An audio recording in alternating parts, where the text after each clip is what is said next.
Good morning, good evening, good afternoon, wherever you are in the world. Welcome to Yas Marina. It's day 2 of round 5 of the UAE RMC, and we're out on the Grand Prix circuit, well, part of the Grand Prix circuit at the Yas Marina track.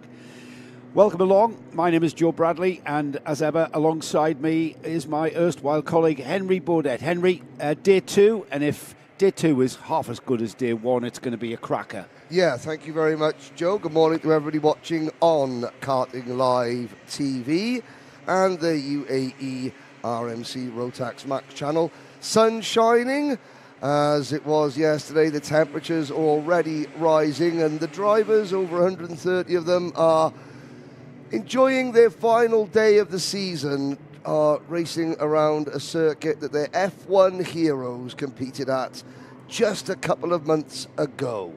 And yeah, it's going to be a good day. A lot of drivers spoke to them this morning, you know, saying, "Oh, we've learned a lot from yesterday." Yeah, I bet they did. This track is unique. It's in complete contrast to where we were for round 4, for instance, which was the the point and squirt nature of the Dubai Cardrome.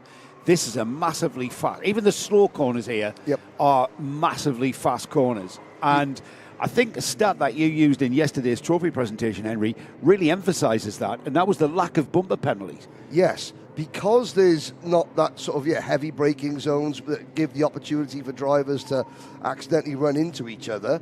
We had very few nose cone penalties yesterday, just the fast flowing nature of the circuit. You can see how fast and flowing it is. We're following Zhu Quan Yi around. Zhu Quan Yi, he has only been racing for 5 months, and yet yesterday in the final he was up at the 5th position.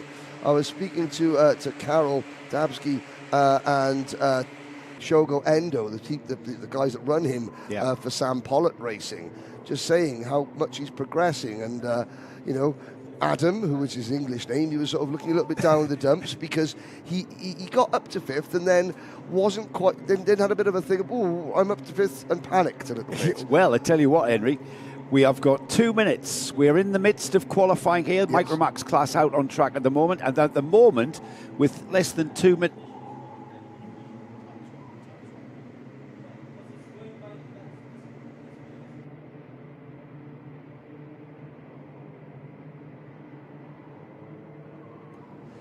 So at the moment, qualifying underway, 5-minute sessions at the moment. Microax out on track at the moment, and we're following this up with our Senior Max. Now, Senior Max, when under race conditions, we split them into 3 groups. Yes. However, for qualifying, every single one of them are out on track. That's coming next. That's going to be a crowded track. After that, we've got Mini Max, followed by the Gearbox class, the DD2 class, and then Juniors.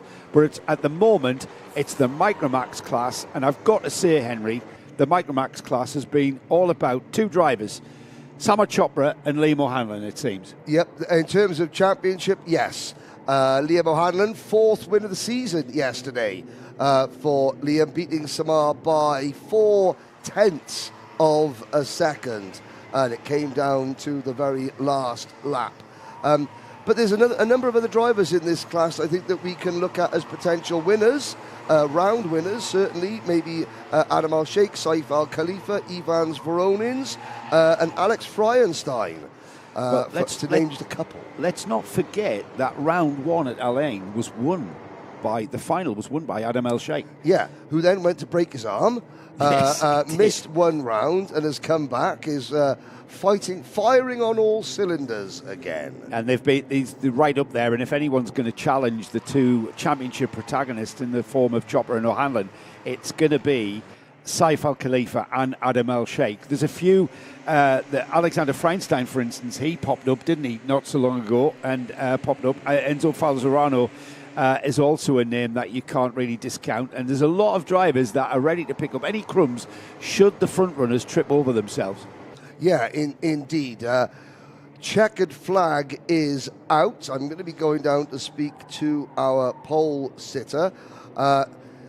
The timing screen, the timing bar down the right-hand side of your screen, that's showing the race times. It's not showing qualifying times, but I will go down. We will unpick our qualifying order, and we'll be able to give you provisional starting lineup and a provisional pole sitter. So the question is, how many of our young ladies from Turkey will make it in? There are 3 young ladies from Turkey and 1 young boy that have come over for this event. Yesterday, 2 out of the 3 girls got within the qualifying delta that they had to.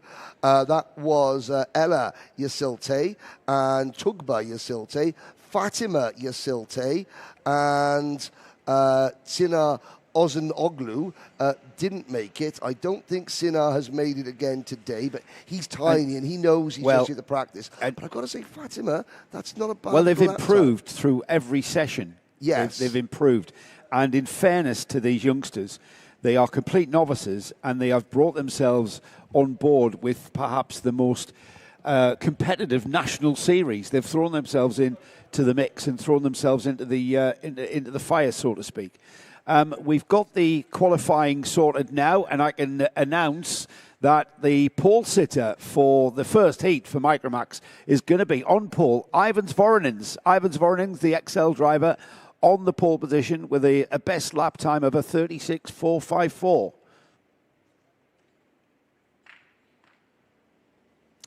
Here's the rundown. Ivans Voronins then, a 36.454 for him.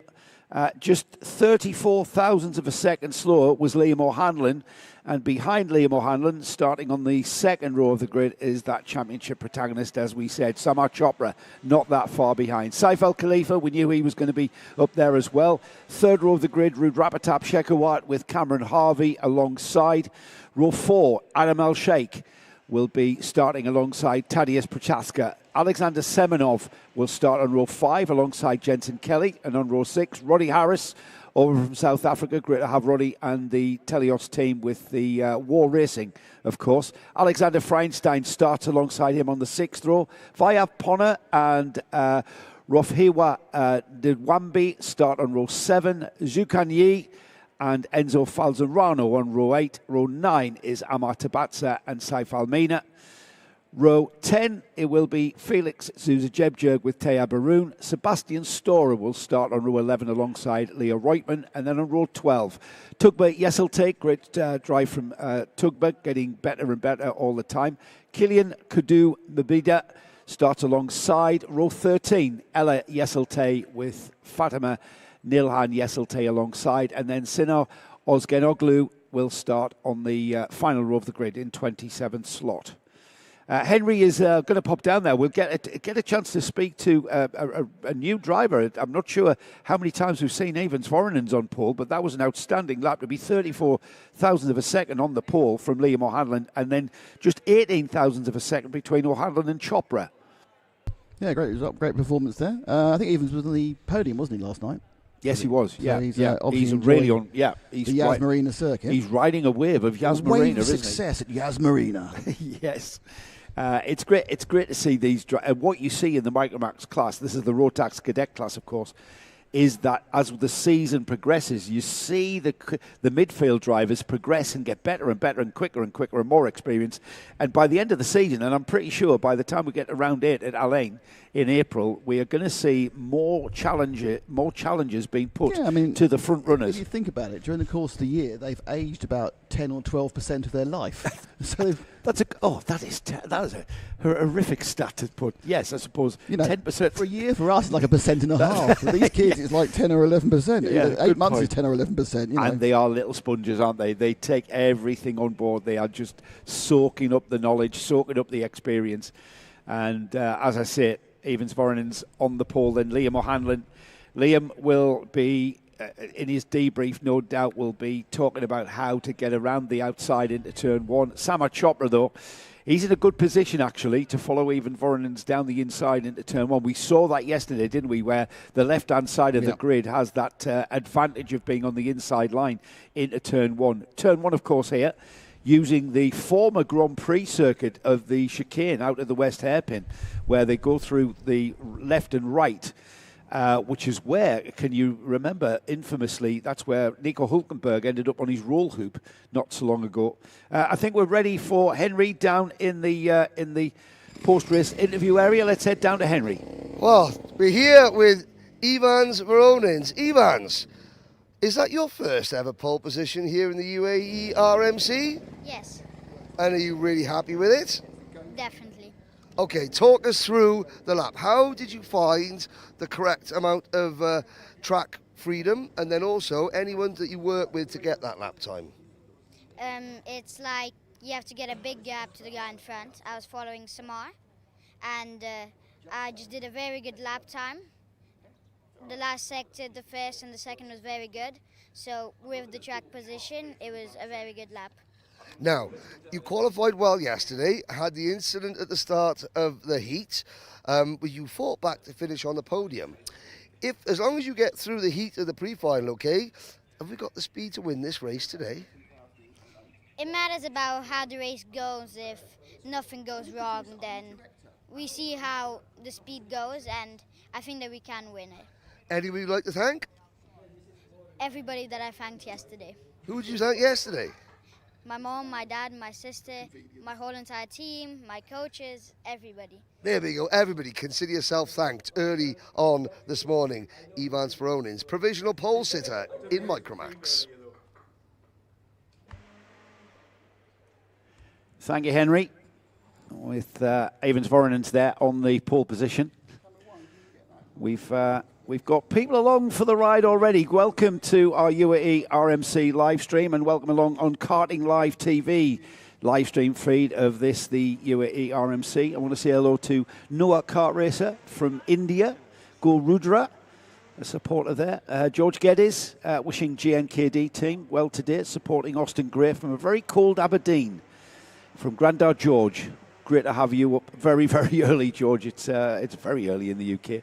We'll have Austin Gray out at, I'm going to give you a time here, scheduled for 9:36. You'll see Austin out for his qualifying. Deborah Wong, morning. We are watching Jensen Kelly from a very wet and flooded southwest France. Yeah, you're up early this morning, or are you going to bed late? We know how the party scene down there in the southwest of France. Yeah. Priyanka Mehta, good morning, cheering for the number 310, the Adish Mehta. Yeah, we'll have him out for, Adish will be out soon. Good luck to the Mumbai Falcons, that's from India. Noah Kart Racer wants to give the Mumbai Falcons a lot of good luck. And yeah, what time is their qualifying? I was just saying, it's great when you're able to observe these youngsters who are developing as the season progresses, and you literally see them go faster and faster every time out. And then Nick made a great point about it being, in the space of time over a season, it's probably 10% of their life. Well, yeah, when you're they're only 9 and 10 years old. Yeah, when you're 8 years old and we've been following them for 8 months of a season, so to speak. Yeah, little sponges as well, aren't they? Information, everything. In terms of little things like interviews, which is great because Ivan spoke very, very well. But of course, I said, "Who do you want to thank?" Well, everyone I thanked yesterday. Oh yeah, no, but you want to thank them again. Which is logic to a 9-year-old. Which is logic to a 9-year-old. Yeah, it was like, Henry, were you not listening to me yesterday? Yeah. Well, there might be some other people. This is This is Q Race Directors Ken Potter and Paul Heath getting upset. This will be to the chagrin of our stewards, and clerk of the course, Ken and Paul. What are they doing? We're not in slow motion. We haven't lost the cameras. No, this is actually the walking speed. I'm not quite sure. There's the problem. There's the problem. There's a cart that's come through and come around onto this pack. And still trying to come round. What they're trying to do is find space instead of just getting on with it. I can never really think why that is the way to go about this. Come out of the collecting area and get on with it is the way that we used to go racing. But now the trend is this. Well, the outlap is the outlap. The problem is 38 carts on a 900-metre circuit, all doing exactly the same thing. Now they haven't got a choice. Now they've got to go for it, and they're all in and out of position, in the wrong position. I mean, they crossed the line to start their first qualifying. That's 3 wide. That's great for a race, not great for qualifying. All these drivers, about 20th on back, their teams, their mechanics are now cursing these front runners. They're the ones that have done the best job. That orange helmet there is George Nassa. And Yes. he was at the front of that pack, and he split away from that pack. Everybody in the pack behind him, as you see there, 3, possibly 4 wide down the back straight. That's not an optimised lap there, guys. No, that is not optimising your lap. Meanwhile, the driver at the front there is on an XL card by the looks of things. 364. I think that is Ryan Caruth. Ryan Caruth, yeah. He's got a clear track. And bizarrely, guess who's quickest on that second lap, or on that first flying lap? Ryan Caruth, George Nassa. Oh, here comes Ryan Qureshi.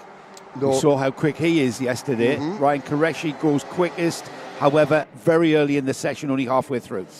Yeah, and you could probably pick, the top drivers.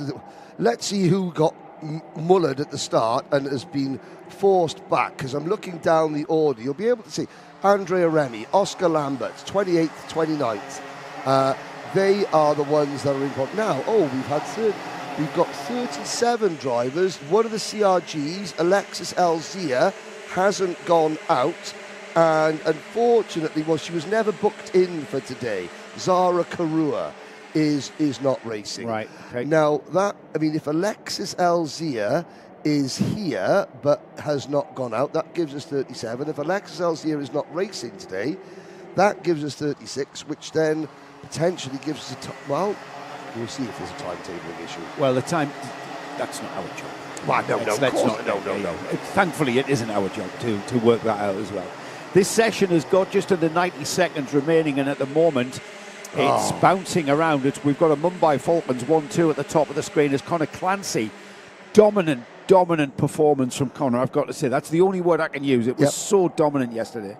And you look at that. Now, there's luck and judgment, and yet throughout all that scramble that we saw at the start, who emerges fastest, regardless of where they are? Connor Clancy. Now, you make your own luck. Somehow, somewhere, in the midst of all the chaos, Connor Clancy, the 394, we're following and going through turn number 1. He's got a teammate behind him, but he was right in the middle of that pack. He's maybe about 11th or 12th cart in line, and yet he was able to find the track position that he needs at the moment, although it's just changed. Yeah, it's going to change all the time, another 30 seconds. And I was just contemplating it and perhaps speculating as to whether or not the tour around here at Yas Marina is better. Somebody having to take a shortcut there, running out of space there at the final sequence of right and left chicane to end the lap. They've had their lap ruined. Ryan Damadasa goes to the top of the screen. The all-plate winner from Dubai last month is quickest with a 32.393. Great to see Trofim Krotov there, Sokol Racing Junior, and in addition to the series this round. Absolutely. Here, and hopefully he's with us for as is Daniel Breath in third at the moment. That's going to change though, Henry, as the checkered flag is unfurled. We wait for this pack of karts to come through to finish their qualifying. Up to the top of the screen has gone Armani Kanua. Armani Kanua, is anyone going to beat him? The answer is no. You are going to be speaking to Armani Kanua, who is on the pole position, provisionally, of course. We've got to get through tech. Let's hope he can keep this one. Yes, because, of course, he lost it after Dubai Kart drove for track limits. That's right. Well, there's track limits might not be as big an issue here at the Yas Marina track. Can I make a request to the wonderful officials here at Yas Marina? More bandwidth, please, because when Kenya and South Africa realise that their man, Armani Kanua, is on pole position, the viewing figures are going to be huge. Yes, right, I'll go down and speak to Armani. What a top 5. Jules Dumont, Rian Damadasa and Krotov. Where's Connor Clancy? 8th. Well, his bid for an 8th straight win will start from 8th. That's poetic, isn't it? Yes, it is. It's a nice little synergy there, Henry. Well spotted there. Let's have a look at this. Are we ready for a rundown, Nick? Let's have a look at how that grid will form up then. Fantastic drive from the George Gibbons Motorsport driver there. Armani Kanua, the whole of Africa will be going wild. Jules Dumont, where has he got this? All of a sudden, Jules is really, really liking Yas Marina. He's going to start on the front row. Second row of the grid is Rayan Damadasa. He's found some pace that he had very early in the season. He's back to where he should be. Trofim Krotov, great addition. He'll start on the second row as well. Oscar Lambert, back to where he should be today after yesterday's qualifying debacle. Oscar will start alongside Nathan Kappen on row 3. Row 4, We've got Daniel Breath, another addition, a fine addition to the series. Connor Clancy, he's got a bit of a job, hasn't he, from 8th on the grid. Ryan Qureshi and Eni Asachi start on row 5. Jerry Montgomery Swan will start alongside championship leader George Nassa down in 12th. He'll not be happy with that, will George? Jamie Ezra is going to have to find a little tweak to get him up the field. Kian Kreinbull and Shivan Kartik start on row 7. Row 8 is Adish Mehta and Zailhem Hormasani. Faisal Nashko and I'm being given some information here. Fastest lap invalidated for, who's that? Impeding drivers. All the drivers. So what? So we're saying all the fastest laps have been invalidated. Only the fastest lap. You are not kidding me here, are you? So Amani Kinua has lost that lap. Eh? Yeah. Only 4 drivers have escaped penalties. Right, okay, so this is very much a provisional grid that I'm reading down. So I'm going to leave it at that, right? I'll leave that to... So a very provisional grid here. Yeah, well, what let me just clarify then. Only 4 drivers have not received penalties. Everyone else has received a penalty for impeding drivers. The only 4 drivers that haven't are 350, 312, 322 and 304. They're the only drivers that that lap times will stand. That's going to mix the grid up, so I'm not even going to go anywhere near the grid. I don't know who Henry's going to speak to. So the number 350, if I have to look down my long list of drivers here, 350 is Oscar Backhouse. His time will stand. Alicia Kanisa is the number 304. Her time will stand. 312 is Manaf Al-Balushi. And Philip Dinu, 322. They will stand. So on the pole position then will be Oscar Backhouse. Is that? No, I need to find him, don't I? I need to find which of those 4 drivers are the fastest. And at the moment, Oscar Backhouse with a 32.642. Alicia Canessa, 32.663.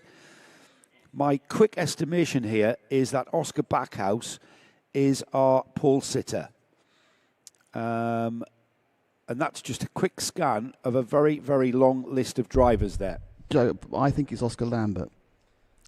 Oscar Lambert, I think, has pole. 327 is not on my list no, of drivers. No, but his second lap's fast enough.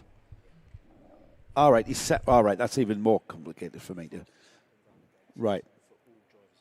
But the second best lap times. Right. Okay, so we're going to be... So that needs a lot of clarification before we can tell anybody out there in YouTube land exactly how that grid is going to form up. So we'll wait for that clarification I'm saying to now, come forward. Oscar Lambert. So we're going to take a punt at Oscar Lambert. I've told Henry, so we'll see if we can have a chat with Oscar about it. Okay, so controversy and drama as ever in the UAE RMC. We saw them being spoken to by Ken at the end of the pit lane, and they all walked back after their conversation with Ken and qualified exactly the way he told them not to. Yeah, yeah. So what do they expect? It was all of those. It was everybody who was going slowly. Yeah. Which I don't know where this trend has crept in, but it's not a very good trend. You're told not to do it. And it's quite an alien concept to me, to be honest.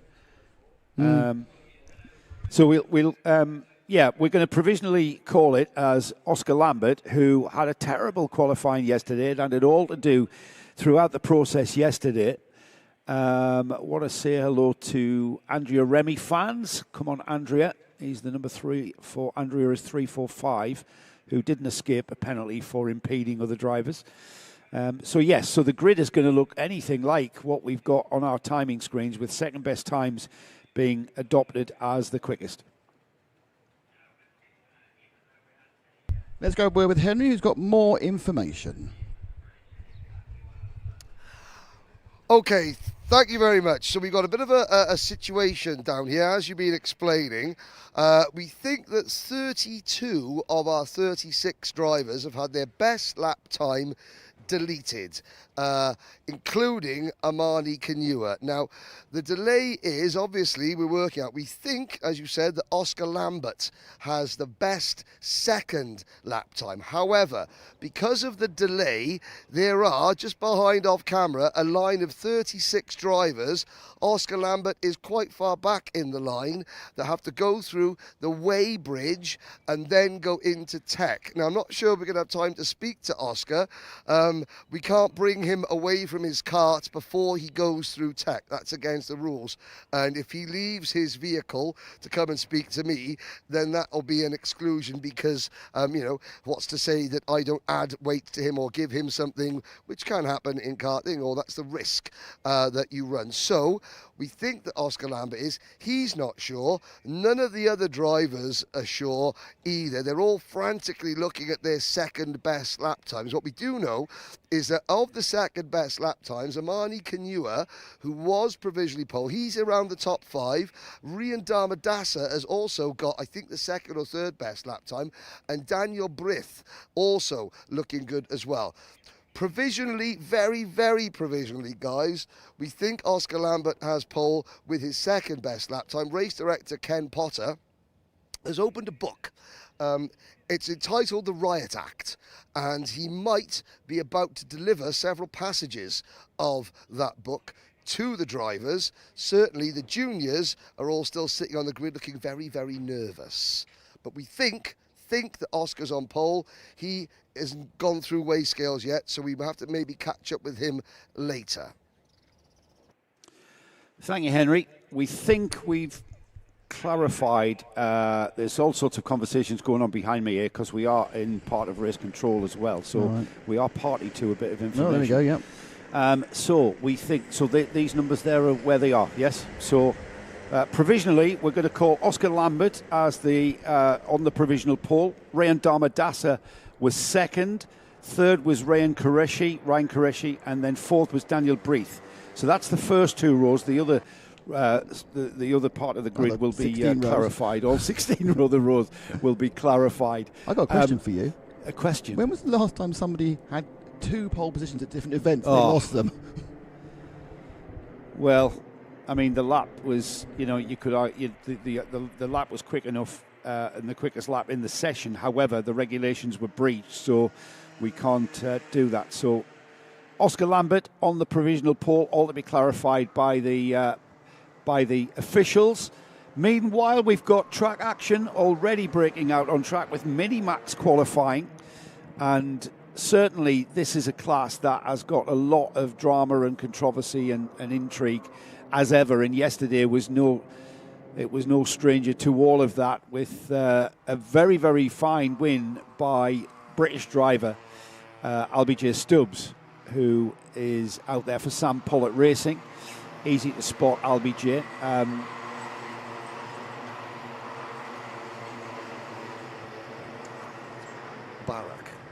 Mohammed Mubarak. I see that. I see, not Mubarak Mohammed. It's Mohammed Mubarak. Okay. Yeah, that's the way they've gone down in the entry. Austin Gray's got some fans out there, haven't they? All the way in Aberdeen in Scotland, up very early. Austin Gray at the top of the timing screen at the moment. His time coming on his first outlap. That's going to go quicker. Everyone's going to go quicker. I've got to say, that was an incredibly bizarre situation for the seniors down there. Yeah, but though the reaction afterwards, because of course nobody could be let onto the weigh scales until the scrutineering team, Gary Walker and Gaynor Heath, knew who to put into the scrutineering line and who just to put into Parc Fermé. So all the drivers, 36 of them, nearly up to the very top of the hairpin, were sort of all standing there looking around. They had all been told in no uncertain terms by race director Ken Potter. They had been explained the folly of their ways, shall we say. After the session, you mean? After the session. Even though he'd had a bit of briefing with them before the session. Yes, because, but that was more than 12 seconds ago. How could you expect any self-respecting senior Rotax driver to remember what you'd been told 12 seconds ago? Dearie me. But yeah, Oscar as I was coming up, the word came through that, Oscar Lambert is the provisional pole sitter. I said, look, we've got to go. He said, that's fine. They all look like rabbits in the headlights. The infant from race control just behind us, the conversations and yes. the way that it evolved across, as I was giving that provisional rundown, everything, right, scratch that. Yes. Yeah, let's start again. Unfortunately, poor Deborah, the photographer, who works, she's Amani Kinua's houseman. Amani lives with Deborah and her husband over here. She sprinted down to take the photos because she's media, and I turned around and went, he's lost it again. Yeah, I know. So third time lucky for Amani, whenever that will be. Yeah, got to be, hopefully. Right, Minimax now qualifying, and hopefully these drivers have got straight on with it, so they haven't incurred the wrath of the Stragram of our clerk of the course clerks of the course, I should say, is the plural. Maxim Zoyner has just been pipped by Austin Gray and Oliver Butchard at the top of the screen. Austin Gray with a 35.007, 44 thousandths quicker than Oliver Butchard, who is with Mumbai Falcons this weekend. Oliver had a podium yesterday. Benjamin Krachkovic in third at the moment. He's just demoted Maxim Zoyner back to fourth. So Krachkovic had a bit of a character building day, I've got to say, yesterday. Yes, but the final was a reminder as why he is the Grand Finals Microax champion, because he drove from the back of the field up into the top five after a nasty accident in the pre-final. Speaking to Oliver Butchard's parents at the end of the podium presentation yesterday, and Oliver's dad was saying that Mum had to go to IKEA to buy another shelf because they had run out of room for the trophies that Oliver is accruing. Yes, Oliver's dad stood next to me gloating about Liverpool beating Sunderland's home record. Yes, the other night. Yeah, he got a lot out of that. Yes. Well, the season they're having, everyone's allowed to have this small moments, minor moments. The current champions is not a bad effort in February of a season that started in August. So I'll take that, having just been promoted. Yes. Yeah, so, but he did gloat. Austin Gray, he said yesterday all he cared about was beating Benjamin Krachkovic this weekend. That's not a slight on Benjamin. That's because Austin is third in the championship, clinging to contention by a thread. So he has to take points off Krachkovic. Oh, and a spin. And the biggest thing, Henry, is they are both teammates at GNKD. Yes. So the first thing you've got to do, have a look at the carshop.me. I don't know, somebody exit, just missed. Exit stage left, but what's the following driver? Just somebody getting it wrong, and then somebody going off in sympathy, I think, for that spinner. Just turned in, and the back end just gave up there, didn't he? Yes. So maybe just didn't. Maybe he was experimenting. I'm not sure who the driver was, by the way, but an experimentation to see whether you can go through turn 6 and 7 flat out without any brake. Very possibly. The answer is no. No, the answer is no. But the checker flag is out. Who is top of the Get box? away. Aberdeen is lit up. The cold and dark wetness of Aberdeen is bright at the moment because it's Austin Gray on the pole position. That's right, 37 days of consecutive rain in Aberdeen. Yeah, that's right, and without sunshine. And it's been broken by Austin Gray, a ray of sunlight over the mists of Pitodry. Guess what? 6 thousandths of a second quicker. That is all. This boat's very... Rabbi Burns with us. It's quite poetic. Been called Rabsy Nesbitt before, I know that much. Henry is heading down there. He will get a chat to Austin Gray. Hang on, Aberdeen. We're coming to you with some insight as to Austin putting that lap together. Like I say, 6 thousandths of a second. Yesterday's race winner for Sam Pollitt Racing, LBJ Stubbs, will start alongside him on the front row. We'll have a look at the rundown in a moment, as the rest of the times have come through. All 21 drivers, 20 drivers have qualified, all 20 posted a time. There's your front row then, Austin Gray and LBJ Stubbs. On the second row, he's on a bit of a wave of success as well. Yesterday's podium set a third on the grid for the race this afternoon. Oliver Butchard alongside championship leader Benjamin Krachkovic. Third row of the grid is Maxim Zoyner and Max Payton. On the 4th row of the grid, we've got Francesco Lignoli, William Mazzali alongside. 5th row is Kurt Ivanov and Mikhail Mitrokin. And then on row 6, we've got Adam Fleury and Hamad Faisal Al-Maina. Row 7, Gleb Obyukov and Luwashu Mathebula. Louis Bataille and Mohammed Mubarak, that's around the wrong way on the timing screen. Zuhai Turki and Mikhail Tervoklubov share row 9. Row 10 is Aaron Essen and Vivian Chuan. And Charlie Page is not here, unfortunately. We've had a family bereavement, so Charlie was a deleted entry. We wish Charlie and his family all the very best of our wishes.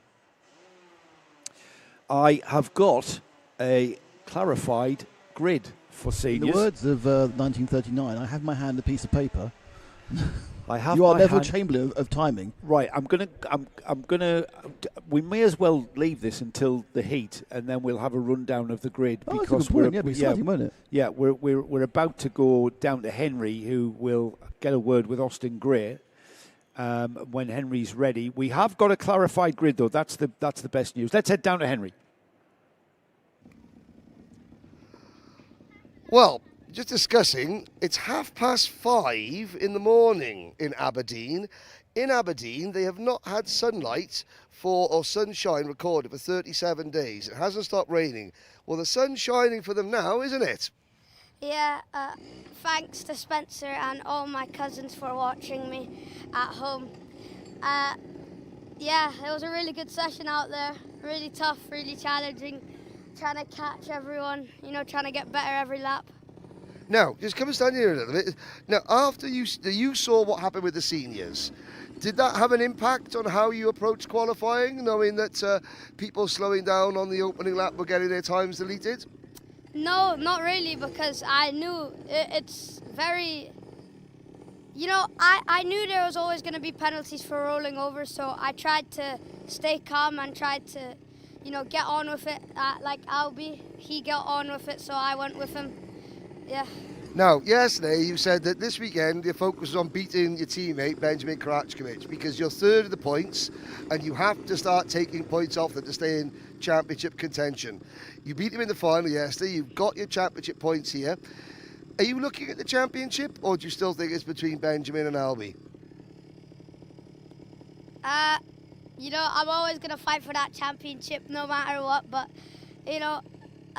it's unfortunate that Ben crashed out, but I still think I can win it, yeah. Still thinks he can win it? Well, he's won pole, and for the first time the sun's shining in Aberdeen. Of course he thinks he can win it. He's got to go out there with that driver's mentality if he's going to win everything. Fine history of Scottish champions. Absolutely. He's following in some footsteps there, isn't he? Yeah. Jackie Stewart. Jim Clark. Dario Franchitti. 4-time IndyCar champion and multiple Indy 500 winner. So, yeah, I mean, and his brother Marino, of course, who won the American Le Mans Series. So, yeah, for such a small... Alan McNish. Yes. Yeah, Le Mans winner. Yeah. Not mention the other one, who don't like him. Who's that? Oh, right. Yeah. Well, you had personal experience with Mr. Coulthard, didn't you? He's just a Grand Prix winner, though. 13. 13 Grand Prix wins. A media mogul, which is really ironic considering how bad he was in the press when I was working there. Scotland, though, for such a small part of the world, of the globe, has produced some prolific race car drivers. I think it's got the second best concentration of champions to population after which country? Finland. Finland, absolutely right, yeah. And that obviously encompasses both rally and road. World champion. Motorsport world Finland per capita is the most successful motorsport country. Mika Hakkinen, Kimi Räikkönen, and then all of those. Both the one Rosberg and half of Rosberg. Yeah. And the other Rosberg fully. Keke Rosberg. But then it's all Juha Kankkunen and everything else, And all the rally drivers, yes. Yeah, absolutely. I was there to witness Keke Rosberg's only Grand Prix win in his World Championship year. I Dijon? went on a bus ride at Dijon for the Swiss Grand Prix. The only reason I know it was Dijon because you told me that story before. Have I? I don't mind hearing it again. Otherwise, I wouldn't have known which track it was. Story's not for you, Nick. No, I realise for everyone out there. That's true. No Welsh champions, are there, Henry? No, sadly. Well, we were robbed of a Welsh champion in the form of Tom Price in 1977 when he was tragically killed at Kyle Army. Well, in I mean, the just South but actually in the books. Well, yeah, Yes, but I think we were robbed of a British champion who was certainly going to be coming to the fore, wasn't he? Is this where we plug that wonderful book called The Lost Generation? Go for it. Brilliant book. Yeah. That exactly is Because it was typifies. Tom Price, Roger Williamson, and Tony Bryce. Yeah, yes. Tony Bryce, who died with Graham Hill. Yes. The Lost Generation by David Tremaine is still available. Unlike David Coulthard, David Tremaine's a lovely man who I've met many He's times. from Darlington. Well, that's why, isn't it? That's exactly why. Yes. Yes. So the Lost Generation. None of these aren't lost. They're heading out on the circuits. This is the current generation. But yes, for those of you that want to enhance your historic motorsport knowledge by reading about some dead Formula One drivers, that'll be a great book for you. Here we are. It's the Ultimate Rotax class. Later on today, we are going to be joined by DD2 royalty, aren't we? Well, he's retired at the moment. At the moment. Yes. Yes. However, I have got some inside information. Yeah. That he will be, and he probably confirmed that. Well, so exclusive announcement coming. We're going to be joined by Tony Hogg. Yes. In the commentary box for the DD2 heats and final and pre-finals and final. Can I just say that we talk about DD2 royalty? We've got 2 Grand Finals champions sat in the paddock, Zendaru and Nicola Pico, who have just gone, oh. Well, we could have them fighting. Tony Hogg. We could have them fighting over that seat behind us. Yes. DD2, if you're new to the UAE RMC, DD2 is the gearbox class of Rotax Max karting. It's a gearbox insofar as it has 2 gears to choose from. Paddle shift mechanism will get you into first gear. The paddle on the left is to click into first gear. The paddle on the right is to engage second gear, and you basically flick between first and second gears to keep that engine on the rev band and keep it maximized power output. So as long as you know your left from your right, then you're going to do okay, which was my problem. Nick would be absolutely. This morning on the way in, left ear Nick, we're in the left-hand lane to turn left ear Nick, he indicates right and goes to pull off to the right. Well, I mean, but that's the Basil Fawlty, not that left, the other left. Yes. Yes, there we go. Tyler Harris is leading the way. That's the number 484 who's gotten out first and is putting in the fastest lap. Now, Tyler has been, you know what, I think that basketball injury has been more of an issue for Tyler than he's let on. Yeah, he's okay now, but it certainly bothered him for a good 2 events. Yeah. I'm not sure where Saad Al-Hababi is, whether he is out on circuit. I will look to see Majib. He's not at the moment. He's showing that he hasn't posted a time. The other drivers have got 3 laps in the bag. Saad Al-Hababi from the Mumbai Falcons team showing still in the collect. Or he may not be in the collecting area. He may not be in the paddock. He may have gone out on circuit, but have not done 1 lap. So I thought at I the saw moment we haven't. him Yeah, this morning yeah. on my wander through the paddock. On my wander through the paddock, where Reese Hunter was telling me that they couldn't hear the commentary in the paddock yesterday. Yes. He said it was a shame not to hear you and a blessing not to hear me. But he is from Gordon Law, so I thought. Well, he can understand what I'm saying. I suppose. Yes. Yeah, different conditions next weekend for us, me and Reese. A little bit cooler, I think, than what we have here. Under 2 minutes remaining in the DD2 and DD2 Masters qualifying. At the moment, Tyler Harris has posted the best time of a 32.323. Mark Bassier, these are the 2 drivers that were battling it out at the front of the field here. However, Bassier just demoted to the second row of the grid by Maurice Canopez, the first of the Masters. It's a Mumbai Falcons 1-2-3, but it's a little bit of a mix with Maurice Canopez getting in there and will, at the moment, there's over a minute to go, so that's at least 2 laps for these DD2s. So whether that will remain, it'd be nice to see Moritz starting on the front row, I've got to say. He's got his eyes on an overall win, and that's every time I interview him after winning the Masters class, or when he does win, because obviously Kyle Blockley is pushing him all the way, and Greg Watts is an ever-present to pick up the pieces. Maurice Canopez he's got his eyes on the overall win.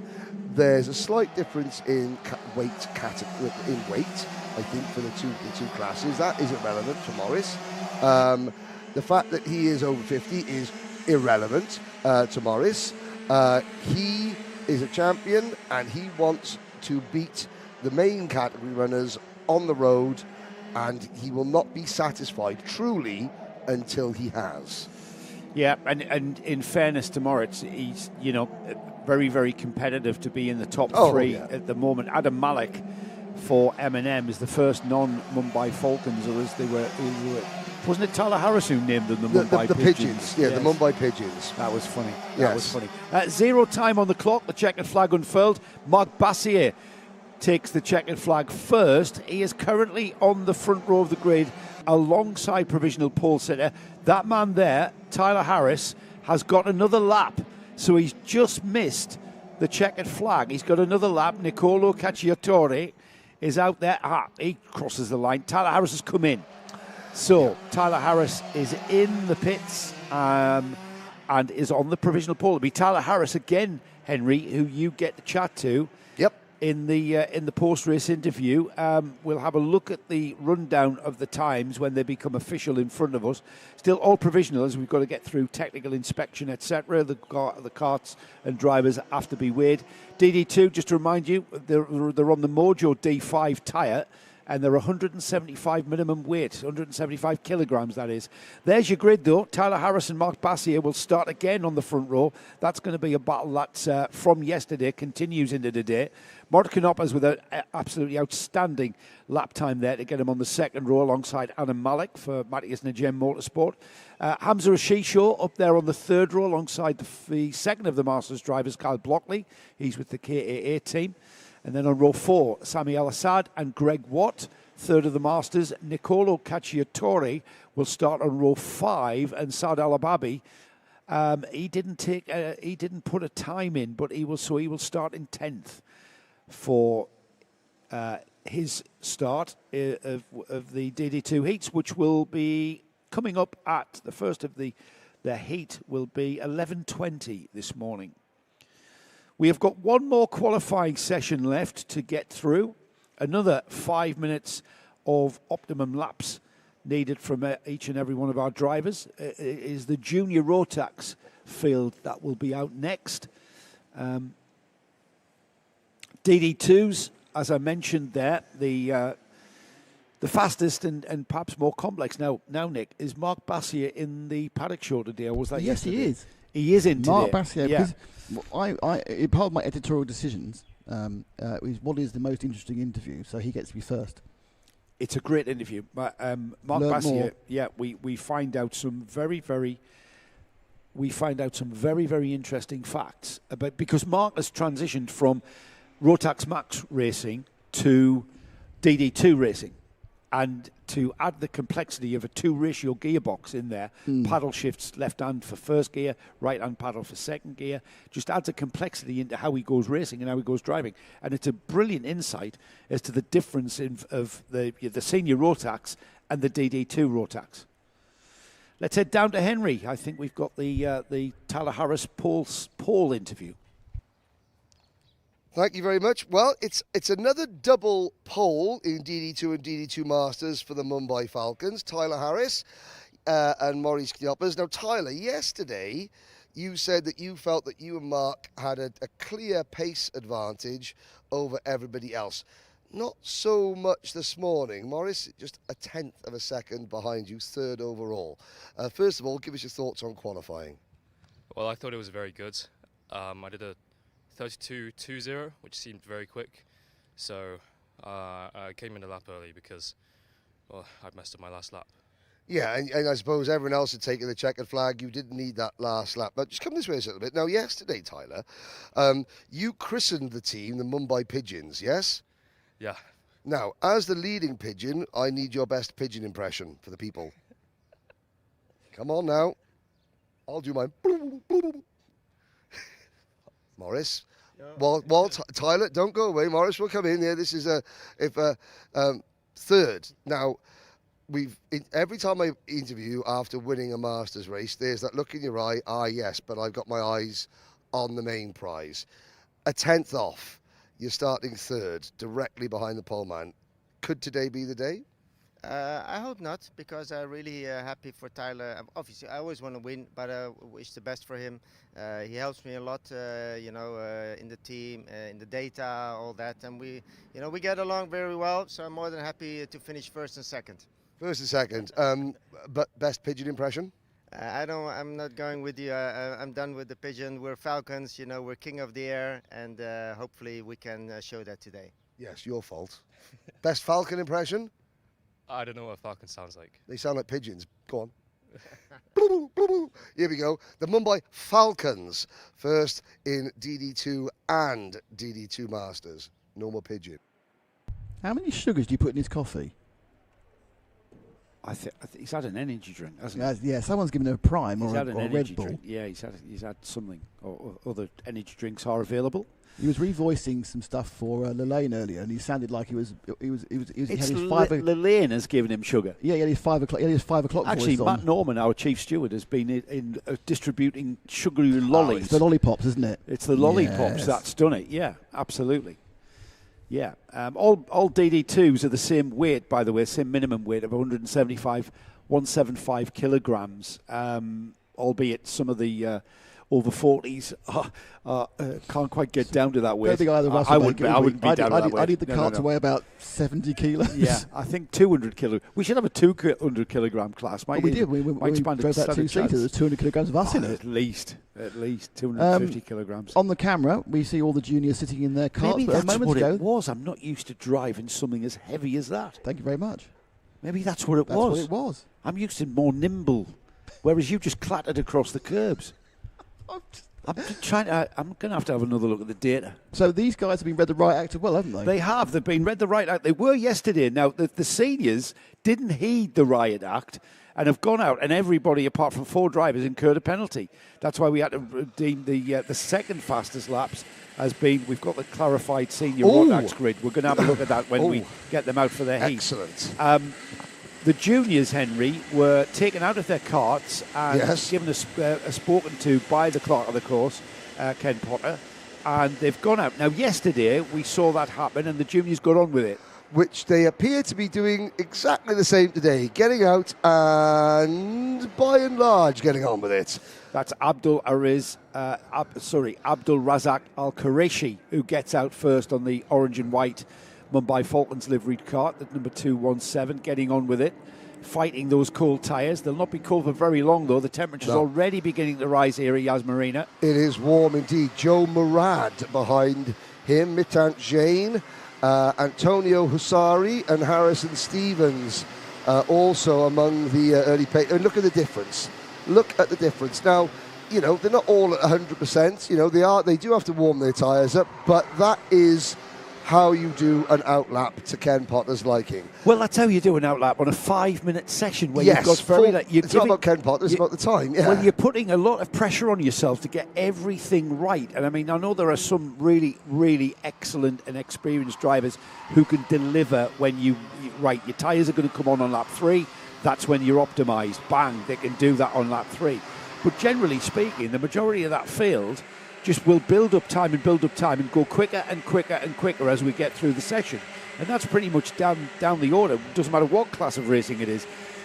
You will see that is going to be the case. The tyres will get better. The tyres will start working and operating, certainly within 5 minutes. It's after the 5 minutes that the tyres maybe plateau or maybe lose a little bit of optimum performance, because they're on brand new tyres, let's not forget as well. Yes, they are.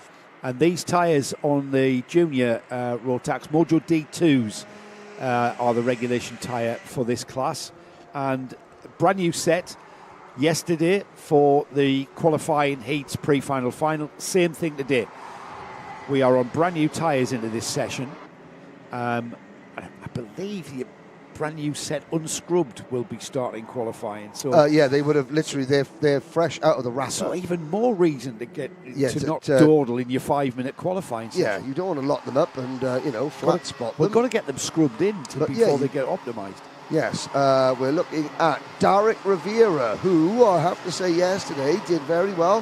His best run as a junior. Sam Turner, Arhan Qureshi. Now, we talk about what does a first win do for a driver's confidence? Well, yesterday Arhan Qureshi Pole won, and he was briefly top of the pops. Faris Haroon in the Yas Heat colours. The only Yas Heat. He had a torrid day yesterday, Yes. didn't he? Massively carried about, a huge accident did Faris. So it's nice to see Faris Haroon and the Yas Heat at their local track here. They're based here, aren't they? Yas Heat. Yep. And nice to see them. With 2 minutes remaining, though, it's a big ask to have the Yas Heat driver Faris Haroon still at the top of the timing screens. 33.2. That's been beaten by Derek Rivera for JNKD, who goes through with a 33.1. And Giuseppe Montanari Yes, he's there again. He's there again. Faris Haroon, by the way, just demoted to the second row of the grid in third, and alongside him at the moment, Gabriele Baraccordi for GGM. 32.205, 32.202 for Faris Haroon. That's how tight it is at the front of this field, Henry. I think that Murad Bayramov, the Azerbaijan-based driver, might be the kart that is parked on the outside of the circuit there. Yes, that's a KAA kart, and that is Murad Bayramov, so he'll be starting shotgun on the field. We've been following the number 217, Abdul Aziz Al-Qureshi, for Skyline Racing. Well, he's running with the Mumbai Falcons, but that's the Saudi team, Skyline Racing. I've got to say that we've been following him. He got out early, 13th. and he's doing pretty well, 13th position.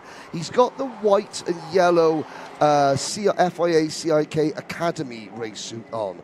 He was one of Saudi Arabia's representatives in that championship. Into the top 10, Sam Turner for the KAA team, the Kart Advisor Academy team there. He's the driver that kindly gave us footage of his onboard, from his onboard camera that we'll be showing after this qualifying session to get an idea and a great insight from Sam. Great to see Sam. He had a bit of a character building day yesterday. Didn't quite see him feature at all, but he's inside the top 10 now with that lap time.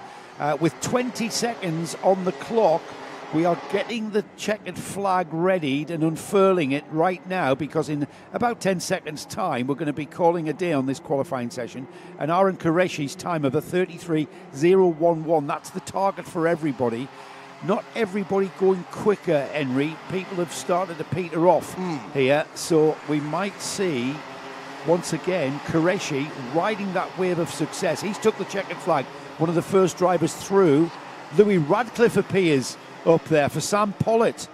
Louis Radcliffe on the front row of the grid at the moment. The checkered flag pretty much for everyone now. Paul Schutzman takes the flag there. He's down in 22nd. Remember, Paul this weekend just moving up from the Minimax class to his first weekend in the juniors and just finding his feet in this grippier, faster class of karts. Bigger karts as well, of course. There's the checkered flag flying. It's Aaron Qureshi. Aaron Qureshi, 33.011, 15 thousandths of a second quicker than Sam Pollitt Racing's Louis Radcliffe, who is with us once again. And again, Louis, a new addition to the series. I don't know what his plans are, Henry. This is a one-off. It's a one-off, I've spoken to the family. They were looking at Alpha San, and certainly Sam Pollitt were looking to try and get them back here, but I think they have got other commitments. You know, the race calendar builds up in Europe. Yeah, it does, yeah. I know they want to come back. Whether we'll see them at some point before the end of the season. Weather being the operative word there. Weather being the operative word, yes. I'll go down and speak to Aaron Qureshi. Right, brilliant. There is the grid then for the Junior Rotax class. Aaron Qureshi riding that wave of success, putting the kart on pole position for Mumbai Falcons. Sam Pollitt Racing's Louis Radcliffe making a guest appearance here, and great to have him along. He's going to start alongside. The second row is the championship protagonists, Veer Chopra and Mitansh Jain on row 2. Row 3, Johansa Seninyaki and Derek Rivera. Derek was all the time up there on the timing screens. Fourth row of the grid, Giuseppe Montanari, another good performance from him, and Faris Haroon putting yesterday aside, trying to forget everything that happened yesterday, and a great time from him. Gabriele Baraccordi and Aaron Mason are on row 5. Saveli Kojai is on row 6 with Jaden Hidding. Row 7, we've got Harry Radcliffe and Ray Harbour. Sam Turner ended up in 15th with Harrison Stevens alongside in 16th. Row 9 is Floris Schenkenberg and Pierre Abu Diwan. Row 10, Abdul Razik Al-Qureshi and Erin Ortak share that one. Leah Arna and Paul Schutzman on row 11. Row 12 will be Vladimir Gusho and Damien Nort. And then we've got Antonio Hussari and Joe Murad, Raffaele Zagati and Kaba Kidwai. Lev Tolstith and Aaron Setti are on row 15. Row 16 is Elif Yagma Yezelte, Romy Sabali alongside. Saif Al-Alobadi and Murad Baramov is on the final row of the grid. 34 carts in Junior Rotax. And we had we had everybody. Everybody gave us a lap time. Some drivers only able to do 2 or 3 laps. Let's head down to Henry, though. He's got our pole sitter. Well, thank you very much. You just said that was tense. Intense, or do you feel tense? I mean, kind of both, because coming out in a turn 1-2, I knew everyone was rolling over. They were trying to, I'm nearly certain they were trying to get a chase, and so when I saw they were really, really slow, I knew what was going to happen. It was going to be a mess, so I knew I should go alone and get my laps in. Yeah, because especially after what happened in seniors, do you think that, I mean, obviously you had another briefing before you went out for qualifying. What was told to you, or what did Ken Potter say to you? Well, you can roll over in the first 2 corners, but in the rest of the track, you have to get on with it. And do you think that everyone did? For me, I believe so. I believe so. Now, yesterday, first win, okay? Did you feel any different coming to the track this morning, sitting on the dummy grid, looking at your fellow drivers, knowing I have beaten you all, I am a winner? Did that have any impact on you? Do you feel more, a bit more, bounce in your step? For me, I just felt a bit calmer today. I could have done it yesterday. I just need to keep focused, just be alert, be aware of my surroundings, and yeah, just focus. But you felt a bit calmer this morning coming to the track? For sure. A little bit of pressure is off your shoulders? Yes. Excellent. So I suppose Louis Ratcliffe is starting alongside you. He, finished second yesterday. Are we going to do the double? The what? Sorry? The double? I have one word for that. Inshallah. Inshallah, indeed. Well, that's it. Qualifying is over. Arhan Qureshi, winner yesterday, pole today. We're going to go racing next. Thank you, Henry. Yes, indeed. Qualifying done and dusted in the bag. We've got all of our grids formed. We've got our Senior Rotax grid formed, which we will give you when we get to that.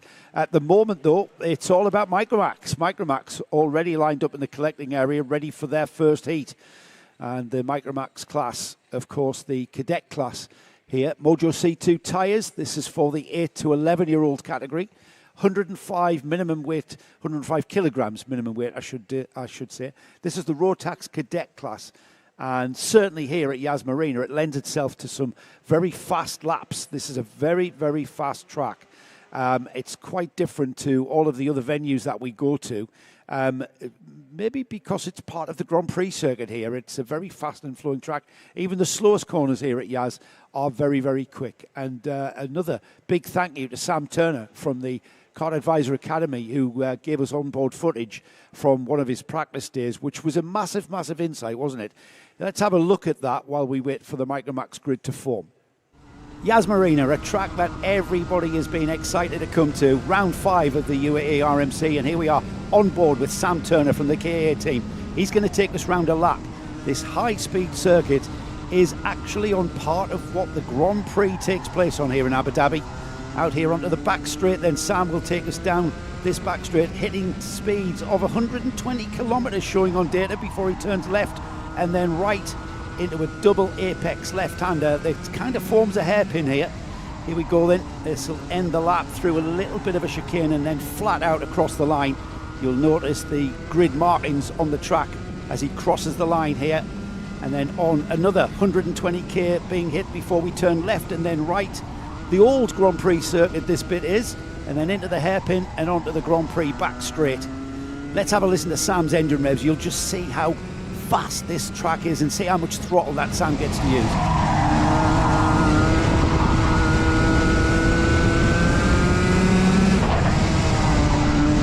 Got to be flat out in 90% throttle, this track, and it's going to be so taxing on the drivers, so taxing on the engines, and so taxing on all of our races here this weekend.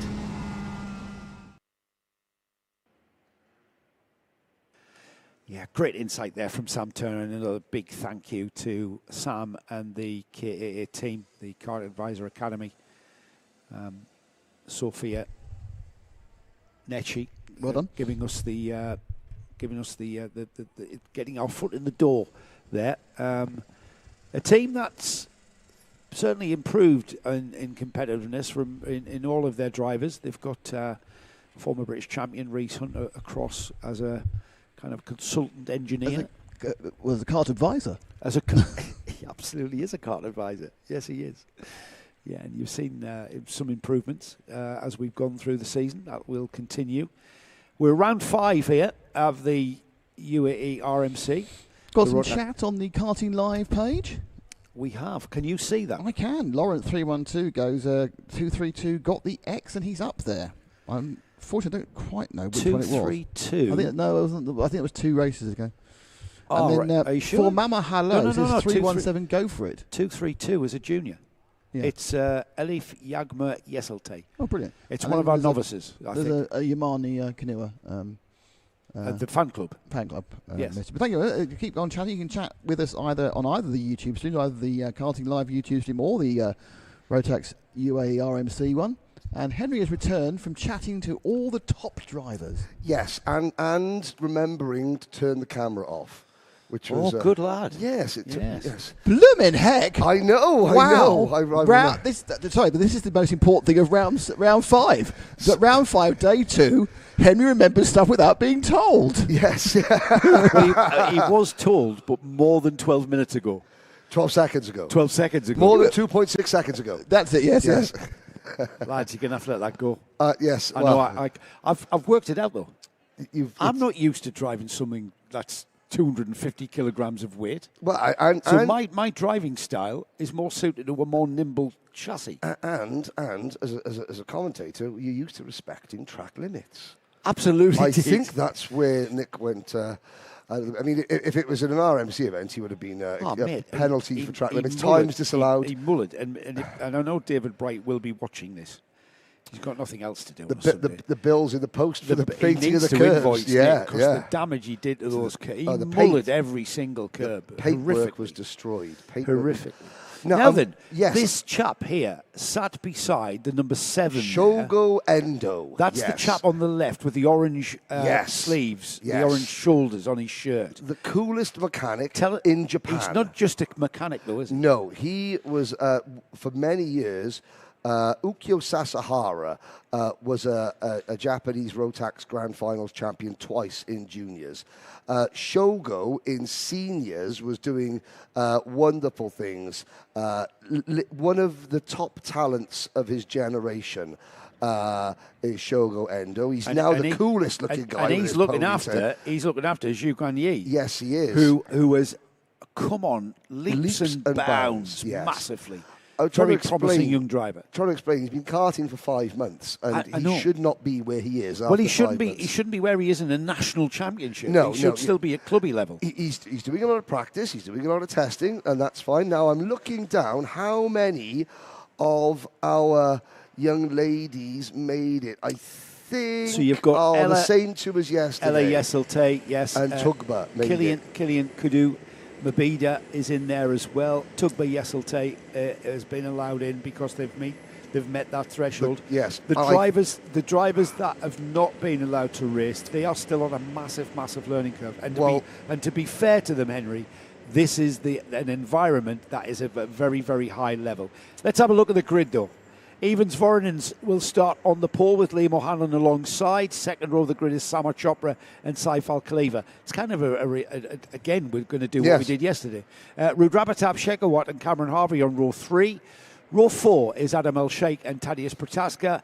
Alexander Semenov and Jensen Kelly share row 5. Roddy Harris and Alexander Feinstein share row 6. On row 7, Vaihap Ponna and Rofiwa Nwambi, with Zhu Guanyi and Enzo Falzerano on 8. Row 9 is Amar Tabatsa and Saif Al-Mina. And then row 10 is Felix Zuzajebjerg and Thea Haroun. Sebastian Storer shares 11 with Leo Reutmann.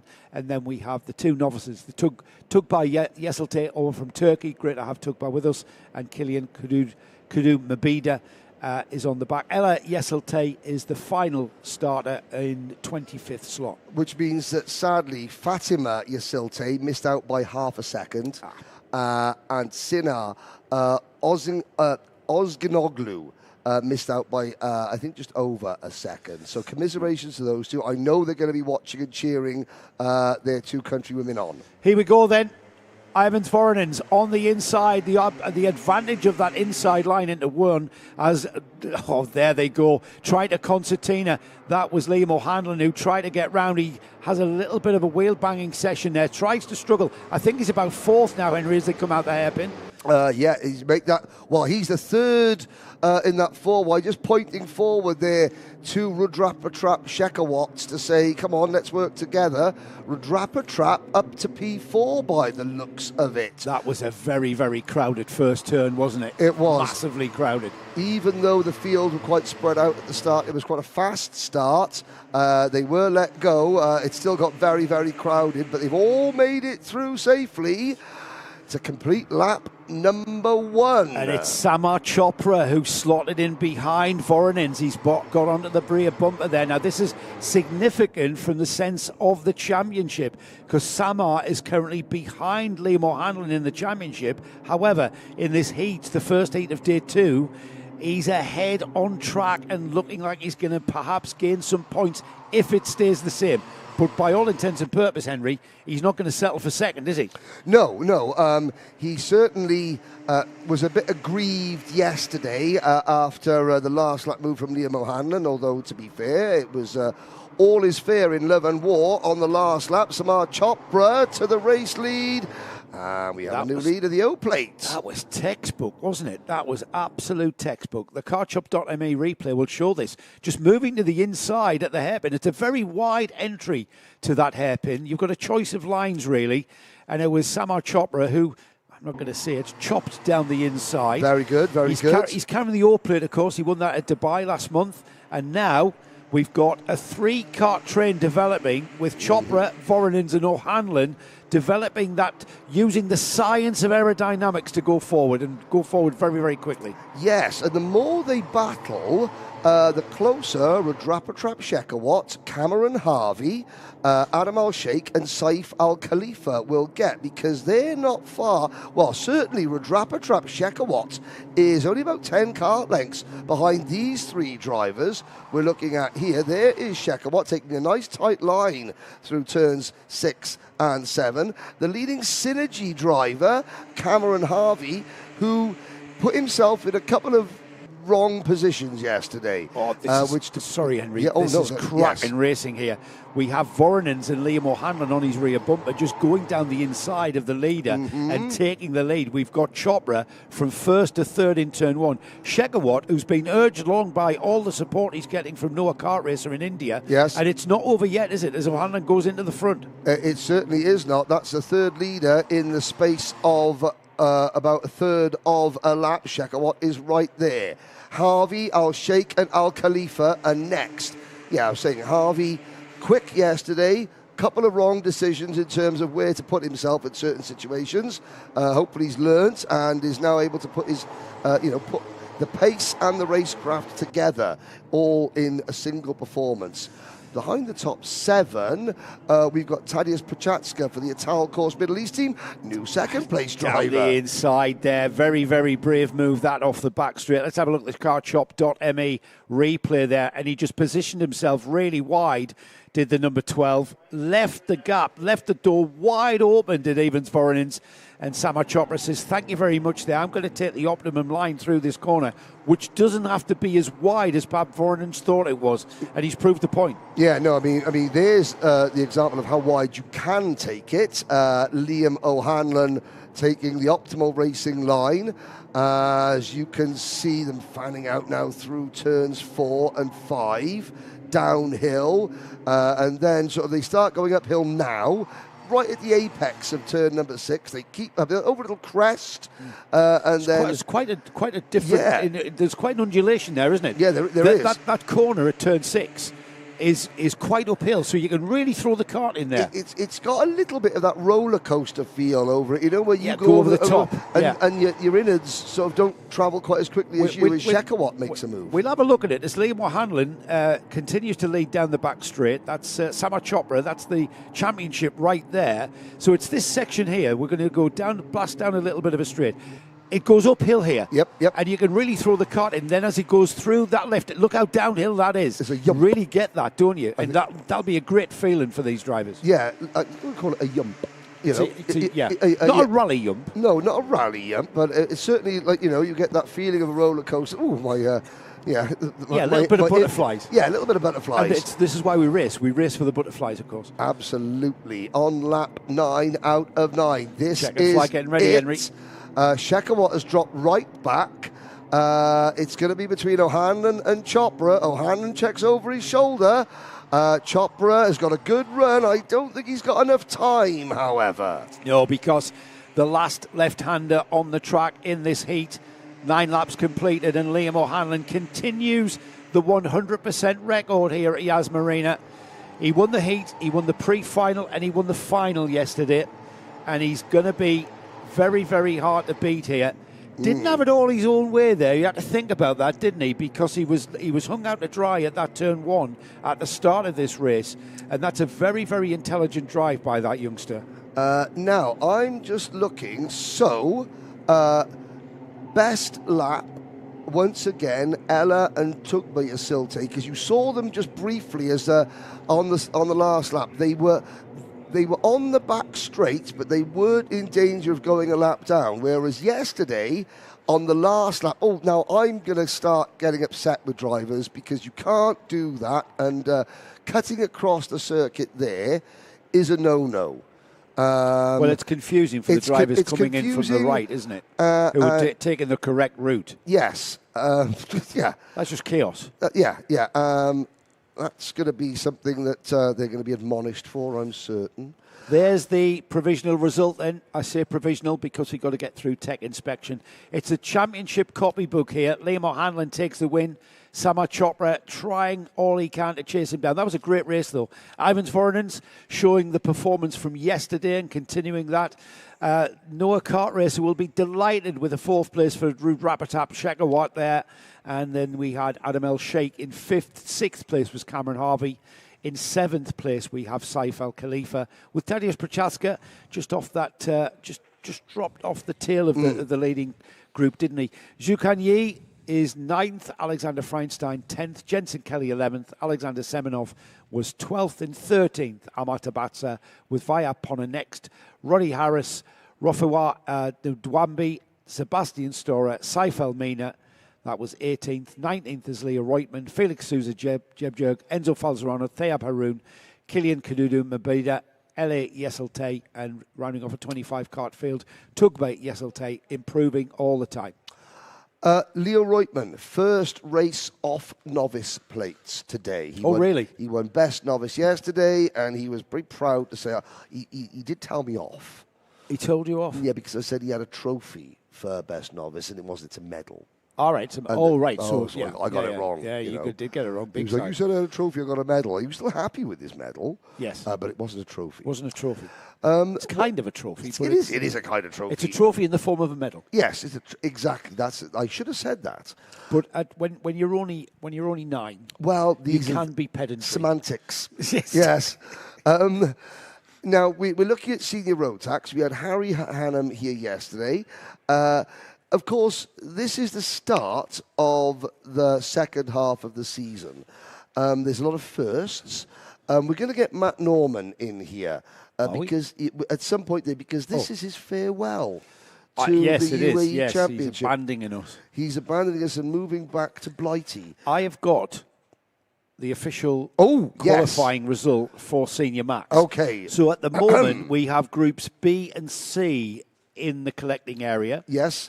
On the pole position is the O-plate holder of Rian Damadasa.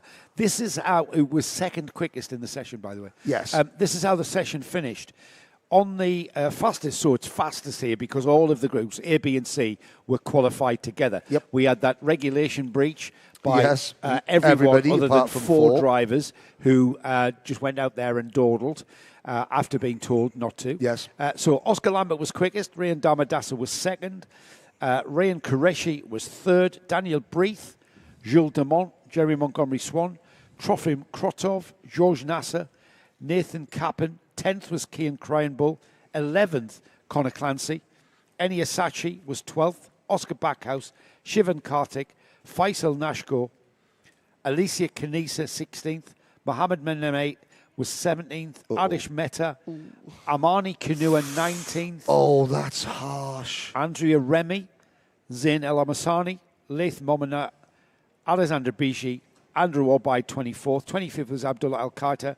Manafal Belushi was 26th. Enzo Tesluk, Philip Dinu, Antonius Haddad, Rayan Karuz, Timofey Sevostinov, Laluma Gubemi, and Tamim Hasiba 33rd. I'm just looking down, because it's page 2 that I'm interested in, because you've got Orlando Bentsivenga, Igor Pachantov, and Abigail Pope. I'm looking, so yes, it's the list of one-time fastest lap invalidated. And I'm just going down, did anybody... Hang on, I've got information on Amani. Oh. So Amani lost 2 laps. Oh. As he had a drop-down bumper as well. Oh, my cup of joy is being thrown on the floor. Well, okay, so Amani Kanua... so for Mama Julio, that Mama Julio is the nickname for his dad, who's in Kenya, busy working and trying to find sponsorship for Amani. Amani, Amani lives. Well, he's from South Africa. He's got a very touching backstory, which we will tell. I've said podium story time. That's the deal with Amani. Again, I watched him this morning. He went round every single mechanic and driver in the George Gibbons Motorsport tent, say good morning, to shake their hand and to, give them a little morning embrace. Yesterday, he came up here to say good morning to us all. So I went down to return the favour, and I spoke to him and said, he is a wonderful kid. He's a real gem of a human being, which I suppose is why, one of the reasons he gets so much support online. Yeah, pretty much the whole of Africa, I think. Tim Davis, did they get a lap of the F1 track on the live chat? Well, they do, 3 corners of the F1 track. We come out of the hairpin, the west hairpin, and use a bit of the back straight, and then we go off into the infield. We come back onto the Grand Prix track. On the run down. And then turn 1 here, turn 1, 2, and 3 is the first Grand Prix track configuration that we had here when the Grand Prix first came here. So you go left and right through what was effectively a chicane for a Formula One car. It's a very fast left-right S-bend for these Rotax Max karts. We talk about the speed of the go-kart, the karts, which... Hello, America. Hello, America. And, of course, they are. When you watch karting in the flesh, you realise, oh, my goodness, these seniors, even the juniors, the DD2s especially, are very, very fast pieces of equipment. And yet, through that chicane, where they are flat out, in a Formula One car, it's one of the slowest corners it is. on the entire calendar. Used to be. These karts are actually turning into the turn 1 at 70 miles an hour, 120 kilometres an hour. Yeah. They're turning into that corner. As is a Formula One car at pretty much the same speed, bizarrely. I know it. It is bizarre. Well, funny you should mention just how fast these karts are. There's a lot of people who kind of, when I tell them what we do, and they go, oh, yeah, karts, because their perception of karts is perhaps where they've been to their local hire car track. Yes. And then they come out to the track, and they go, and their minds are completely blown away. And it was interesting because obviously there's a rental car track here on the other side of the grandstand. So the building that we're in, the building that camera is looking down on, that runs virtually the entire length of the pit lane and the circuit. Behind it, where the podium is, at the front of the venue, there's a rental kart circuit. It was which is open.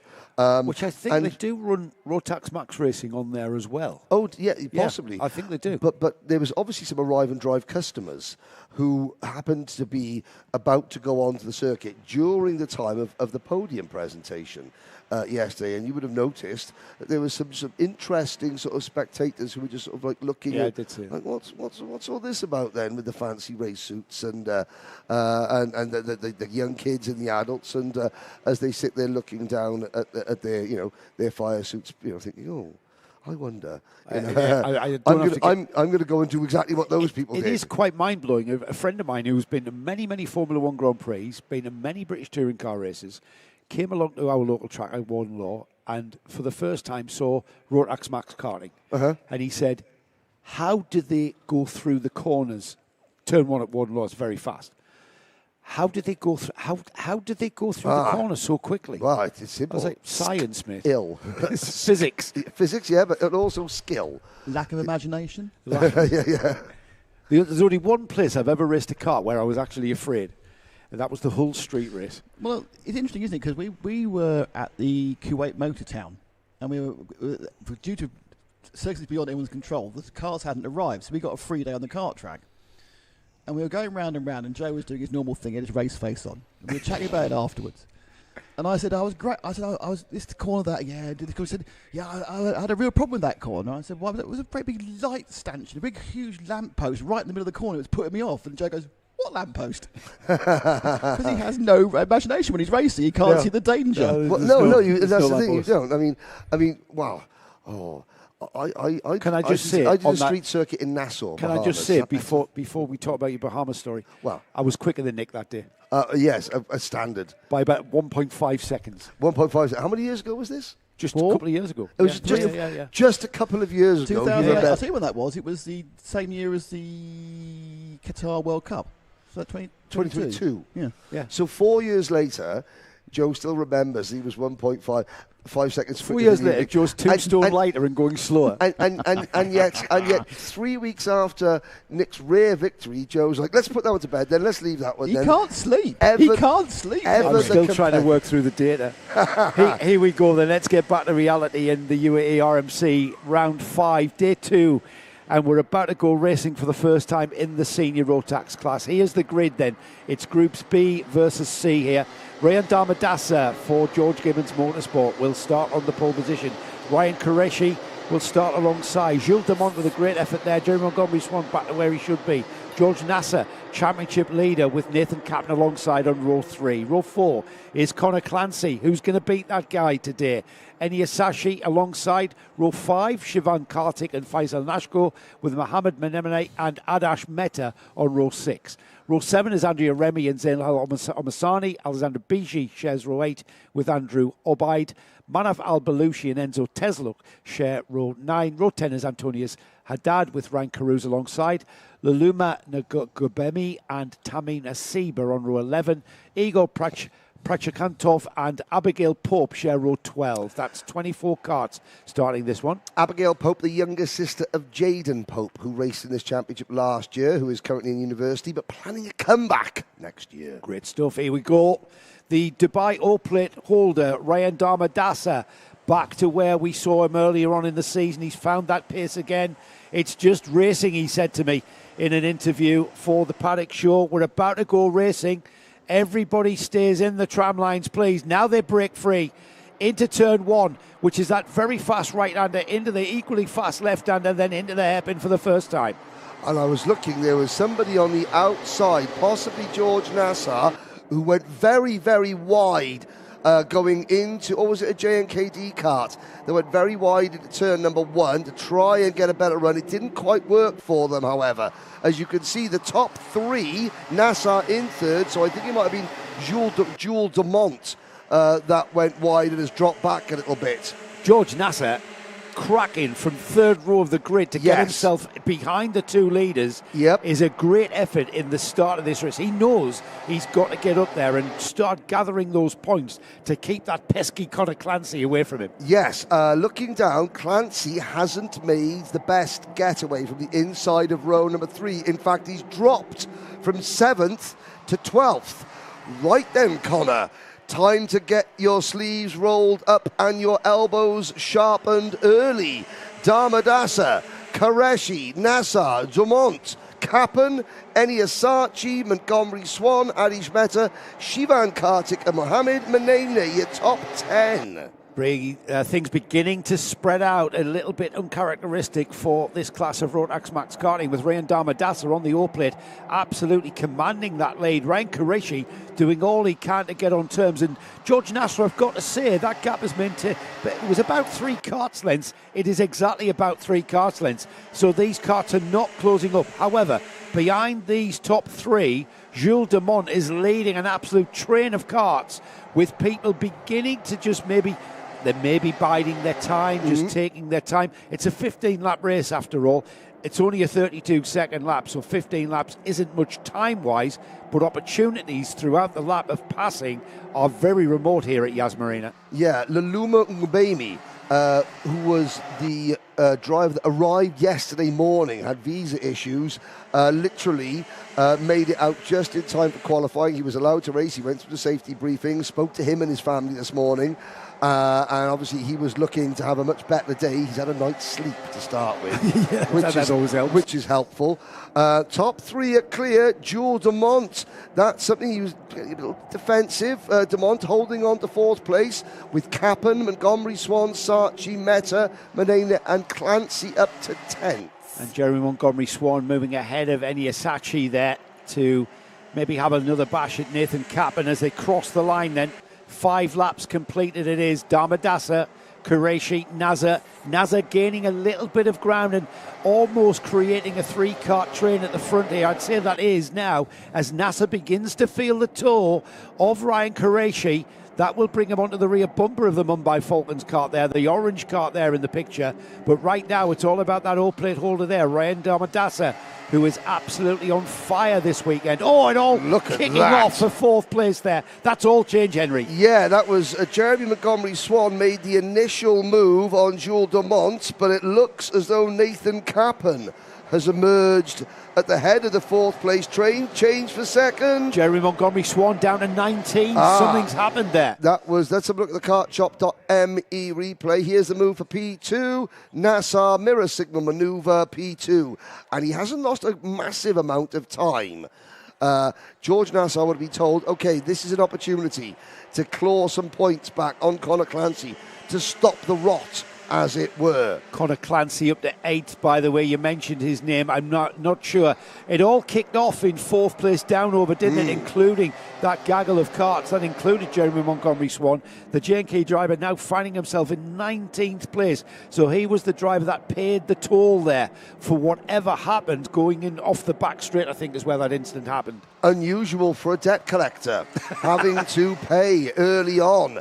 I think what would have happened is they were side by side. Montgomery Swan had to take evasive action across the grass coming out of the final chicane. Yeah, good speculation, Henry. Which is just by looking at the 2 and 3 wide action going into that bottleneck, somebody had to say and bail out. Nassa's not done with this one yet. And we've only clicked by half distance here. 15 laps. We've completed it. It'll be 9 laps completed when they get through the next 4 turns here. And Nassa is coming. Nassa is coming towards Dhammadasa.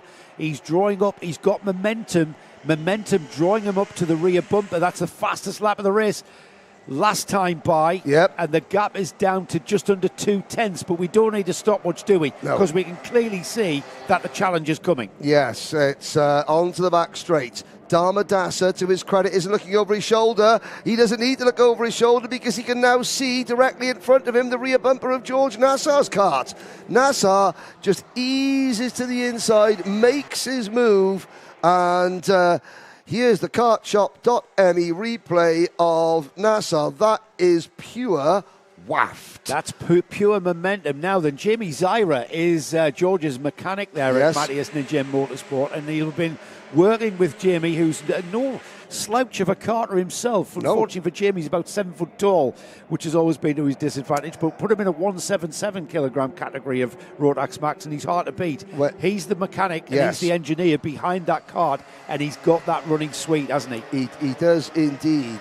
Jamie, he used to race in the British Championship when it was known as Super 1. When it went to become the Motorsport UK British Championship, he did the first year of it in 177, still races in 177 occasionally. He's going to do some NKC. you'll see on Karting Live TV, of course. Yeah, and I asked him, would you ever go for a ticket for the grand finals? He was like, no, I'm too tall, I'm over the weight. Clancy still 10th. Jamont. Well, he's gone down. He was 8th. Yes, he was 8th. He's just been overtaken by Alexander Bigi. Oh, the notorious BIGI. Yeah, and the last time I looked, he was 8th. He's dropped down to 10th. So I was asking the question yesterday, who can beat Conor Clancy? He's not having a day of it. I'm not quite sure why he was off in qualifying, but it's clearly because they didn't get on and put those laps in, and then everyone was disqualified. Even before the issue with all the lap times, he was still only 8th. Yeah, that's right. Yeah, because I wasted a great line. The bid for 8 starts from 8th. Then, of course, he lost that time. Shame that's been made redundant. Yeah, it was shocking. a cracking tagline. Yeah. There's the field coming through now. We're on lap 13, or 13 laps completed this time by. That's a lovely view of that double apex. It's 2 left-handers there, but the karters seem to... They're just taken as one sweeping 180-degree sweeping turn, don't they? And I like that. So that was the view of the entire field. All 24 drivers who are still running. Laluma Ngubeni at the back of the pack. Abigail Pope just in front of Laluma. Tamim Hasiba, Enzo Tesluk. But yeah, great, to show, look, even the drivers that are in 23rd, 24th, they're still pushing the envelope all the way through that corner. Yeah, there are some different lines. Drivers have carts set up, depending on their driving style. But here we go. It is Nassa, half a second in front on the final lap. Through turn 6, up the hill, over the yump. And it's going to be a win for George Nassa. Yeah, he's back on schedule to a championship. He's going to consolidate that championship lead as he takes the first heat. Groups B and C, of course. He's got another heat to get through. And these senior max go through a heat phase and then straight to a final. There's no pre-final for these drivers. They do get 2 races, though, to form the grid for the all-important final. Rayan Darmadasso, I've got to say, second place and a strong showing. Yep. He was very strong at the beginning of the season, and then he faded a little bit, or he seems to have faded a little bit. He's back on song here, as he was at Dubai for round 4. I said to him, and we'll see this in our interview in the Paddock show, which I think he's on today's show in the lunch break. Yep. And he says, not really anything discernible that you could sort of put your finger on. It's just racing, really. Yeah. And it's the way your look goes sometimes. Oh, see... Oh, I know. It's my OCD. It's annoying me. I've got to say, there are things... I try not to give... You know this, Joe. We try to... We describe... We try not to opinionate. We struggle not to opinionate. No, we struggle not to. And I struggle to not. I don't like criticising drivers. The drivers that are going across the painted line there. Now, some of them will be told by their mechanics, you need to get back quick because we need to do pressures, what have you, or we want to get through the scales early on. I don't like it, and it's really annoying me. There we are. It's annoying me as well. Yes, sorry. It's ruining my OCD. George Nassa then takes the first heat win for Senior Max. Rayan Darmadasso second. Ryan Qureshi was third. Nathan Kaplan fourth. Mohammed Menemene fifth. And then Adish Mehta from 12th to 6th. Good drive, Adish. He's got his fan club along with us for the ride as well. That was a great drive from Adish. 7th place then, Eni Sachi, with Jules Demont finding himself down to 8th. Alexander Bigi 9th. Conor Clancy will not be happy with 10th. Zain Holmasani was 11th. Good with drive. Shivan Kartek. Yeah, another good drive in 12th place. 13th, we've got Andrea Remy, and then we've got Manaf Al-Baluchi. Jerry Montgomery Swan recovering to 15th. Faisal Nashko 16th. Antonio Stardad next. Ryan Carouse.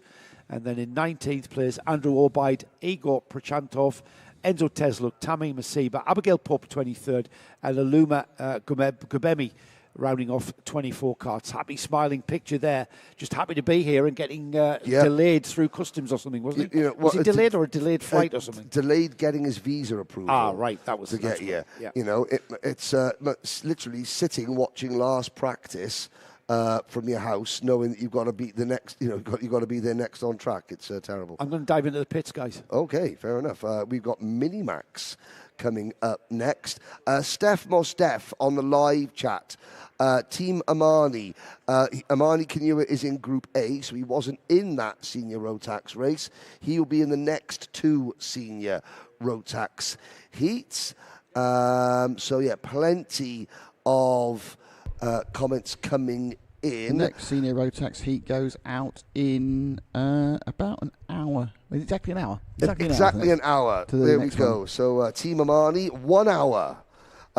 But, don't go away. Stay watching because, I know you're supporting Team Amani, but South Africa have got a number of drivers here, including in this next race. So if you tuned in from the continent of Africa to watch Amani Kanua, well, you can also watch Lwashu Mathibula. In kart number 115. He is one of the number of drivers, 4 drivers in total, brought over by Wesley Orr, the War Motorsport team boss. I think that interview is in today's Paddock show as well.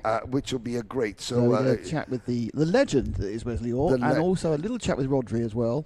Rodri, sorry. Roddy, yes, Roddy. You got it, but inside it's Roddy. Roddy Harris. I'm hoping that my friend Kyle Lawrence, who I commentate with, will be approving of my my new South African. What about friends you commentated with? You got a lot of messages from. Oh dear. Jack Doe, who said, Hello, I was Jack. in the combox at the O-Play. We came to chat with, didn't Jack Doe? Yes. Why not racing, Jack? I had a message from Jack's dad asking could he have Joe Bradley's phone number to discuss something, because Jack's had to stop karting for the time being, but is very interested in commentary.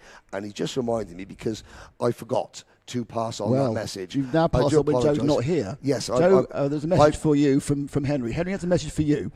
Jack Doe's dad, formerly of this parish, who you interviewed, messaged me saying, can I have your number? Can he get Joe Bradley's number? And I forgot to reply to him. Now I've remembered, I will make sure that happens. No. Jack wants to discuss media because Jack's not racing at the moment, but he's very interested in our side of things. But he's quite good at talking, isn't he, Jack? Yes. Yeah. Yes. No, sorry. No. Next generation. So, yes, I will now pass the message on. Apologies, Jack Joe, and to Jack's dad. So, you can just give him my number, Saw the message, didn't respond instantly because I'm generally rubbish. You are absolutely rubbish at responding to messages, Yes. You're the second worst person I know. Second worst? Oh, yes. Johnny Palmer, way worse. You know when we were talking about our odd friends in motorsport? Yes. And you were up there with them all. Yes, I'm wear it as a badge of honour. You're not always top, though, Henry. No. You're not top oddest person all the time. No, Johnny's our oddest friend. I am, after Nick Damon and Joe Bradley, their years of working across the motorsport spectrum at the highest level, and I mock and joke all the time. And spectrum's a great word. Genuinely, both Nick Damon and Joe Bradley have worked at the highest level of all motorsport. Still am. And they still are. This is it. And they have named me as in the top 3 of the oddest people they know.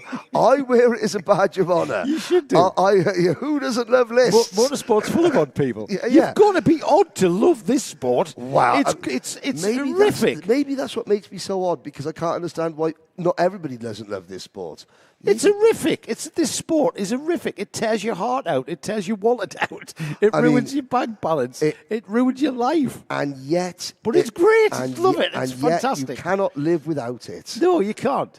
You can't. I sometimes wish I'd gotten into heroin or something, because I'd be on a methadone program now. There's. And I'd be cured. At least, I'm not cured though. I'll never ever be cured from my motorsport addiction. There is no other sport that you say me in you the got hotel bitten last by night the bug. when I should have been sleeping. I thought I'll just have a look at YouTube. Oh, there's the Bathurst 12 hours. An hour and a half later, and one very splattered kangaroo. I was still watching. I thought I really possibly should try and get some sleep. Yes. Whereas as you were watching the Bathurst 12 hours, after watching rugby match. How'd you get on? Pardon? We didn't play. It was England-Scotland. And did England win? No.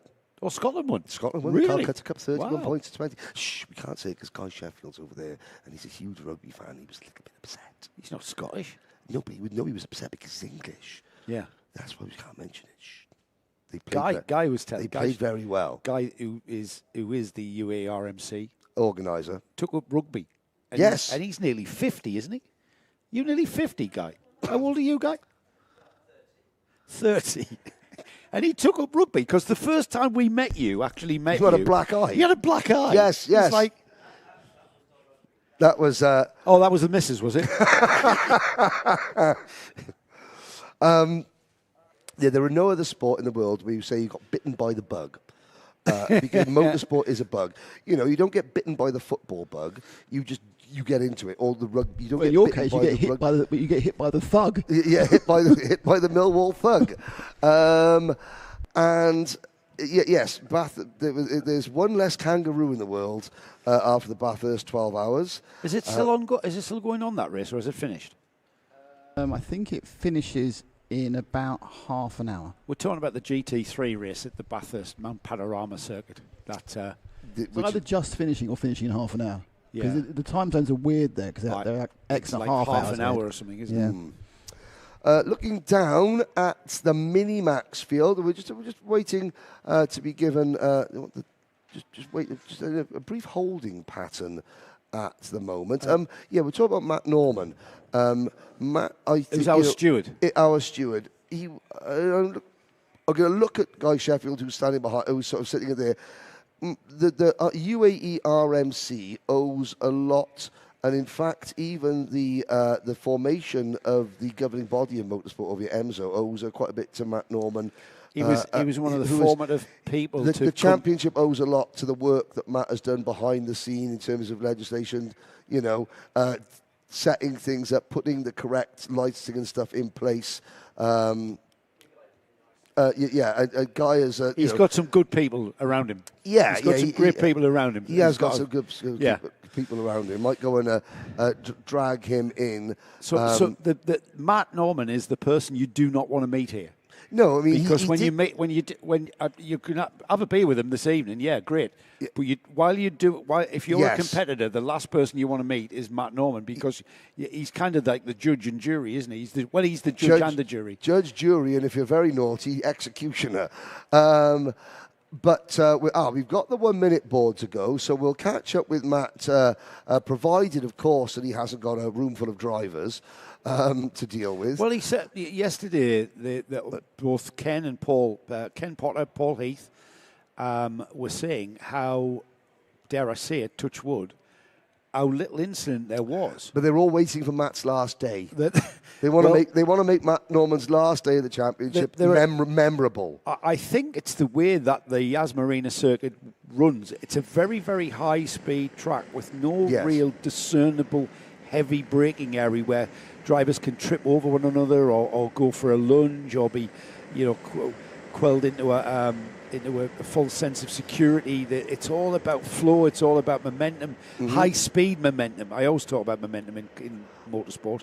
Here's your grid, Henry. Yes. Austin Gray and RBJ Stubbs. I'm going to make a prediction. This could be one of the best races of the day. I don't know why. I'm a big Minimax fan. Feeling in my waters. Oliver Butchard and Benjamin Karachkovich on row number 2. Maxim Zoyner and Max Payton on the special liveried Synergy, row number 3. Francesco Lisignoli, William Mazzali, Kia Ivanov and Mikhail Mitrokhin round out your top 10.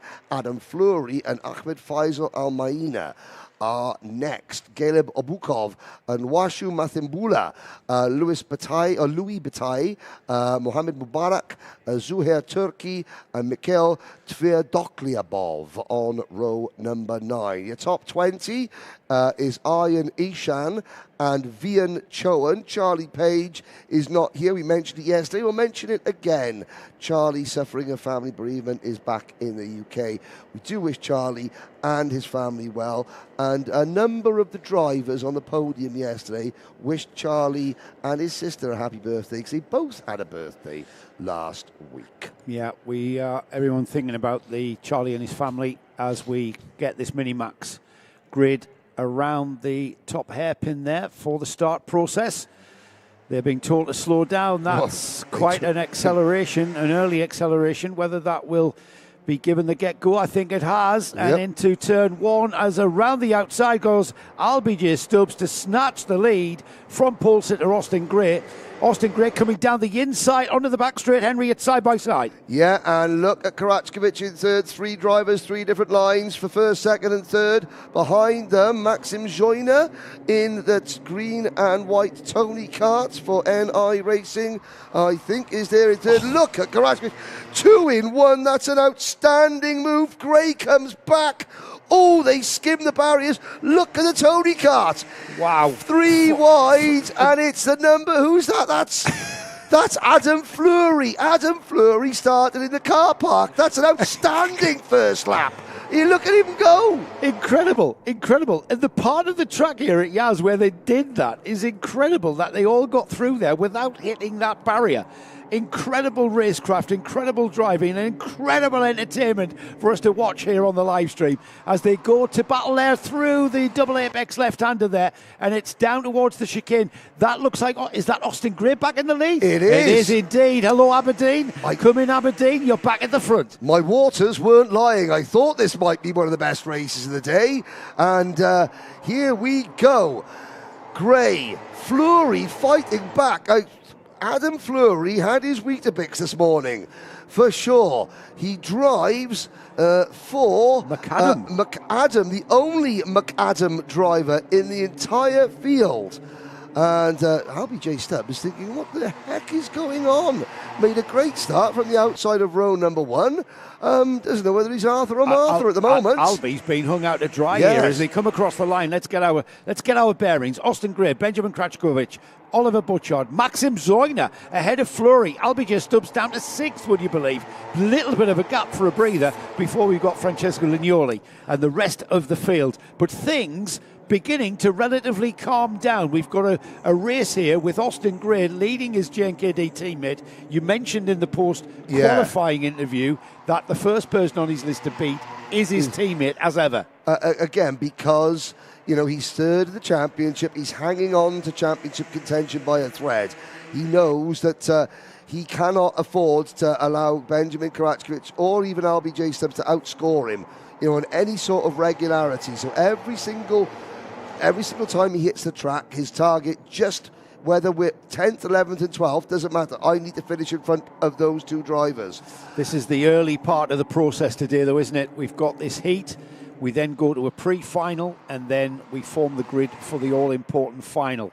And at the moment, we need to calm ourselves down here. LBJ Stubbs is doing exactly that and calming himself down and thinking, right, I just need to, consolidate. He's got ahead of Maxim Zoyner. He's back up to 4th, but he's got a huge gap to fill before he gets onto that rear bumper of the Mumbai Falcons driver, Oliver Butchard, who seems to have had a lease of performance here since he's moved to Mumbai Falcons. He's back towards the front of this Minimax grid. Yeah, and I'll say this. I know Oliver's parents are watching, and I'll say it regardless. Oliver needs to find a home.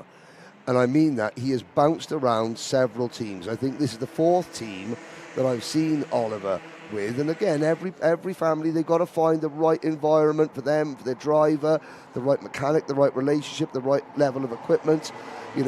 Oliver now needs to find a home.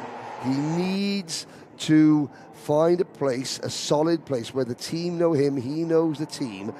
That you look at Conor Clancy in seniors, he's been with Alex Gill, his mechanic, for 5 years. Yeah. They are as one. Yeah, they're a team, aren't they? They are the definition of a team. The thing about Oliver needs that because he hasn't won a final yet. I mean, he's done everything but win a final. At the trophy presentation, I was standing with his mum and dad to our left. His dad gloating about Liverpool beating Sunderland, of course.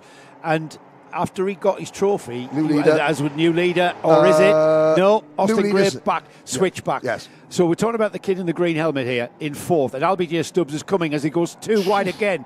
Krachkovic has got the lead, and through with him, Oliver Butchard around the outside. Let's have a look at what happened here, because there's a lot to take in here on the carshop.me replay. Krachkovic goes for the lead. Austin Gray is fighting the slide there. Yeah. Slides wide. That's why Butchard came through.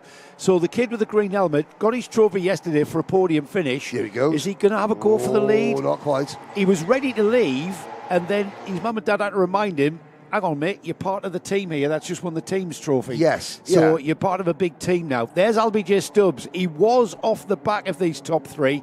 He's now, in the space of time, as Oliver Butchard says, get on with it, to Benjamin Krachkovic. Austin Gray's not too far away, and here comes LBJ.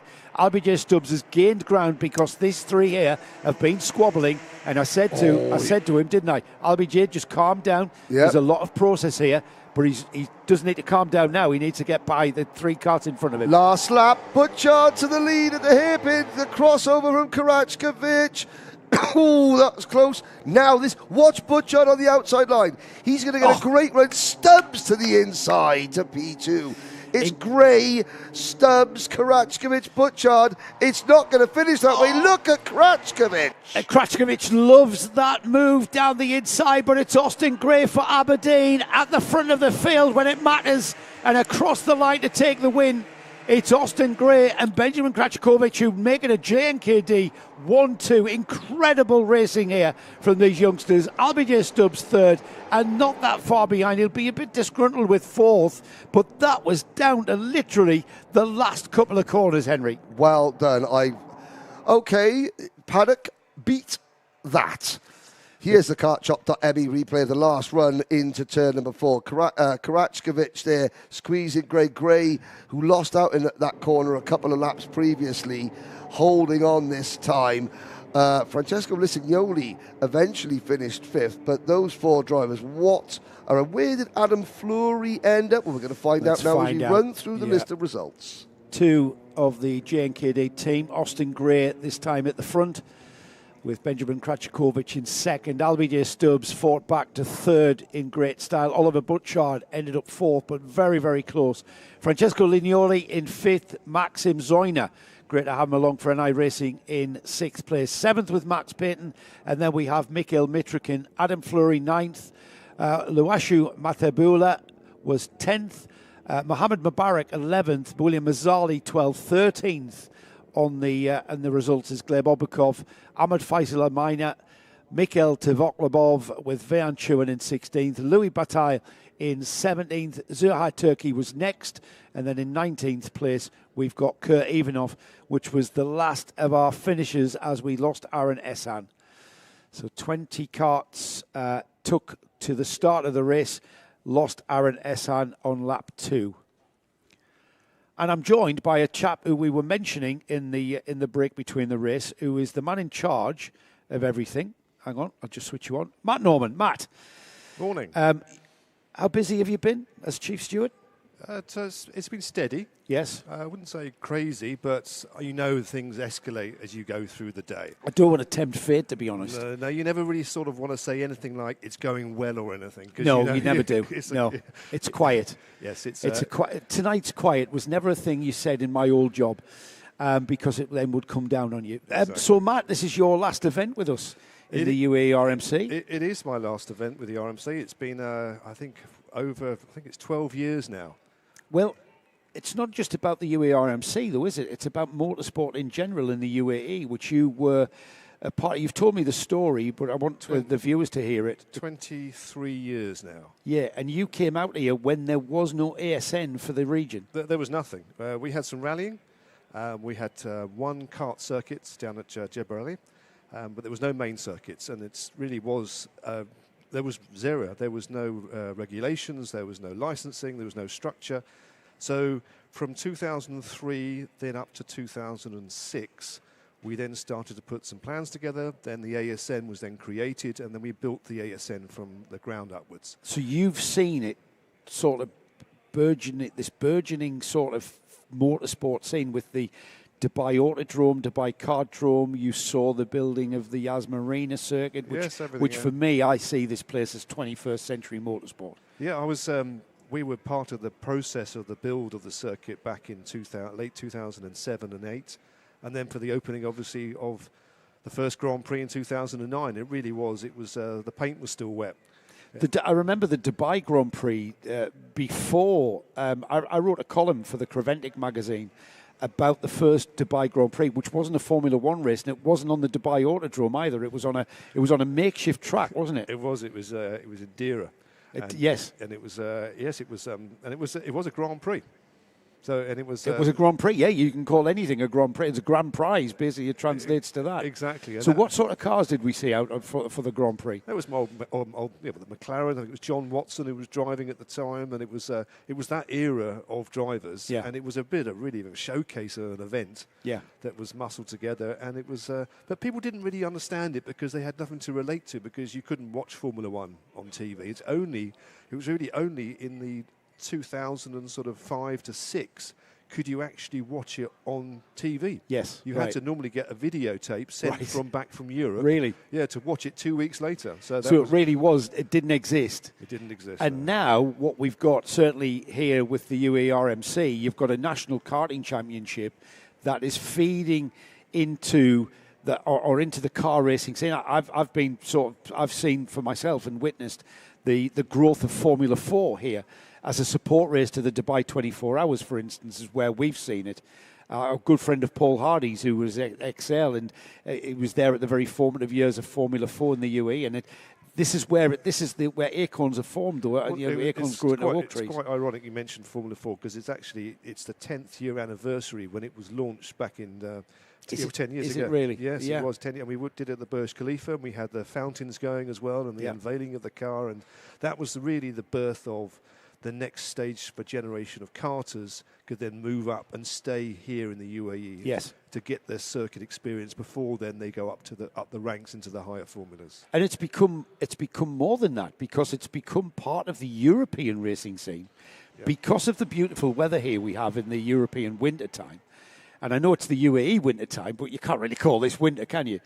And we're seeing this in karting. The UAE RMC is certainly making noises in Europe and in England, which is what I hear, and certainly coming to people's attention about where to take their drivers in preparation for the European season. And the Formula 4 Championship, is that Guy Sheffield being a tinker? Yes, he is. The Formula 4 Championship has become a preparation area for bringing drivers to compete in the Middle East. It was a real strategy what we set up to make sure that it was the same machinery using the same chassis and the same engine, that the European-based championships could then bring their drivers off-season here back to the region to enjoy obviously the good weather and the good circuits, and train their drivers to then send them back to Europe, so they had that racecraft. So it was a strategy. So that was deliberate. Deliberate, yes. Yeah, clever. Yeah, that was clever. So Matt, you've been here for over 20 years. Can you pinpoint something about the motorsport in this area which you've been a big part of the growth of? Can you pinpoint something that you're the proudest of? Starting the F4 was certainly one of those pivotal parts. And obviously here now at the Yas Marina circuit with the karting, it's something that myself, Guy and Tony sat down a long time ago and wanted to run an RMC on a modern Grand Prix circuit. And that was a real big push, and it's a big draw for the drivers. They enjoy coming here. So that's really it was a bit of a crazy concept, I've got to say, when we're not just going to go to Yas, we're going to use part of the Grand Prix track. It was a fantastic idea. What you've also created is a track unlike any other track that we race on in the UAE series. And it's kind of the character of it, the high-speed character of it is in complete contrast to where we were a month ago at the Dubai Kartdrome. It's in complete contrast to Al Fassan, which is in complete contrast to the Al Ain Raceway, which is the home of the series. It's a massive feature and one where everyone wants to go. What I always makes me laugh is that when you watch the Grand Prix here, if you look, you'll see going into that corner, the tram lines are still there. That's right. Yeah, and it's always, I remember we put those tram lines down like 10 years ago. Really? And and I always thought that F1 would then remove them for the Grand Prix, but they didn't. No. So it's always been like an historical part of it that... and they changed the track, didn't they? I mean, we're actually on the old, what is now the older Grand Prix configuration. Correct, where they went left and right. That's the configuration we use for turn 1 and 2 and then 3. Slightly different profile that they added to this corner, because now they bypass that chicane. It's a fast S for us, but it was chicane for Formula 1. But it's still fundamentally we are on the Grand Prix track. Yeah, absolutely, 100%. And we're all very proud to be able to then have this as part of the calendar and for the drivers to experience something very special.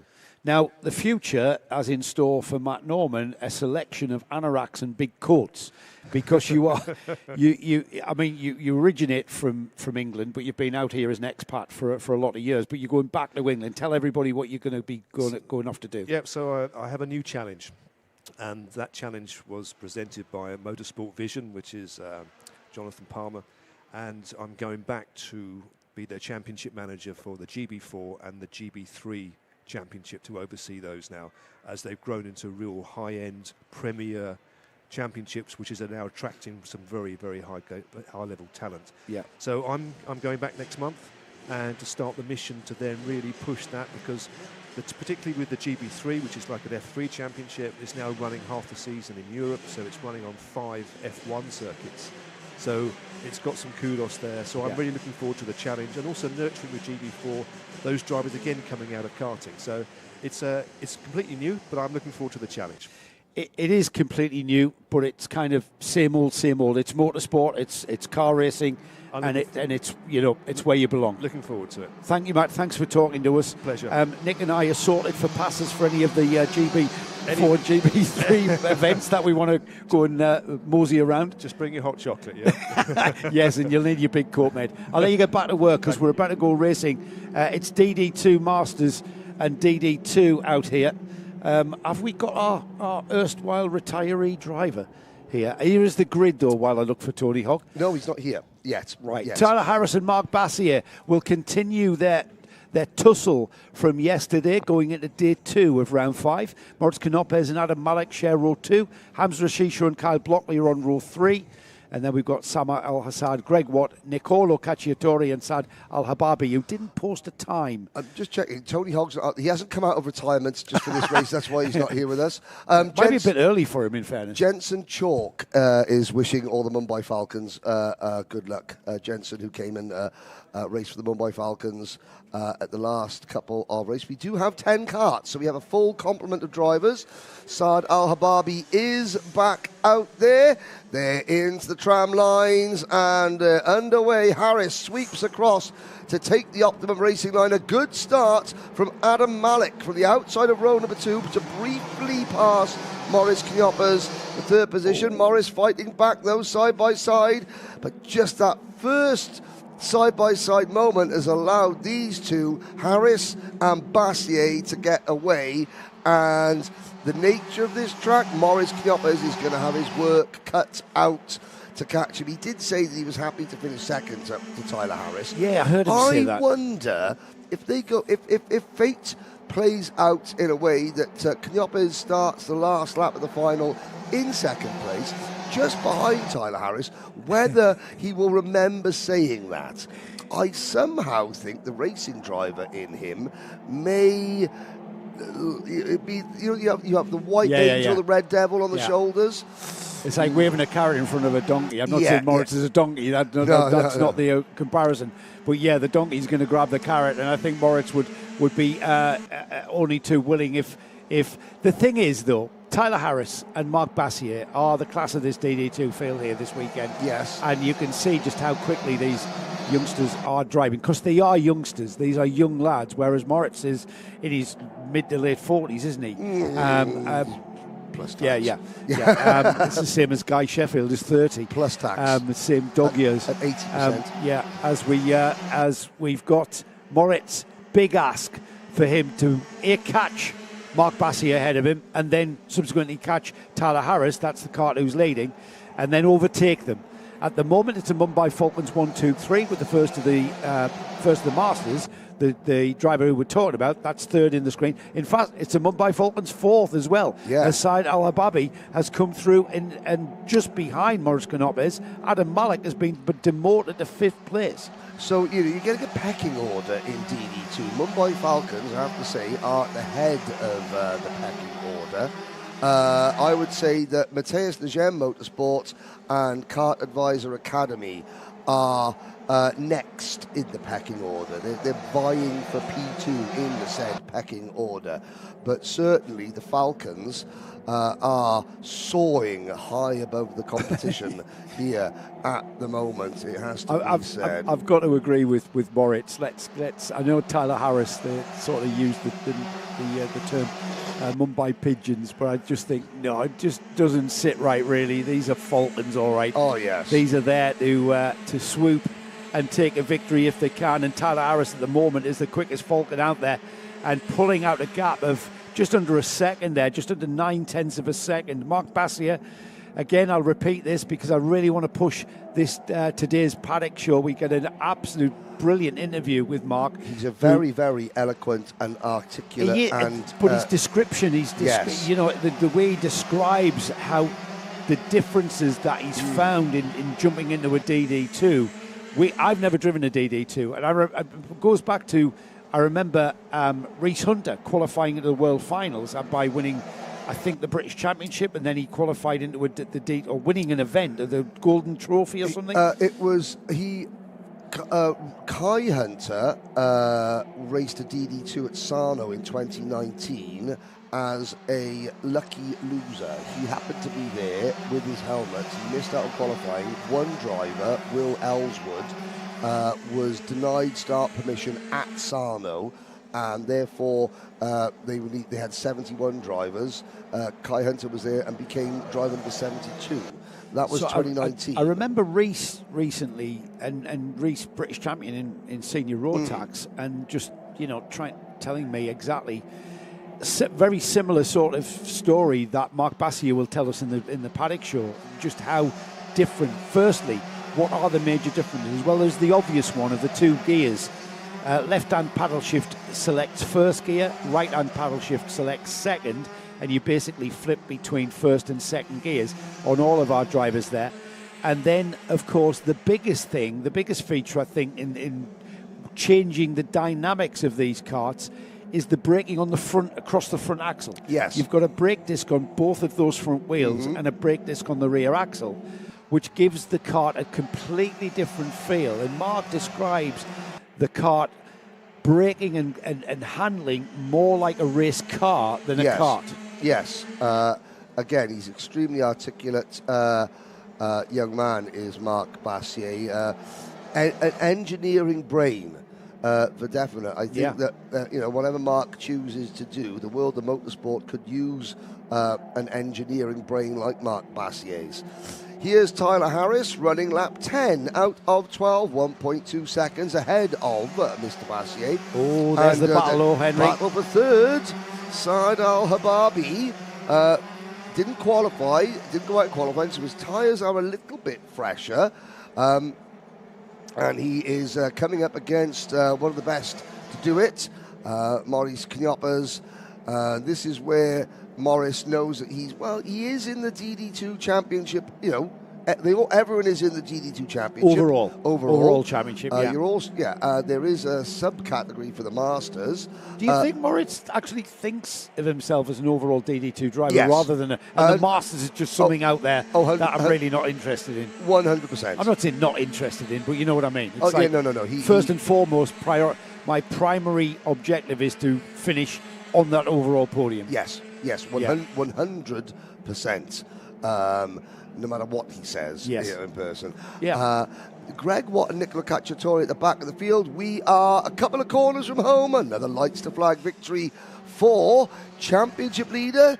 Is it too early to say champion-elect? Oh, I think Tyler Harris. Please. he's got to turn up, really, as he takes the win for the heat in DD2s. Mark Bassier second, Moritz Knopes will be delighted with a third overall.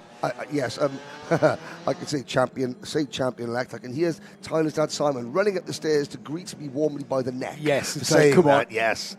Even though I'm not a believer in commentators' curse. No. Or hexing someone. It's all about how you perform on the track, and it's all down to the look that you create. Yes.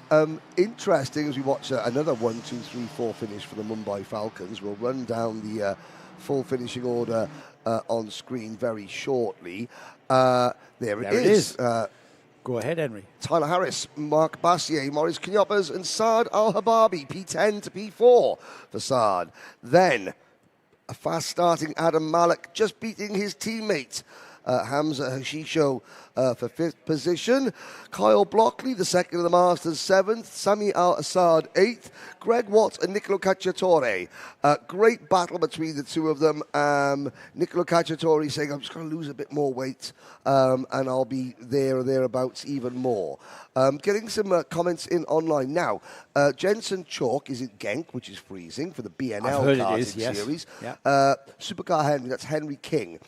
He is on his way back from Valencia, which was cancelled. Yeah. The X30 Winter Cup. Valencia's on the Mediterranean. High winds. The paddock has have to be left. No one's been allowed to take their awnings down. Oh, really? Yeah, no, because of the gale Just force unable winds. to. And also, all activity at the Circuit Ricardo Tormo has been cancelled as well. A severe weather warning in Valencia. And if you think back to the horrific floods just over a year ago that Valencia suffered, of course. They take their weather warnings very, very seriously in that region. The sun has come out in Aberdeen. Oh, has it? George Geddes has said the sun has come. The sun is coming out. Well done for our rampant lion, Austin Gray. In Aberdeen. Yes, the sun has come out in Aberdeen. Do you want me to put the coffee on? Oh, yes. I'll talk to Henry have a while you chat have the to coffee on.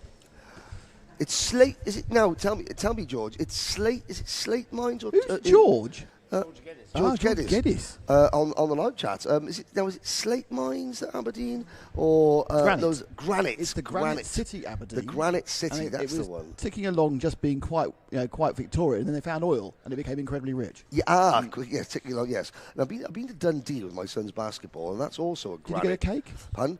I did, and I went to the best bakery I've ever been to was in Dundee. And if you have seen me around the paddock, you might notice that I have frequented many a bakery. Many bakeries in my time. Many bakeries. So I can't think of the best bakery I've been to. I must admit, I don't have an outstanding bakery in my life. There is a bakery in London that does original recipe Portuguese custard tarts. Pastel de Nata. Yes, yeah. The thing about Pastel de Nata is I've done quite a lot of RC stuff in Portugal. By RC, you mean radio control car racing. Yes, yes. This is where Karting Live TV came from. It came from RC Racing TV. The RC Racing TV crew are over in Bangkok at the moment. Yeah, I saw that. Yeah. I saw there's a Ash, who you know is over in Bangkok. Yes, filming. And there was come back. I mean, talk about the worst RC racing crash I've ever seen. Yeah. And apparently, this one circuit in Bangkok is known as the mother and father of all RC tracks, where you don't have a small accident, which is ironic considering how small the cars can are. be. Yeah. Yes. Anyway, so we used to do a lot of now the thing about Pastel de Nata is, if you want a Pastel de Nata in the UK, they're about £2 each, aren't they? Yes. Any Lidl or Aldi in Portugal, you wander in there and they're 29 euro cents. 29 cents. Yes. So 24p. 24. So when I'm out there, I'll have about 43 of them. Yes, yes. But when I come back to the UK, despite the fact I like them, I'm too tight to buy them because they're English prices and I want to pay Portuguese prices for them. Yes. And you think, and they taste better when they only cost £24. People have Pastel de Nata, it's a custard little cake with a kind of a flaky pastry base. Yes, and it is delightful. With coffee. It is like groove. It's like delightful. Groove is in the heart. Now we've just seen Ken Potter is discussing something on track. While we wait for the next race, he's taking out a driver and one of the driver coaches to have a chat. You really want to be on the right hand side of the track, don't you? Because you get to park your cart in the shade. Yeah. Now maybe they've gone to get a cart because in the Minimax race there was a retiree. I can't see the rescue van out on the screen anywhere. Well, yeah, Aryan Esan. I think that might have been Aryan Esan who has gone to retrieve. That was an amazingly quick cup of coffee you made there, Joe, without bringing any coffee on. What's your feeling? It's brewing. What's your feeling on Pastel de Nata, Joe? Sorry? What's your feeling on Pastel de Nata? We're discussing bakeries. Pastel de Nata. Pastel de Nata, the Portuguese little tarts with custard. They're probably the best thing in Portugal, aren't they? Oh man. We were agreeing. Yes, it's a bit like, what's the Italian one with the little cream? What they call it? Cannoli. A cannoli. Oh. Cannoli's bad for you, man. And now we're wondering why none of us can make the weight. I know, I can't. Well, I'm off to Mugello after the next round in Dubai. Yes. Then the following weekend, I'm in. Am I in Mugello? Yes, I think I am. Aren't I? The following weekend You're in in Mugello, then you go to Dunk as well. Then I'm in Dunk as well. Mugello, But Mugello, Tuscany in the spring for the 12 hours in Mugello, the sports car race, and that is where I'll have my first cannoli of the season. Yeah. Because they're not. You can't. People tried to do it in England, and they're just not the same. No. The best thing, I always think the best thing Different about oils Italy, and butters. the best thing about Italy is you go out and you have a lovely pizza or a lovely bit of pasta meal, but then you go to the gelato shop after, a completely different place for your afters. Yes. Yes, indeed. We're talking about so from the sublime to the ridiculous. Joe going from Mugello. Mugello Dunk as well. Dubai, Mugello, Dunk as well. I've got a better one. Okay. Yas Marina. Yes. Warden Law in February. Yes. Dubai, Cartrum. Yes. Mugello. Well, Dunkswell. I believe I could trump this. So this is consecutive. Living weeks the dream, mate. Since Dubai Kartdrome, UAE. Yeah. From Dubai Kartdrome to Macau International Circuit to Houston Speed Sports Park to the Sebring International Raceway to Homestead Miami Speedway to Yas Marina next weekend. Wilton Mill. Hey. that is. Just, the Wilton Mill Winter Warmer. All it's called the Icebreaker or something? The PFI do the Icebreaker. We've called ours the Spring Cup. There's nothing spring-like about it. I don't know where as I grew up watching banger racing in the UK, and banger racing have the Icebreaker, they have the Bone Shaker, which is their words for having, it's going to be sub-zero temperatures at Mildenhall or somewhere like that, watching four Granadas smash each other up. But now karting has taken on, it's the way of sort of convincing people it's a great idea to have a race meeting in January in the UK. I remember when there was no kart racing or any motor racing between October and March. It's not that long ago, because when we did the first Dubai 24-hour, which was in 12, it was literally an oasis of racing within nothing around it. It was before Bathurst 12-hour got big. It was a glorified small race. And then there was always Daytona at the end of January. Daytona 24 hours. Landau Kart Club caused a stir back in about 2004 when they had, it was called the Celtic Championship or the Celtic Challenge, and it was the first weekend in December. And was the challenge not to get chilblains? But Motorsport MSA at the time, Motorsport Association, they did give us. It was an MSA event, but there was a lot of politicking going on to make it happen because traditionally it was clay pigeons turkey trot at the end of November, which signalled the end of the British karting season until February. Club championships starting in February. And now they don't stop. Well, events don't stop. They don't. Motorsport is 12 months have a of the go-kart year. race. Let's go. And especially when we have the UAE RMC to go through across the European window. Aaron Qureshi will start on the Junior Max pole position with Louis Radcliffe coming across with Sam Pollitt Racing. Going to spoil his date is the plan. Via Chopra and Mitansh Jain are on the second row of the grid with Johannes Senyaki and Derek Rivera on row 3. Row 4 is Giuseppe Montanari with Faris Arun. Gabriele Barracordi is on row 5 with Aaron Mason. Then we've got Savelli Kojai and Jaden Hidding. Row 7 is Harry Radcliffe and Ray Harbour. Row 8 is Sam Turner and Harrison Stevens with Floris Schenkenberg and Pierre Abu Diwan. And then we've got on row 10, Abdul Razik Al-Qureshi and Erend Ortak. Leah Anna is next with Paul Schutzman, Vladimir Goujo and Damien Nora on 12. Row 13 is Antonio Hasari and Joe Morad with Raffaele Zagati and Lev Tolstith on 27th, 28th. 15th row of the grid is, I've lost it, Romy Sabali, Murad Baramov, and the 33 kart field is rounded off by Kibber Kidwai. Very quickly, Harrison Stevens getting lots of support online. Bev Guest and Floris Schenkenberg took a quick trip to hospital yesterday with some back pain, is being cleared to race and is out and running qualifying 17th. Yeah, because that was a big nasty accident, wasn't it? Yes. That happened, and great to see Floris out here and still fit enough to race. Aaron Qureshi on riding a wave of success after yesterday's first day of racing. You've got a couple of people out of sequence there, but we get a bit of a breakaway from Qureshi. We have gone green. I'm not sure if we have gone a false start here. At the moment, I've got nothing to tell me otherwise, so we are racing. I mean, that would be. I mean, if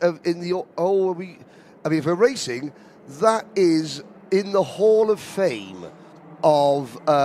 How do we call this? Well-anticipated starts. I don't want to call it a jump start because he hasn't been given a penalty. But he anticipated that about 5 seconds before anyone else. He didn't have to anticipate anything because he is the one controlling the pace. Henry. Oh, okay. Yeah, well, that's very so true. he controlled the pace, and then when he accelerated, what didn't happen was the rest of the field didn't. Oh, okay. Well. So when the pole guy puts his foot in, that's when you put your foot in as well. And whether you jump the start, wherever, you jump the start together. Yeah. But no one else did. And look at the gap he's got. He's got a gap of almost a second after one lap of racing. I mean, and we are racing. That's we have done a complete full lap. So it is Qureshi from Serenayake via Chopra in front of his title rival, Mitan Jain, who is down in 8th. Louis Radcliffe caught napping at the start, I think is the kind word to say.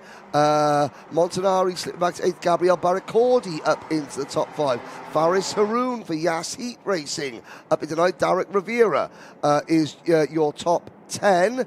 Looking further back there, all 34 drivers, 33 drivers are running. 33, 12-lap race as well for this Junior Max Heat.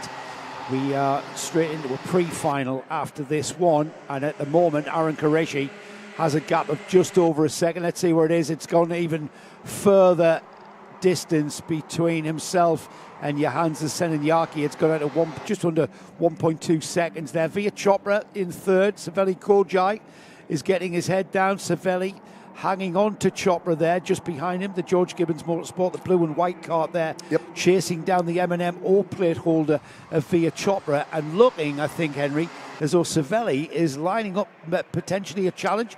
This is a driver that you mentioned has developed and come on massively with these. I think the word maturity comes Maturity, yes, as well. Got unlucky, was caught out by a lapped cart in the pre-final yesterday, although to be fair the blue flags weren't waving. There's a move for second place. That's Via Chopra making a move on the hands of Senanyake. Here's the kartshop.me replay. This is a deceptively difficult overtake because you're not really braking. You know, there's no braking zone. You can't outbrake the driver. It's not a massive break, is it? You've just got to get inside there. Kojai has a look at Senanyake as well. That's going to slow them down and bring Mitan Jain, Gabriel Barracordi, and Louis Ratcliffe into play. Yeah. But it looks like Kojai's in the orange helmet on the blue and white cart there, challenging his teammate Senanyaki.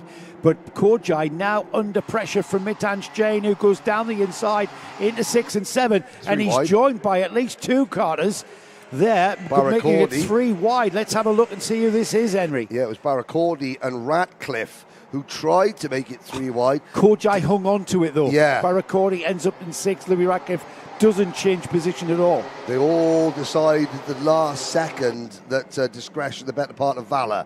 The black and turquoise blue machine, that's the Yas Heat Racing cart of Faris Haroun, the Emirati Express, who had a tough day yesterday. Didn't finish the final. Well, the Express has left the station and it is in the top 10, P9. Yeah, he had a very torrid character building day, I think is what we can put that under. Today, though, he's coming back on song as the rest of the field go through the West Hairpin turn 3 here, breaking away now. Qureshi's gone. He's checked out. He's got 1.8 seconds. He's a scrap for 4th place there, and are coming together with Mitan Jain, not coming off the best there. That was Mitan Jain challenging Johansa Senanyaki, and Senanyaki there getting it all squirrely, but just closing down. It's hard to tell from that perspective who had how much room. The kartshop.me replay really caught that well, and that is Mitan Jain, who will fall down the order and continues to fall. He's falling still. 26th is where I've got him coming through, and that is unfortunate for the championship protagonist there, Mitan Jain, falling foul of that move. And you called it, Henry. You said it's not an easy overtake going into turns 4. It's not. And of course, Jain was so close to the inside of the track, getting squeezed there by Senna. At the start of this weekend, Jane was 11 points behind Chopra. As we're looking now at an inter-team battle between the George Gibbons Motorsport drivers, Kojai, Senna, Baracordi. That is a type of incident that has huge championship implications, because it doesn't matter whether Mitanj Jain is exonerated from blame. It doesn't matter if there's a penalty to the other driver. Mitanj still finishes right down the order. As drivers, even if you think you're being hard done by, if you've got a championship on the table, you have to sometimes say, I'll lose this battle because I want to win the war. Discretion, the better part of valour, is the term that comes to mind as we've got George Gibbons Motorsport three-cart party being spoilt somewhat by that purple and blue cart there of Lewis Radcliffe, who goes through. However, the undercut is done by the number 281. That's Johansa Senenjaki, who gets that position back. The lap chart will not show any difference, and we almost go three wide across the line, squeezing down into turn one. They're side by side and having to take avoiding action there. Senenjaki had to go outside of track limits there to get through the corner. It's all getting very, very busy here, and we're on the final lap as Aaron Qureshi has pretty much been a solitary but dominant run to the flag here, while it's all kicking off behind him. Yeah, all this Faris Haroon going for a move on the last run through the final chicane. Qureshi, Chopra side by side for what was eventually fifth position. Louis Ratcliffe beating Savelli Kojai. There's a bit of gesticulating going on after that race, and this is where this is where Savelli Kojai still has a little bit of learning to do. That was Louis Radcliffe making the move, and Johansa Senenjaki, who did he slow down afterwards? Well, that's something for people that aren't us to decide. That's not for us. The CarChub.me replay really did capture that, didn't it? Showing how he ran out of space. I want Savelli Kojai to look back at this, because this is where the maturity. He's getting very animated now. He's obviously feels perturbed or aggrieved at something. Do you know what? There's a panel of stewards, cameras around the circuit, Savelli.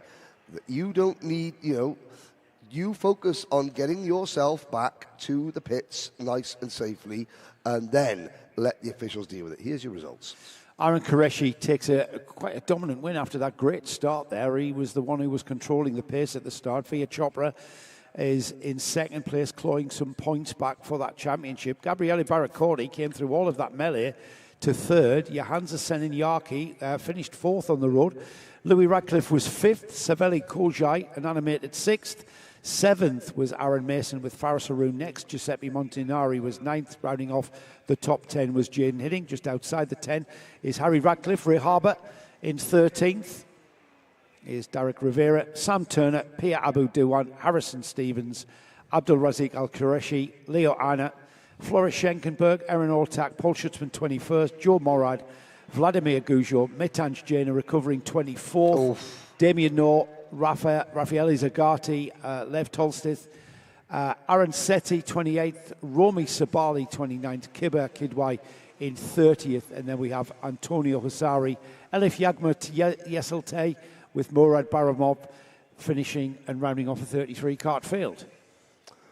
Yeah, Murad Barimov failing to finish after failing to do more than a lap and a half in qualifying. It's not been a good start to the day for the there is a couple over there with my name on it.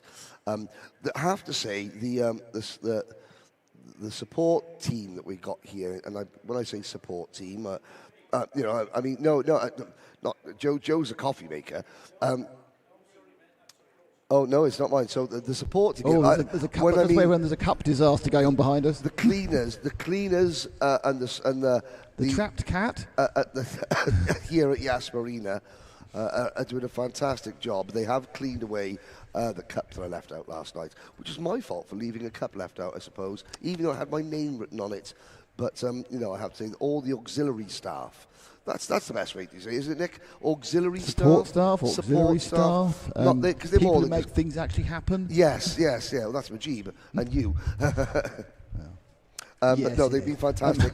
However, my coffee cup did not survive the night. A bit like the kangaroo at Bathurst. Did not survive the night.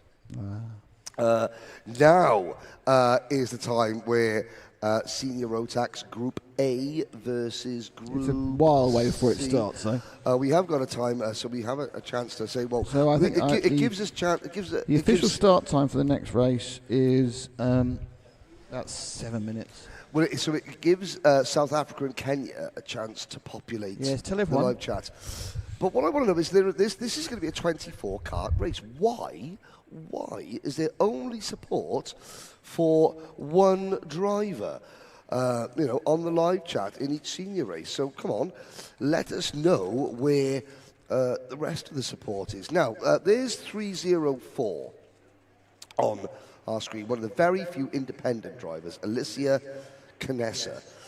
This is Alicia's last season in the UAE Championship. As it stands, she goes to university in September, but she's going to university in the Netherlands to study motorsport engineering. Her family is initially from Bulgaria. Wow. And she has a KZ2 at a family home in Bulgaria, which, and this is important, and Alicia, I know you're sat in her cart, she needs to ask her mum and dad a question, because getting the cart from Bulgaria to where she's in university in the Netherlands, that's not the main problem that Alicia is facing. The main problem is, how can Alyssa get the cart from the garage in the Netherlands to the circuit? To any circuit in the Netherlands. She needs some wheels. Has she not got a car? Do you got a license? Well, she does, but she needs... Let me explain what you do. She needs a van, she said. No. You buy a Ford, you get a Ford Mondeo, and you stick it on the roof rack like we used to. Oh, right. Well, I mean, Alicia was... she's the only 17, 18-year-old girl. Her brother is there, mechanic for her, who's asking, can I have a van? Well, because I need to transport my go-kart. Yeah. Tell you what, you can get a cart in the boot of a Sierra, because I've done it. Well, I mean, there's not many Sierras left in the Netherlands, though. Can I just say... Because it's not 1988 anymore, Nick. Can I just say it? She's very young. What my suggestion would be, I used to be a lecturer on the motorsport course at Gateshead College, and what I would suggest is, put your cart into one side for the 3 years or whatever it is, and stick in, get your qualification, get a job as a motorsport engineer somewhere, whether that be at whatever level you end up. Well, you can always come back to karting. Yeah, no. I mean, but the objective should be to make a living at this sport. Oh, she intends to. She is right now. She intends to, just to do a bit of KZ2 racing in the Netherlands on the weekends when she's not in lectures. But to do that, she needs her mum and dad to buy her a van. She needs to be revising and Yes. When did Joe become Mr. Serious Responsible Study Master? I noticed that you abandoned your search for a cup with my name on it and just didn't make you your wanna, coffee. Yeah, I'll tell you what, I'll go and have a look. You were the one who stole these, weren't you? Or did they I repurposed I never them. ever thought that coffee cup gate would be the major part of the day. Can I have another look at that onboard, please? Because go on then. So Sam Turner from the Kart Advisor Academy was kind enough to let us have the onboard footage from his GoPro from the practice day, and we've seen that Junior Rotax race that we've just seen, and we saw how those karts had coming together. We saw how tight the corners were. We saw some great overtaking go on there. This gives us a completely different perspective on just how difficult it is to race at these high speeds here at Yas Marina. Let's have a look. Yas Marina, a track that everybody has been excited to come to. Round 5 of the UAE RMC, and here we are on board with Sam Turner from the KA team. He's going to take us round a lap. This high-speed circuit is actually on part of what the Grand Prix takes place on here in Abu Dhabi. Out here onto the back straight, then Sam will take us down this back straight, hitting speeds of 120 kilometres showing on data before he turns left and then right into a double apex left-hander that kind of forms a hairpin here. Here we go then. This will end the lap through a little bit of a chicane and then flat out across the line. You'll notice the grid markings on the track as he crosses the line here. And then on another, that was a great insight there from Sam Turner. And Sam, on the fringes of the top 10 in his class there, Junior Rotax, and Sam kind enough to give us that. Might be a feature actually going forward. I think so. Henry's got his coffee cup. Well, I've got two small coffee. I've got 2 thimbles worth of coffee. Yes, that equals one cup of coffee. When we got here on Friday, when we got here on I can Thursday, tell you where the big cups are. Yeah, when we got here on Thursday, we would do that. Is basically one mouthful of coffee. Yes, I have 2 mouthfuls of it's coffee. An absolute pain. You drink one mouthful, you've got to get up and put yourself some sugar and milk in. Yes. But yes, Sam Turner. What the reason, Henry, while you were going off stealing coffee cups, I repurposed them. After that Junior Max, we saw the carts coming together. We saw some wheel banging. We saw some overtakes. We saw some great racecraft. But the perspective from the driver's perspective is what I wanted to show everybody there, and it really was. It just showed how fast it is. Yes. And the next time we show that, make a note of this. Next time we show Sam's on board, have a look at his brake foot. And have a look how little he uses that. And also even in the braking zone. It's high-speed precision, this circuit is, because you can see at the top of the screen there, those white barriers that lean out, and just to stop the drivers abusing track limits or breaking track limits. You have to literally, through the fast chicanes, I say it's 70 miles an hour going into turn number 1, you have to thread the needle at 70 miles per hour. And it is really threading the needle. Oh, yes.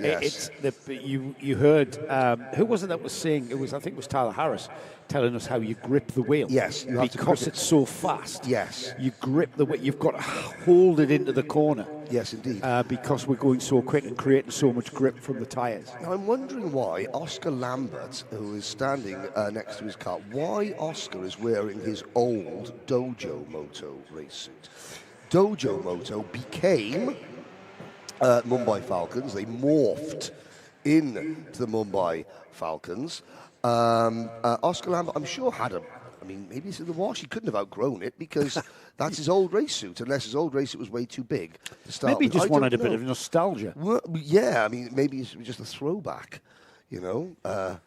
Yeah, a bit of nostalgia. It's took you back. It's taken me back, so yeah. How old is that suit then? Mumbai Falcon, that is a 2024 race. 24. Yeah, Mumbai Falcons came up. Dojo Moto became the Mumbai Falcons at the end of 2024. Right. So this is the second season. The team has been is running. Is it fundamentally the same team? It's exactly the same team. Just a different badge. Different name. A rebranding. I have to say, a rebranding, and they do now look the part. You know, Dojo Moto were always a very successful team, hard-working team. Lee Murray from the UK has been out there and has helped them a lot, you know, to develop. But now the Mumbai Falcons, they look like an international team, and they're performing like an international team in every way, shape, and form. Yeah, they've got some good customers as well. They've got some very, very high-level customers, competitively, I mean. Here's the grid then. Oscar Lambert, Tottenham Mumbai Falcons. There's 2 on the front of this grid. Oscar Lambert and Ryan Qureshi will form the front row. Daniel Breath, the Spanish driver from the Motorscape team, will share the second row of the grid with Jeremy Montgomery-Swan. Trofim Krotov, great to see Sokol Racing Junior team up there and in the top 5. Nathan Kappen alongside him on row 3. Row 4 is Kyan Cranebull and Enia Sachi. Row 5, Oscar Backhouse and Faisal Nashko, with Alicia Kanisa just before she heads off to university. Looking for a van. Looking for a van. Mum and Dad. Or a Ford Mondeo with a roof rack. Yes. Adish Mehta starts 12th. He came from 12th to 6th in the last heat. Armani Kanua, a recovery drive to 13th. He went very quick this morning. Unfortunately, regulations had him on 7th. Row 8 is Leif Mominar and Andrew Obaid, with Abdullah Al-Carter and Enzo Tesluk on row 9. Row 10, Philip Dinu and Ryan Carouse, with Timofey Sevostanov and Tamim Hasib are on row 11. Orlando Benchivenga and Abigail Pope share the 12th row with Alexis Elzaya who is there. He is he? Yes. Yeah, he is there, I believe. But is the driver that controls the pace. Coming onto the start-finish straight here and heading down to the starting area onto the racetrack proper. It's two trains, two lines of well-formed senior Rotax. This is groups A and C. We've split them into three groups. This is A and C's turn. As we get towards that acceleration zone, Lambert controlling the pace, gets the foot in now, and Daniel Breath going with him. They slot out of the tram lines into turn one, then turn two, the S-bend here, and into third place has gone Trofim Krotov from, I think, sixth on the grid. He's now third. Great start from Krotov there in the lime green and black race suit, lime green crash helmet, the white nose cone on that Sokol Racing Junior Lando Norris kart through turns 4 and 5, the motorscape kart of Daniel Brith there in second. Lambert, you know, he's second in the point standings to George Nassa. That's before Conor Clancy comes into the equation, which will happen later in the year when dropped scores start picking up. Lambert needs to do something. There's a great move from Trofim Krotov. Krotov down the inside at the West hairpin there. Let's have a look at the carshop.me. It was momentum out of the second part of the starting S's here on the lap and then just slotting in the inside. It's a very wide line there. You optimise the line through the corner and therefore leave the door wide open, and someone like Trofim Krotov taking massive advantage of that and getting by Daniel Breath as they cross the line. Then 2 laps completed. Lambert, Krotov, Breath, Qureshi, Kappen, Cranbull, Montgomery Swan in 7th, Backhouse, Sachi and Meta. Adish Meta from 12th up to 10th already. Yes, indeed. Alicia Canessa holding on that independent run. Daniela Rossi kart 304 in 11th position. Amani Kanua up into P12. Krotov has his sights set on Oscar Lambert. Lambert, I'm not going to say it's must win, Joe, but it's... He needs to. He really needs to win a race. I'm not sure how much to the forefront of his mind it is right now as he handles this Mumbai Falcons kart around the Marina circuit, but it's at the forefront of his, or just near the forefront of his mind, is the championship here in the UAE RMC. He's got a lead that he seems to be well in control of. Trofim Krotov, I don't know much about the Sokol Racing Junior team, but they've certainly been a welcome addition to this round. Yep. Easy to spot, bright green overalls, bright green helmet, and a big white nose cone there, probably to save a bit of weight on the front end of that Lando Norris kart. Yeah, there are several teams from Russia here. Sokol Racing Junior team have gone into the Synergy awning. NI Racing have got their own team. Here's an interesting little bit tidbit. How many races do you think that Oscar Lambert has won in this year's RMC championship? Two heat races across the first 1, 2, 3, 4, 5, 7 events. Yeah, he's been competitive. That's why he's second in the championship, I suppose. Last year he had won an awful lot more. Right. So 2 wins at this stage of the season, 2 heat wins for Oscar Lambert is not where he wanted to be. Yeah, second place in points is great, but you know, in terms of race victories, that's what is the tonic for every driver. But isn't that an indication of just how competitive this championship's become as it continues to grow? You've got drivers coming through into seniors from juniors, like the George Nassas, the Conor Clancy's this year. Yep. But that's you've got very fast juniors becoming seniors, and Oscar now has to really fight hard for it, and he's doing a cracking job, I've got to say, at the moment, as he turns off the back straight. He's just got to remind everybody, because of course, you know, he's been beaten by Conor Clancy, who is his teammate.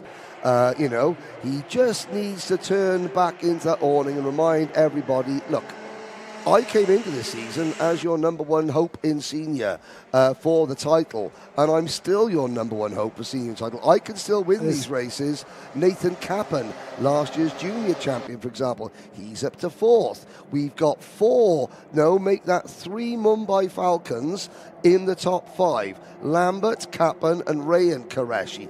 Good run for Cian Cranbull. Jeremy Montgomery Swan is there in 7th. 8th for Oscar Backhouse, continuing his real improvement. Armani Kanua up to P9. Yeah, strong showing from Armani Kanua, and as Sami Warati says, the day is still young. Keep pushing, Armani. He is indeed. Adish Mehta stifled somewhat from 12th to 10th. He got up to 6th in the last heat. This is an absolute ding-dong of a battle at the front, though. All it takes, we take this for granted that these drivers are going to press the brake at the right time, turn in the corner, not go too wide, not make a mistake. But it's not as easy as these drivers make this look.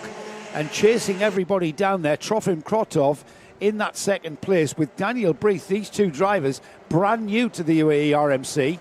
I've not seen the Spanish driver before. He's new to me. He's with Motorscape, which is Mark Rose's team. So, you know, he's got good kit underneath him. Oh, Jeremy Montgomery Swan. Too wide. Montgomery Swan, let's see. That was a challenge on Kyan Cryenbull just in the background there as they come through 6 and 7. We'll have a look when they cross the line. He made it work. There he goes.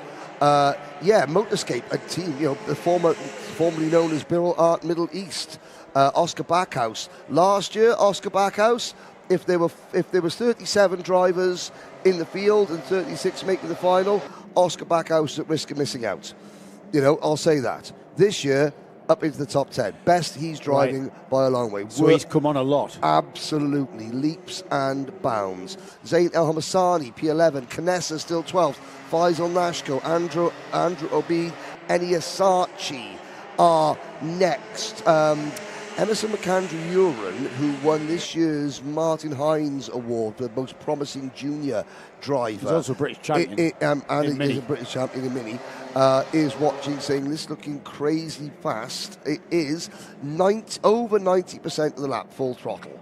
I don't personally know Emerson, but I know he would absolutely love this place. Yes. As a proper racer. This would be right up his Strasser. And a great preparation for your European season. Exactly, Emerson. Or should I say exactly, Wayne? Yes, that's who you need, you need to speak to. Emerson's dad. Need to speak to the sponsor. Well, here we go then. As well. With 3 laps to go, we have got a race because Oscar Lambert, who looked very much in control of this one, has now got company. He can hear the engine revs from Trofim Krotov's Lando Norris kart behind him. The Sokol Racing Junior team have got right onto the rear bumper of that Mumbai Falcons kart now, and it looks like he's been just waiting to pull the trigger, Henry, as they come through the final turn.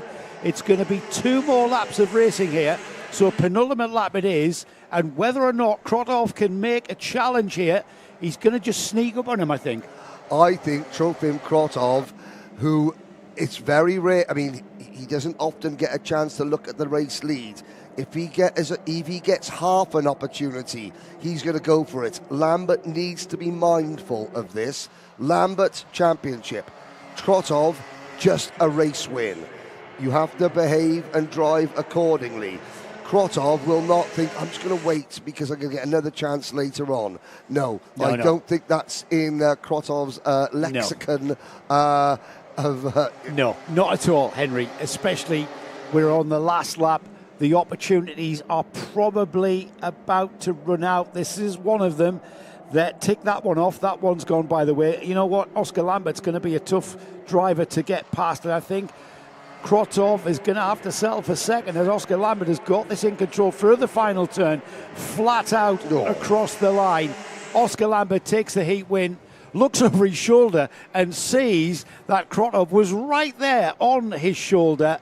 Thumbs up from Trofim on that white-nosed Lando Norris kart. He enjoyed that, didn't he? As Daniel Breath would have enjoyed, I think, coming through in 3rd as well at the line. Nathan Kaplan, Ryan Qureshi, Jerry Montgomery Swan 6th. That was a good race. You had to look hard to see the racecraft happening. But as we got towards the flag, Henry, that thing lit up, didn't it? Thoroughly enjoyable indeed, I say. Even, you don't need to be... Obviously, we had a Minimax race earlier that was all over the place. That was just as good in a different way. Lambert, Krotov, Brith and Kaplan, your top 4. Qureshi and Jeremy Montgomery Swan. Kyan Cryenbull and Armani Kanua up 5 places to 8th, followed by Oscar Backhouse, Adish Mehta, Zayn El Hamasani. Great drive from Faisal Nashko. Faisal Nashko finishing P12 ahead of Alicia Canessa. What a drive for one of the very few independent racing drivers in the field. Andrew Beadley, Mumina, Eni Asachi, Abdullah Al-Keita, Enzo Tesluk, Timothy Sebastianov, Ryan Kairu, Samim Hasiba, Alexis Alzier from the back of the field, up to Philip Dinu, Orlando Benchavenga in 24th, failed to finish. Abigail Pope also failing to finish. Pope and Benchavenga are at risk of being the only driver to miss out. Let's have another look at the live chat while we wait for the next race. Naomi Wariati is cheering. Well, that's Amani Kinua's Nan. Hello, Nan. How are you? Mununa Mukundi supporting Amani Kanua, so is Kagith Mukundi. Steph Moss Def, likewise. And of course, Naomi Wariati cheering Amani on from Kenya, which is where his dad is busy working and trying to piece together sponsorship to allow Amani to continue racing. And again, Emerson McAndrew Uren watching from the UK, or probably watching from Belgium, I would imagine. In Genk in Belgium. It's probably wet, cold and miserable. Wet, cold and miserable. But you know, I mean, I would say that obviously the only thing that Genk has got going for it that we don't out here is chocolate, beer. Chocolate, Leffe, and frites and mayo. However, I see now. I'll be honest with you. I'm much more. If I'm going to say food in Belgium, I go for waffles. Well, yes. I think frites and mayo is just chips with mayonnaise. We get that in the UK. But in our hotel, there's a Belgian bar. Ah, you're in a different hotel to me. So there we are. Sorry, Emerson. There's nothing that you've got that we haven't, apart from maybe a slight case of pneumonia. So again, thank you for all your comments. Ian McCarthy says, I think carers is a good word, not cleaners. Carers, yes. Support stuff, ancillary stuff. It's time for the pre-finals. Well, I say pre-finals. We have got one more Senior Rotax heat to go. That would be Group A versus Group who B. don't have a pre-final. They don't have a pre-final because they do 3 longer heat races. We do have now pre-final lining up on the group for Microax. Yes, now then, this is the Liam O'Hanlon. The Liam O'Hanlon, Samar Chopra show, isn't it? Ivans Voronins are leading the supporting cast. It's Oscar season. Is it the Oscars tonight or next week? I know it's the Daytona 500 today. Is it really? Yeah, and I want to say a big hello to Greg Ives. Greg Ives is, who I'm sure is watching. He is the crew chief for Justin Allgaier, who is the Dale Earnhardt Junior motorsport driver. I'm good friends with Greg, and he managed to get Justin Allgaier into the Daytona 500 as well. If you want to know about never giving up in motorsport, how about this? The Daytona 500, you have to qualify. There are 36 places that are allocated to teams with charters. The last 4 spaces go to open teams. And you have 2 150-mile qualifying races to get in. Now, there is one underdog team. It's called Garage 66, or Motorsport Business Management. It's owned by a driver called Carl Long, who is one of the last throwbacks who brings not used to bring his car on the back of a trailer to the Daytona International Speedway. Casey Mears is his driver this year. Now, in the qualifying race, with 7 laps to go, Casey Mears spun and went a lap down.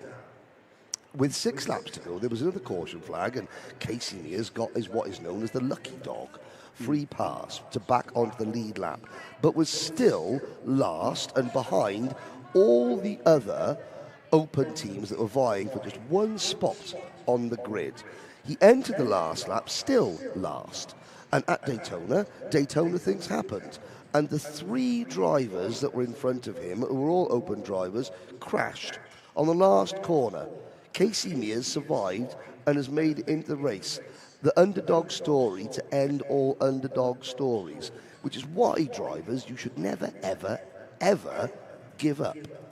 Because now that team have got a payday, even if they finish last in the Daytona 500, they earn enough money. Start and park.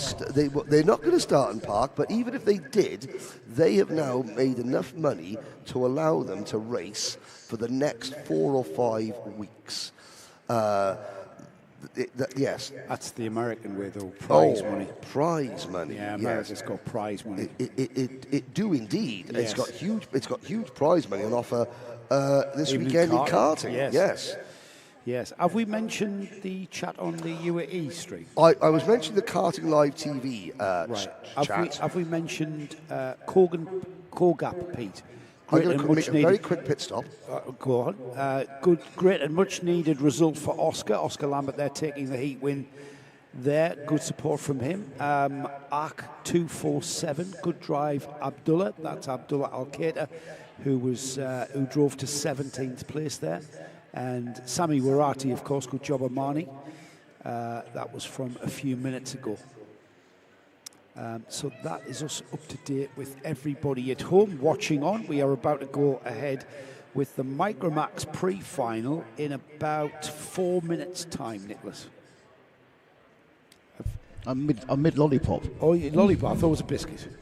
I'm a bit crunchy now. Look, Yes. the mouthful, I feel crunchy. Good. So, This is Matt's problem. He's been handing out these sweets. do we want to? No. We're not going to attempt that, are we? No, not even worth attempting. That's in single seaters. Yes. So, as I said, coming into this round, the championship for the Microax Championship was all about, and remains all about, Liam O'Hanlon, who's that number 22 kart on the grid. I was just about to point out the number 22 there was on the grid. I just thought we'd go for a bit of vista shot. There's a lovely vista shot of the West Hairpin. So when we say the karts are on the Grand Prix circuit, so is the cameraman. The cameraman is absolutely on the Grand Prix circuit. If he was standing there in early December, he'd be in terrible trouble. That would be a great shot from the camera, though. Formula One cars going either side at about 150, 170 miles an hour. The Formula One cars, of course, come straight out there, come past towards our camera there, through the yellow cones and on behind us. The kart track here. Would you like camera on again? No, let's just talk about that for a second, and then we can go back. That's how wide the entry is to turns 4 and 5. So that's what we're looking at, down the back straight. And then you see, look at the tyre marks there, just to the left of the screen. Go way off the track, and then that opens up the corner so that you can get across to the left-hand side of the track to give you the optimum line through the second part of that S-bend, turn 5. Which then brings you on to, let's have a tour around the track, Nick. Let's go to 6 and 7. That brings you along a short straight there and into this. It's two left-handers, but as you can see from the tyre marks, you basically make that one big, long, sweeping 180-degree curve. It's not a hairpin, it's a flat 180-degree sweeping turn as you clip one apex after the other. And then on to the next part of the track. However, we've got the drivers out, being released. Liam O'Hanlon leads the field of Microax karts out. It's the championship leader, number 22. And there he is on the pole position with his championship protagonist right there alongside. Samar Chopra on the front row. Second row, this is where the challenge is coming from. Ivans Voronins with Rud Rabatap, Shekawat. Adam El Sheikh and Cameron Harvey are on row 3. Row 4 has got Saif Al Khalifa and Tadeusz Protaska. Zukanyi shares row 5 with Alexander Feinstein, with Jensen Kelly and Alexander Semenov on row 6. We then got Amar Tabatsa and Vaya Ponna. Roddy Harris and Rafawa Duwambi are on row 8. Row 9 is Sebastian Storer and Saif Almeida. And then rounding off the grid, Leo Reutman, Felix Sousa Jebjerg, Enzo Falzerano, Thea Perun, Kilian Kudu Mabaidi, Ella Yeselte and Tugba Yeselte. They should be with us, getting ready to start. They are. They're at the final turn and about to come back towards us. Emerson McAndrew-Uren has been coaching Liam O'Hanlon when Liam came to the UK last year briefly. Did he? Yes. Here we go. Let's see how Liam O'Hanlon's coaching from our Minimax champion, British champion, back home in the UK, watching on as they go through turn 1, sweeping left and then right and then into turn 3, the hairpin, and it is indeed O'Hanlon who leads, but that looks like Ivans Voronins with a blue and white XL Motorsport livery car that is in second. Yeah, no, we said yesterday that XL Motorsport were having by their lofty standards, a slightly fallow season. I think that a lot of their drivers, they're 1 year away in their respective divisions for being front runners. And that happens as drivers move up through the age groups. You just get a season where, all your main drivers are, on the younger edge of the age group and therefore lacking a little bit of experience. But of course, as the season progresses, those drivers are getting quicker and quicker and quicker. Ivans Voronins being a prime example of that as the field spread out onto the back straight. Samar Chopra in third place. Rudrapratrap Shekhawat is running in P4 and challenging for third as he goes through turn 6 and 7 there. Shekhawat, who's kind of woken up here at Yas Marina. He likes the circuit, clearly, as we've got a 4-car train across the line to complete 2 laps. O'Hanlon, Voronins, Chopra, Shekhawat. Then behind them, Al Sheikh, Cameron Harvey, Zukan Yi, Saif El Khalifa, Alexander Feinstein, the top 10 rounded off by Amar Tabatsa as O'Hanlon gets his head down onto the back straight with carts veering off to the left-hand side of the track, and that was Zukan Yi. Yes, Zukan Yi has learned how to defend, ladies and gentlemen. Have circuit, will defend on it. Have circuit, will use all of it. Yes, quite even right. if it was a football pitch's length across the track. Yes. Voronins is looking very strong. Now, of course, Ivans Voronins came into this weekend 7th in the championship. So, again, Liam O'Hanlon, he's got to concern himself more with Samar Chopra. Samar Chopra's gone through. Yes, Samar Chopra, we were just extolling the virtues of Voronins' drive, and Samar Chopra spoiled Henry's party by chopping through and into second and looking like he's about to challenge on Liam O'Hanlon. Uses the tin opener and through has gone Voronins. Voronins now in second. O'Hanlon comes back at him. He doesn't take that very well, does he, Liam? Yeah, no, and there's experience. That was a more experienced driver than Ivans Voronins. Might have just stuck it in there. Here's the kartshop.me replay. Now, at this point, you're thinking Voronins is on for the race lead. Double cutback, he just sort of gets the car a little bit loose mid-corner, which spoils the momentum. Here we go, side by side with the race lead. Now Voronins gets it up into P2, Chopper back to third, Shekhawat fourth, and here comes Adam Al Sheikh into P5. We've got 5-car train joining in now. Soon to be 6. Yes, this is brilliant stuff. It's a bit like the Tour de France peloton here, where they're all taking it in turns to lead. And here comes Voronins down the inside into first place. Is O'Hanlon going to come back at him? Yes. No, he's not. Yes, he is. Yes, he is. And he's taking Chopra with him. Side-by-side action down the back straight. We're 3 wide down the back straight. Here comes Cameron Harvey. And look at Samar Chopra to the inside. New leader, Chopra. Voronins second. O'Hanlon back to third. Al Sheikh is now up into P4. Shekhawat fifth. Harvey is sixth. Seventh, Al Khalifa. Watch out for Alex Freienstein. He's not in the picture at the moment. If they carry on racing like this to the front, he's going to be in the picture soon. There he is in 8th place. Zukan Yi, Amar Tabatsa rounding out the top 10. Roddy Harris had a problem on the opening lap, dropped himself back to 23rd. He is now on the move back towards the front as well. The War Motorsport Telios driver, Roddy Harris from South Africa. Can't take our eyes off this front battle, though, as they come back together. We thought for a moment there Samar Chopra was giving himself a bit of a breather. That breathing space has disappeared as Ivans Voronins is back there on his rear bumper and on his bumper as they go 3 wide across the line. O'Hanlon down the inside, but he's not got the line through too.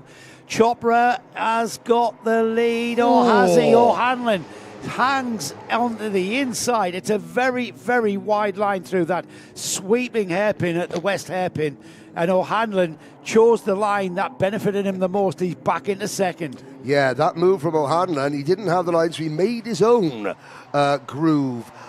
Felix Zuzajebjerg, the Ital Course Middle East driver, sadly has retired. on lap number 6. We're now running lap number 9 out of 13. O'Hanlon back on Chopra's rear bumper. He's going to set Chopra up for the undercut coming out of turn number 3.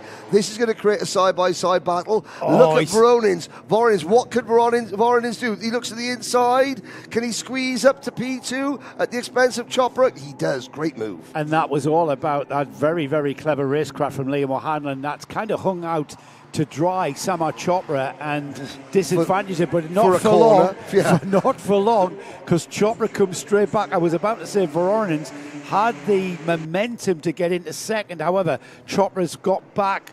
Breathing space for O'Hanlon as they head to the hairpin now. They're on lap 10 here of 13. So time beginning to run out for this thing to get settled. It certainly isn't, though.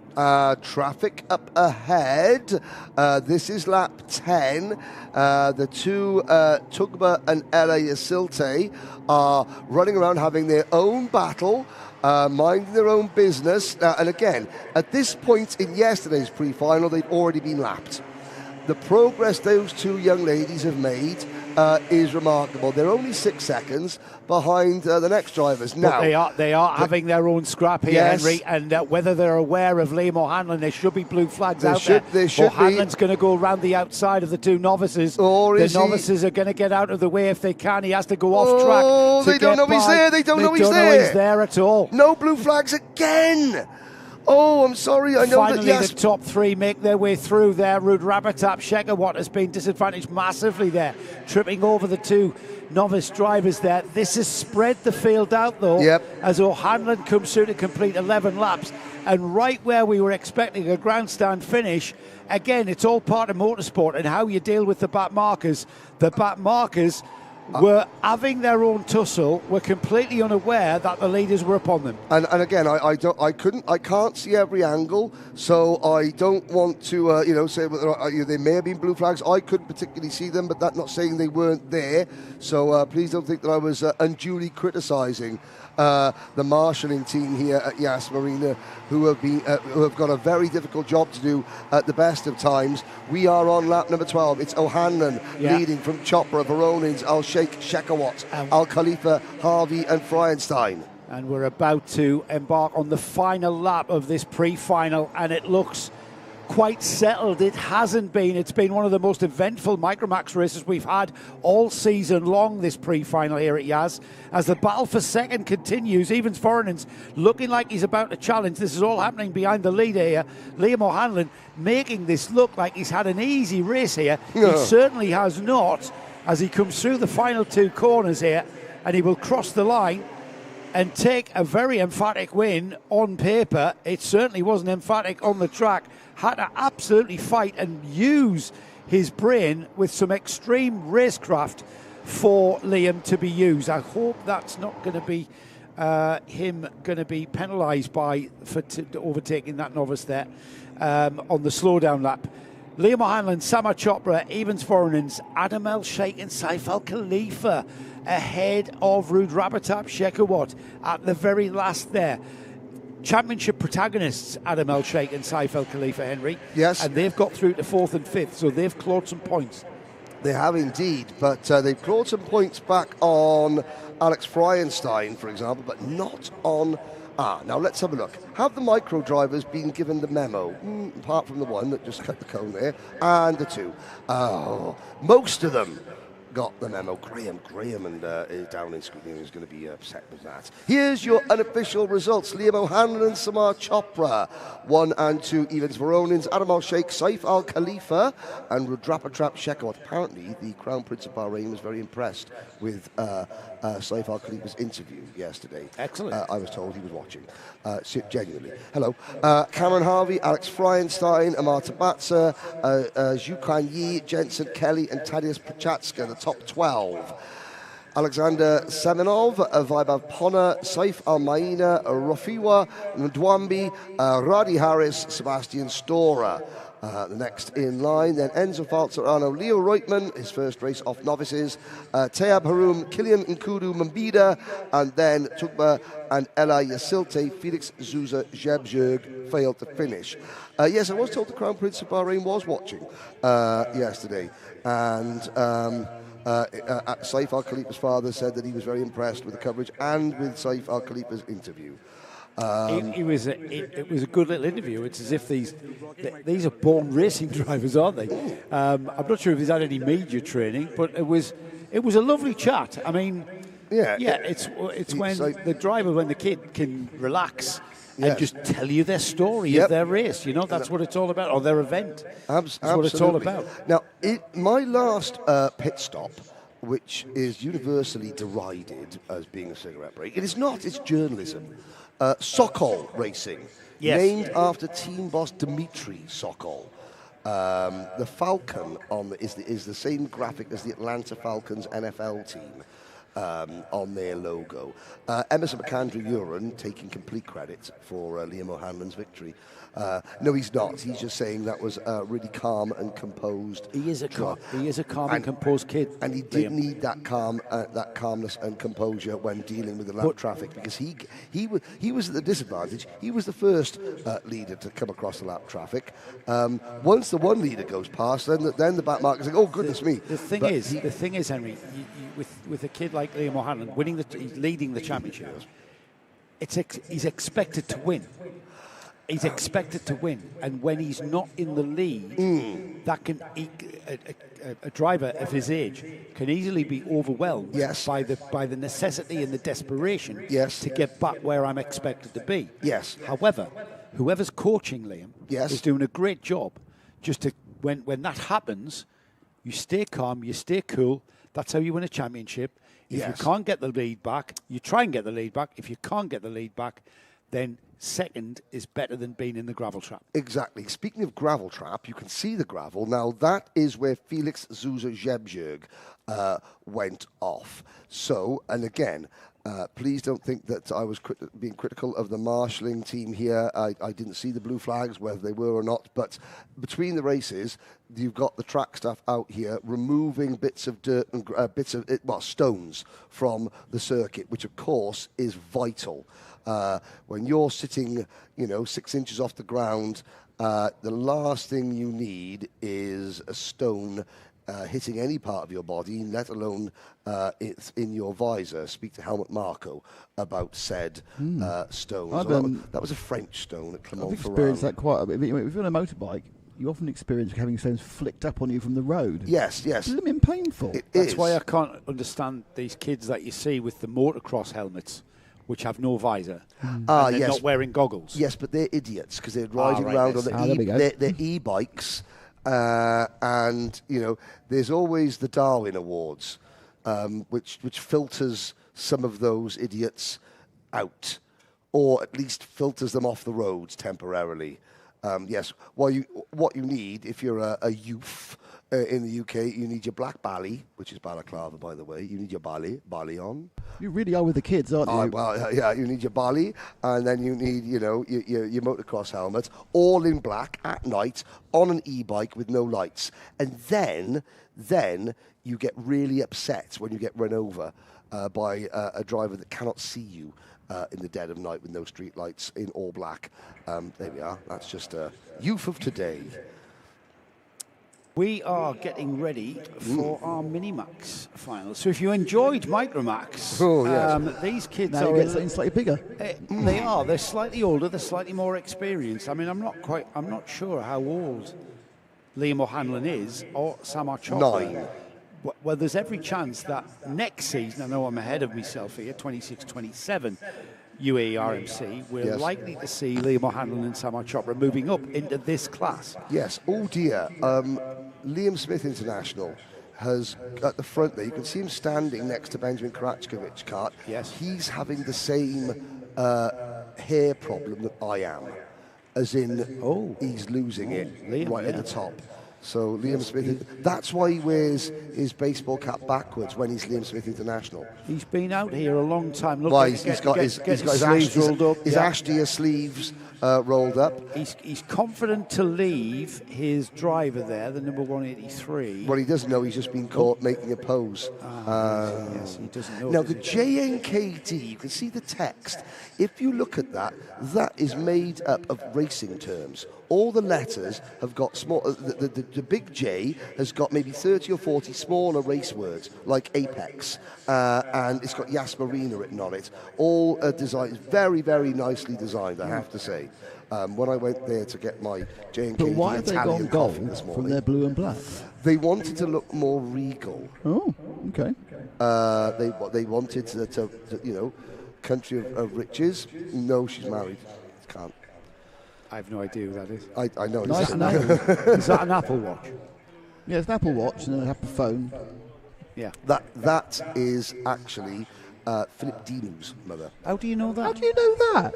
Here. From the Apple Watch? What do you mean hair? I didn't see any hair. I was chatting to her earlier. She's standing. Right, she's standing across there. in the balcony. When I was doing my bit of research, my investigative So journalism. you're basically doing either side of some sort of nicotine intake. Just either side of an ashtray.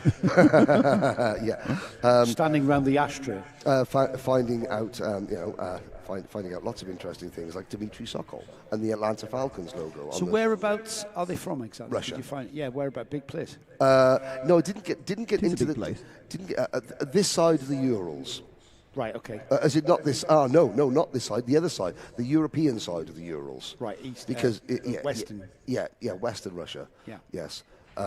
This side of the Urals would be Eastern Russia because we're this side of the world. That's right. Yes. Yeah. Yeah. I know what you mean. Okay, now I'm geographically confused. Yes.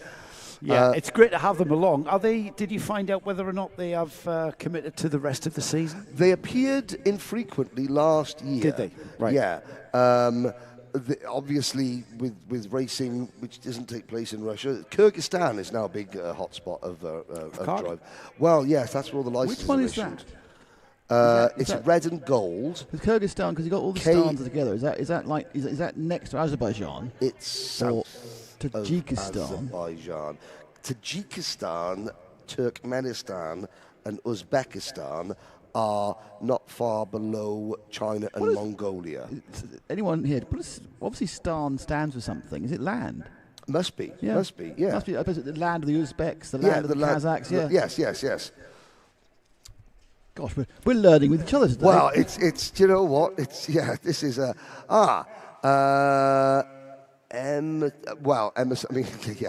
obviously there was a karting mum on screen, and that's I got a PhD in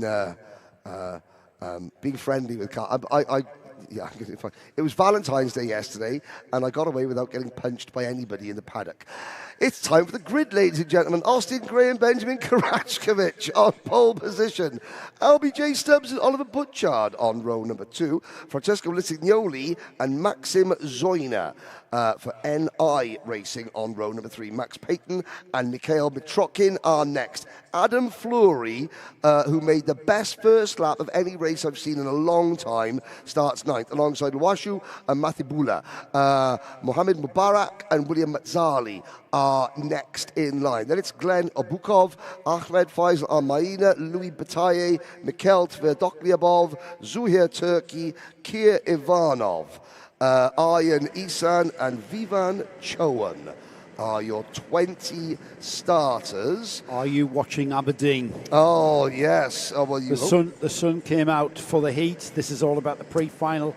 It's slightly longer. We've got 14 laps.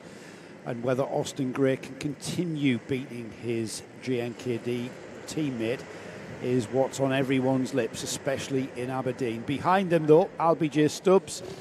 And that green helmet there is the youngster Oliver Butchard, who this weekend is with the Mumbai Falcons team. Hopefully for the rest of... I think that's the plan, isn't it? Yeah. Because he's really, really going very, very well here, he has. Yeah, he is. And anyone will tell you, young drivers just need, time and familiar surroundings to excel. Now, well... Well, he hasn't gone to excel. Not yet. That's one of the few he hasn't been to yet. Yes, Nick, you said that it's the granite city. Well, Austin Gray needs nerves of granite for this one. Especially considering who's alongside. Oof. We know how quick.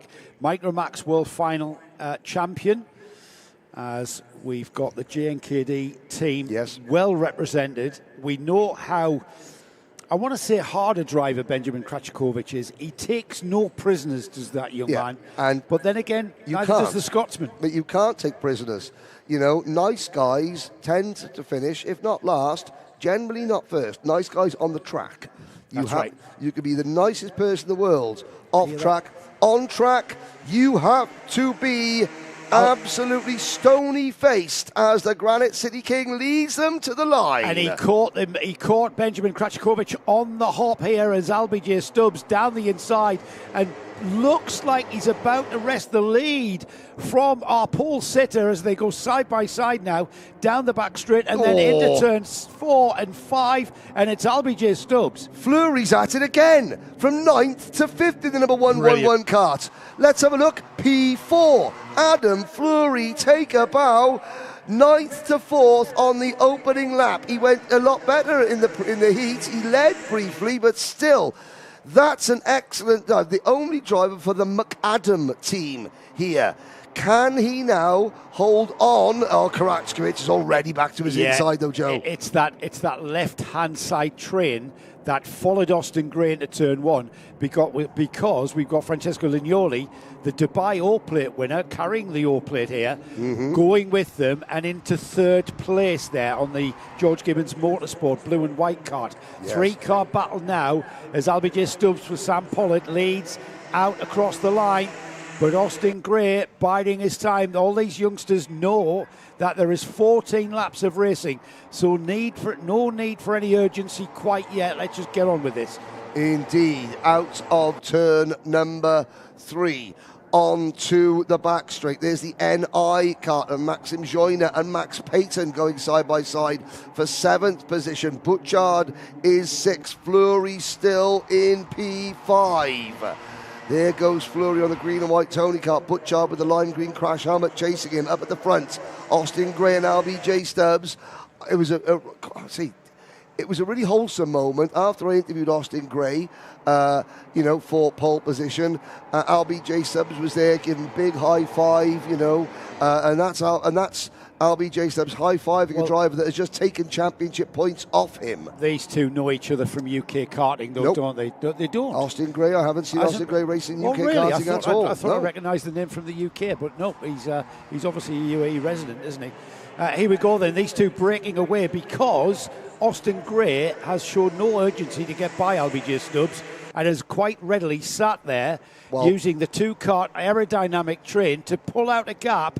But here he comes, about to spoil the 2-kart party. It's Benjamin Kracikovic, got caught on the hop at the start of this race. He's bringing Lignoli with him. Behind them, Maxim Zoyner in 5th and Oliver Butchard, who I'm afraid, Henry, got a little bit hung out to dry at that first turn. Yeah, the top 4 are breaking away. Why is Austin Gray sitting behind LBJ Stubbs and trying to work with him? Because he thinks the longer that we do that, the smaller the chance that Karachkovic has of catching us. However, with 8 laps to go, Karachkovic, who has just set the fastest lap of the race, 35.227 seconds. He's on a Karachkovic is going to catch them. In fact, look at LBJ Stubbs beginning to edge away. Karachkovic and Lissignoli, they sweep wide just to get a cleaner run into turn number 4, which gives them more momentum all the way through this section,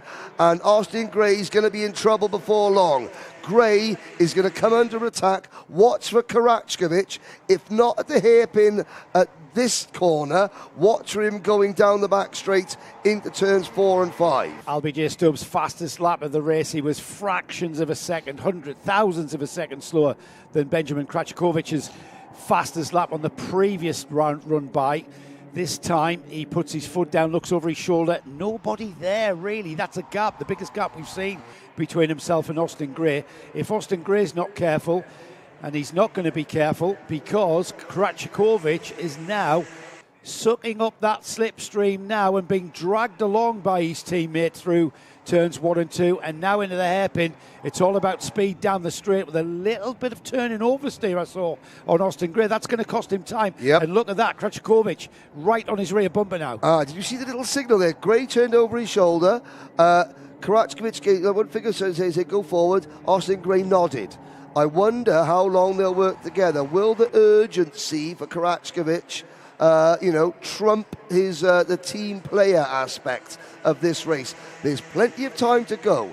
It's the kind of track where if Kraczkowicz and Gray go side by side, even just once more now, Stubbs will have gone. Yes. And it'll be game over. I can see Austin Gray, he's got turn-in oversteer as he turns into the hairpin at turn 3.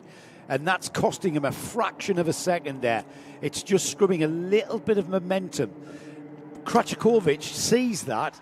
It's not really made much of a difference there down the back straight. Yeah, no, because you look at the, next time by, we'll watch the line that Kraczkowicz takes. He runs completely off the track to the outside to get a faster turn in to the, but he doesn't actually Is that the turn into 4? Yeah, he doesn't, it's so wide, he's actually just travelling a little bit further. And it's not helping him. Watch him here. Now, he will go out wide. Yeah, oh, wow, that's really wide. Normally, that would help him. But because it's such a fast corner, he's actually just... Well, he's giving himself more metres of track to cover, isn't he? Yeah, it's actually not working for him. If it was a slightly slower corner, then, turn in, he'd be in clover. Well, there's no speed difference between himself and Austin Gray at that He's point just of doing the track. 5 metres more. He's just doing 5 metres more, Yeah. and it's not working for him. We're on lap 11, and as we say that, they've swapped places.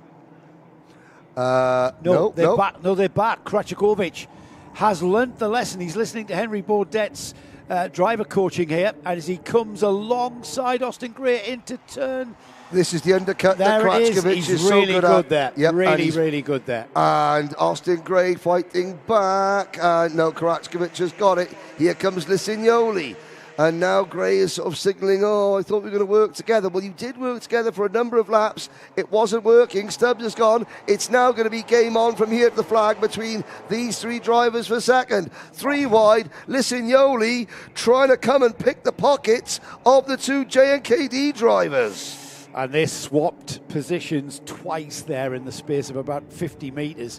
This is allowing LBJ Stubbs to disappear as these 3 decide to swap and change around. Here they go across the line. It's 12 laps completed for LBJ Stubbs in the lead. Kraczkowicz, Austin Gray, Francesco Lignoli in 4th. They've dropped off Oliver Butchard and Maxim Zoyner. Butchard having a very lonely time.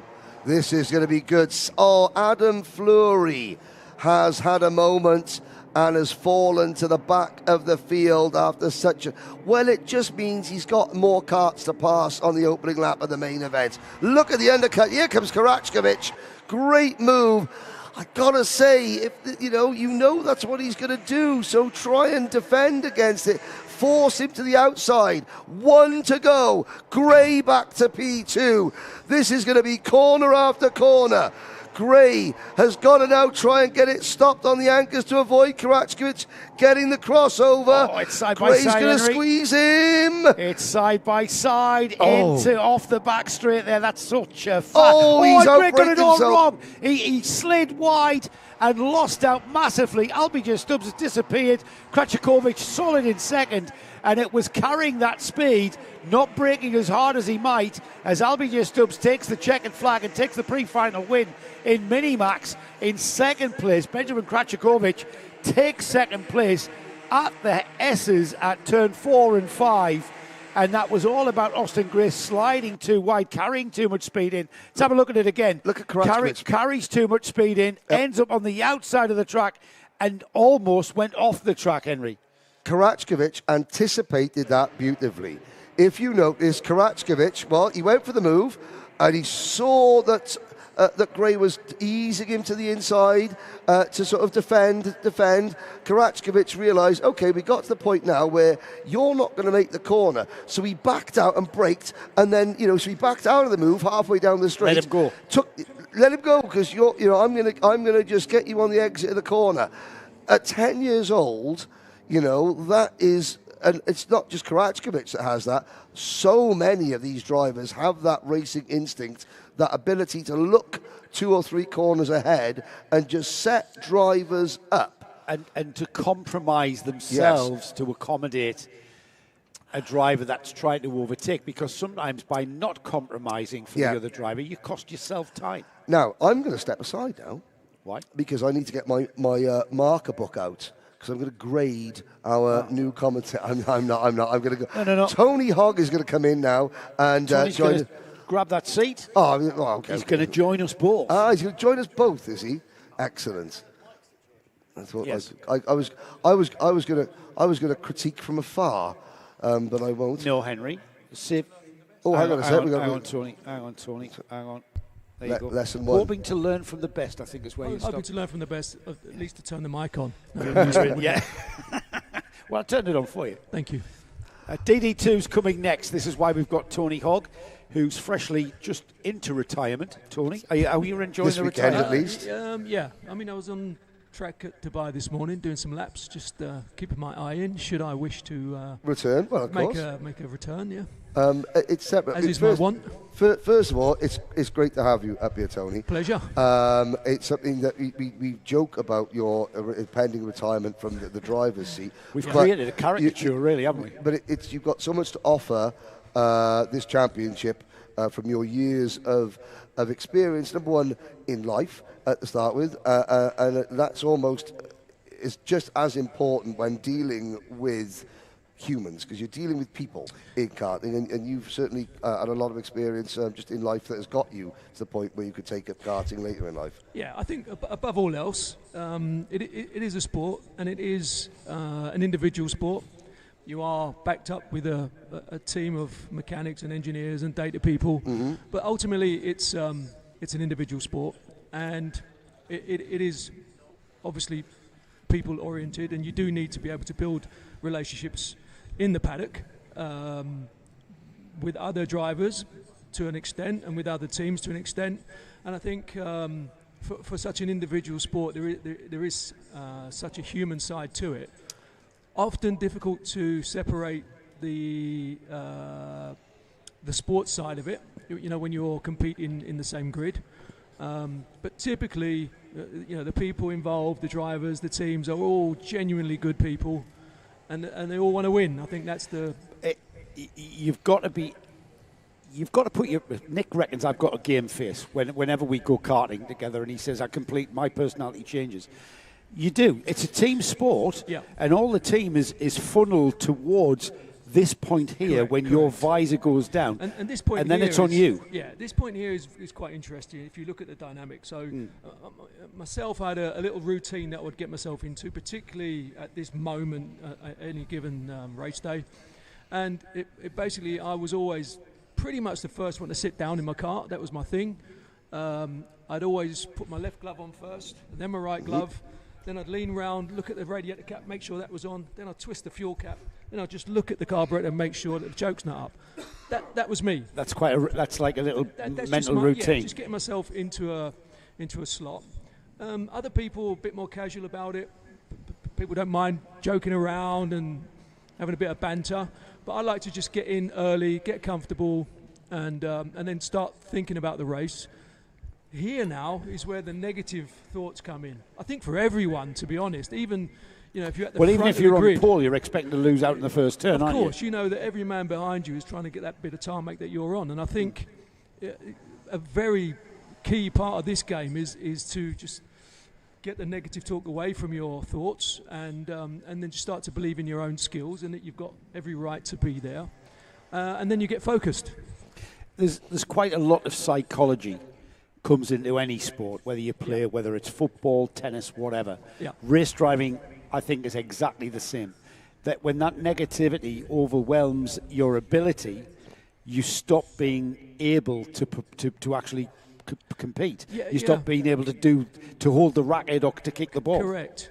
And like in any sport, whether it's sprinting, tension kills speed, right?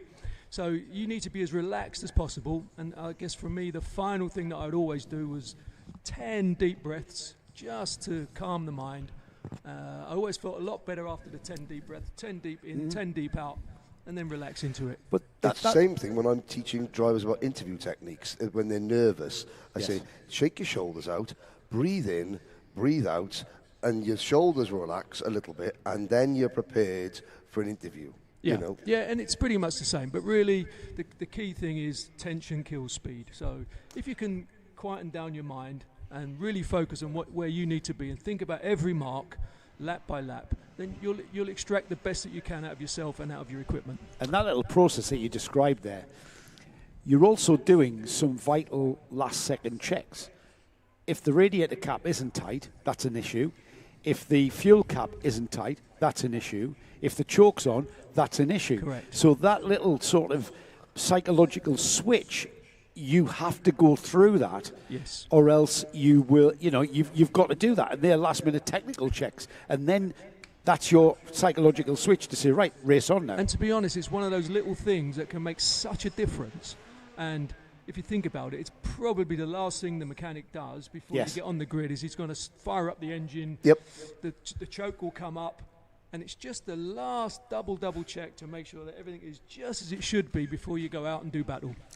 I was like that as a race mechanic. I would walk around the car on the grid and just check the bonnet clips or the engine cover clips. Yep. And it was like a last-minute psychological check. Not that I was in control, because when you're the driver, you're all of that, like I say, funnel, that teamwork, that funneling process comes down to how you behave on the track. Correct. And you should never be overwhelmed by, and it's undoubtedly going to happen in negative circumstances. We lose together, we win together is the saying, isn't it? And it's like, and I think that's what makes this such a, as Henry was talking about, such a human sport, isn't it? Yeah, absolutely. The psychology of it makes it a human sport. No, exactly. Now, Tony, Emerson McAndrew-Uren, are you familiar? I am. I am. He's just called you a true gent and a legend on the live chat. So Emerson is watching and listening. So he hasn't met you, Tony? I have a fabulous photograph of me and Emerson in the paddock at Sarno. Yes. A couple of years ago. I think it was just drizzling with a bit of rain. And his mum and dad are wonderful people as well. Yep. And it's such a nice memento that I've got of all the years that I've done the grand finals. And it really is the epitome of why you go to these events, because you see a lot of the same people. It might be only once a year, but you get to see them. They get to know you. I've got a fairly recognisable face. And the one thing that makes it unique is that that even if you only see that person once a year, even if you've never met them before, they're from halfway around the world, they're a champion. So there is that intrinsic, almost like a bond between them, because you know what, you've earned your place here, I've earned. No one has just put down a chunk of money to enter. So true. Whether it be Microax to Masters, they're all champions, and when you're in that paddock together, representing whatever country you're from, big or small, there is that connection that is unique. It's friendships that are created in motorsport, friendships that I've got going back 40 years. Things like Oliver Butchard's dad sidling up to me the other night and gloating that Liverpool had just beaten Sunderland. That little. I've hardly met the guy, but we've got that connection that will be forever. Yes, he wouldn't. Yes, and that goes on. Yeah, I mean, I've been fortunate enough to have been in the sport for over a decade now. As most people know, I started very late. Yeah. But interestingly, I was listening to the commentary earlier, and there was a debate around, was Moritz going to be the first guy to win an outright race? Well, I didn't say first, because I know that there might be someone who was won an outright race. But an even more interesting tidbit, the last guy to have ever won the overall championship as a master is actually on track. Kyle Blockley. There we go. And it's been 11 years since Kyle Blockley went to the grand finals. Ironic. Was it 11 years since he won this championship? Yes. As a master. Yeah, but you were there as well. I was vice champion that year. Yeah, and who's the gentleman that runs Fort as well? Muhammad Haroon. No. Hussein Umid Ali. Hussein Umid Ali. Yeah. He was there as well. So at one point, the UAE had a number of masters, but there were 72 tickets back in those days, 72. So, and I think we were. Yeah, we had a fairly big grid back in those days, so I think we managed to wangle one or two extra tickets. Yes, well, here we go. Let's have a look at the grid then for the DD2s going out on track now. Tyler Harris and Mark Bassier, as ever, on that front row. Maurice Canopes and Adam Malek are on row 2. Hamza Shisho and Saad El Hababi on row 3, with row 4 with Kyle Blockley, who we've just mentioned, Sami Al-Assad, Greg Watt and Nicolo Cacciatore round off a 10-kart field. What are the drivers doing here, Tony? I mean, you know, being from the UK, sometimes takes 2 or 3 laps to go any heat into the tyres, but in these temperatures, the tyres are there. You don't really have to worry about that. Right. I think what they're doing now is just clearing their head, getting their thoughts straight. A lot of them will be blowing out the carburettor. I'm not sure whether in the driver's briefing you were told up to a certain point when you clear the carb, but they'll be thinking about that now. They'll be thinking about making sure there's no jump starts, getting themselves into the tram lines. They're looking left and right now. The heart rate is rising, throttle goes down, and away they go. Tyler Harris then off the pole position. Jinx to the right to open up the corner at 1, but there in second place, Mark Bassier this time doesn't allow anybody through into that second place, hanging onto those carts out onto the back straight. Yeah, Knoppers into third position. Adam Malik slipping back to fourth. Already Syed Al-Hababi, those fresher tyres. He moves into P4. The four Falcons. Here comes Morris Knoppers. Tony Morris saying that he would be happy to sit behind Tyler I Harris. don't believe a word of that. I don't believe it either, exactly. And that's a racing driver's thing, isn't it? Sure. Yeah, said the right thing during the interview, didn't he? Yeah, he did. He wanted Tyler not to spoil Tyler's championship, but yeah, it's not going to spoil Tyler's championship just to rob him of a race win here, especially here. It's a pre-final. Yeah, the all-important final comes Moritz next. is an accomplished driver, as we know, also in the E20s.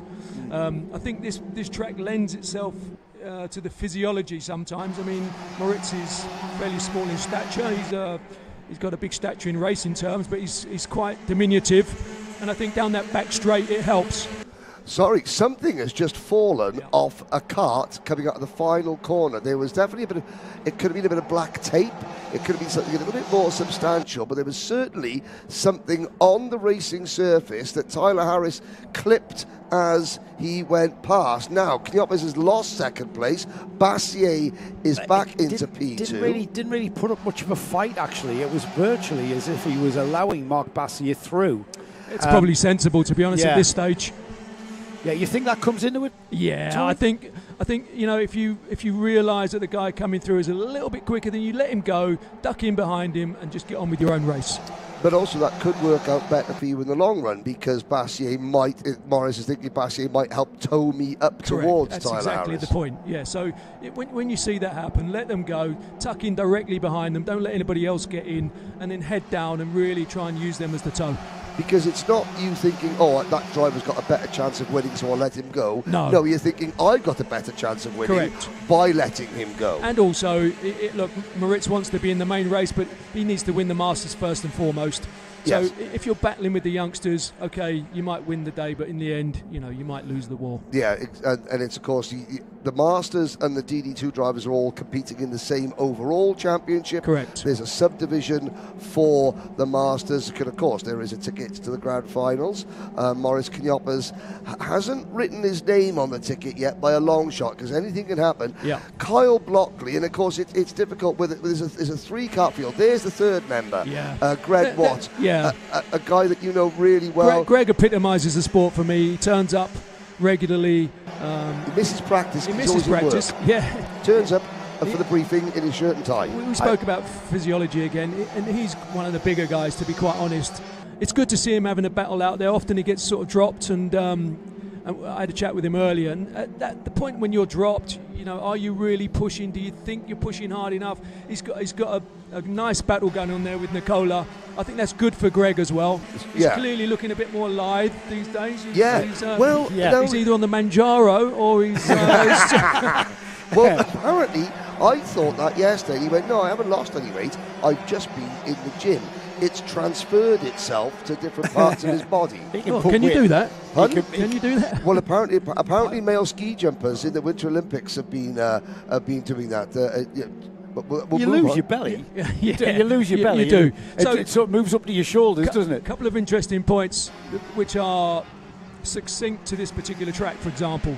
So as they come down through here now and onto the main straight, when you head into turn 1, the old style was to shift back as you literally got to the apex. Now you try and carry it in second. If you're a bit like Greg, at that point there you'll have to shift back because the engine will be labouring a little bit. But if you get it right, you can just carry it in second. So in second gear all the way through there? Yeah, also. Really? Wow. Yeah, all the way up to turn 3, you can be in second. And what about here? Similarly. Are you in second through 4 and 5? You can be. But then you really need the temerity to get on the throttle really early to pick up the mechanical grip, because if you don't, the chassis goes light, you get a bit squirrely on the exit, and you lose time. So we're in second gear through here. Yep. Through here. Greg will be shifting back about there. Right, he's going to be shifting down to 1. Now he's in 1. Yep. So he comes out of the corner. Yep. Second here. Shift about 2 now. Yep. So we're going to follow these carts around. Yep. Into this left. one. In 2. Yep. Still in second. Leave it in second. Pick up the throttle early and let it run out to the rumble strip. And then here it goes uphill so you can carry a lot of speed. Yep. Are you still in second here, Tony? You're in second as you go in. Yep. First gear? You're second. Second gear through there. Right. You actually try and get it into second early there, because the chassis gets a bit unstable otherwise.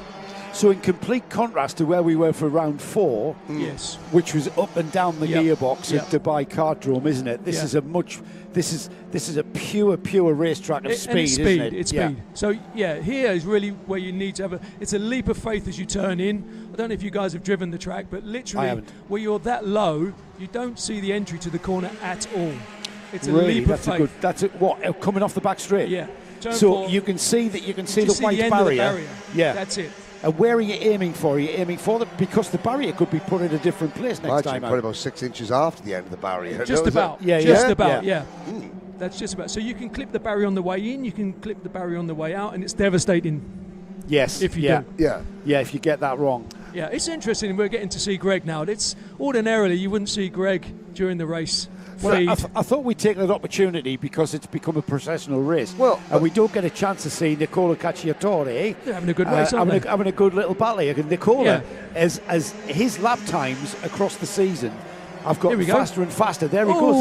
We've got a challenge here. Yeah. I know, because of course you're looking at, and let's not be unkind. This is 9th and 10th in a 10-kart race. Yep. Their lap times are a second a lap slower, 1.5 seconds lap slower than the race leader. Yeah. So around a second on average. Yeah. To the untrained eye, these drivers they look just as quick as the leaders. Correct. Even though this is 9th and 10th, look at the effort, look at the precision, look at the skill level that has gone into it. Now, Cacciatore is in his first year of karting, and Greg, like we said, he's a businessman, he misses practice, he turns up just to race. And yet, even though they're at the back, it looks just as exciting and as intriguing 100%. as the front. Some of the best races I've ever had were for 15th to 20th. The thing is, when you're on track, you are racing with the guy in front of you, right? And it could be for 15th, but the intensity is the same. No one wants to come last. Absolutely. I remember my very first DD2 race. The plan was try, first of all, to finish, and second of all, not to finish last. And that was literally the objective. Yeah. Most of the races I had were between 15th and 20th places.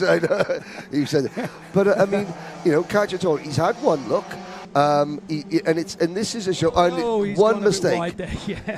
How harsh are those curbs? Very. Because that's Formula One they're curbing. proper rumble strips. Yes. That will shake the fillings out of your teeth going over there for sure. Well, you're all right then, Tom. Because I could just buy new ones, can't I? Takes them out before he starts. Meanwhile, Tyler Harris continues to lead, but only by 2 seconds over Marc Bassier. This is fitness comes in. When you started, how old were you when you started? 48. The tender age of 48. 48. I'm actually proud of that.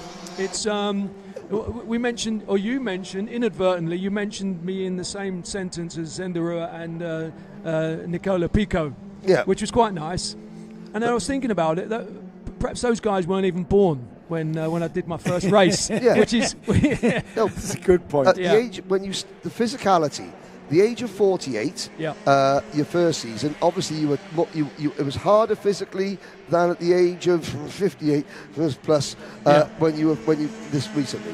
Yeah. So for me, I had to learn quick, and the old adage about you can't teach an old dog new tricks, I don't believe in that. I think I had the foresight to understand I was never a natural driver, but you can really work hard at this sport. But you were never going to be you didn't get involved in this sport, Tony, to be a career racing driver. You got No. involved in the sport because you were you a motorsport fan? A massive motorsport fan. So, and you wanted to go racing. Yeah, and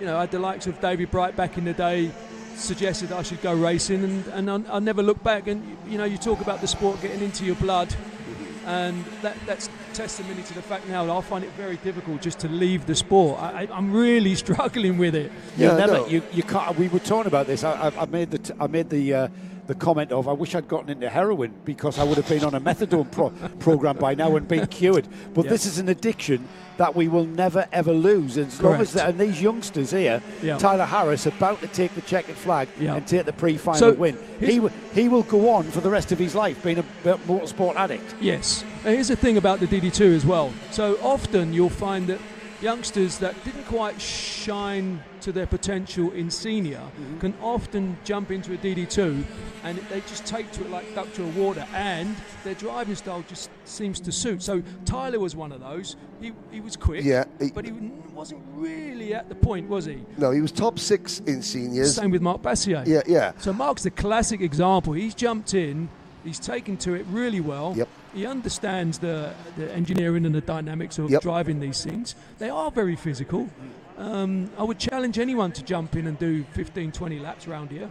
It's not easy. No, I reckon 3 or 4 for me. Bring out the iron lung. Yeah. What absolutely. I was impressed with there, Nicola Cacciatore passes Greg Watts at the very end of that race. They were much closer. Okay, the 30 seconds behind Tyler Harris after 18 laps.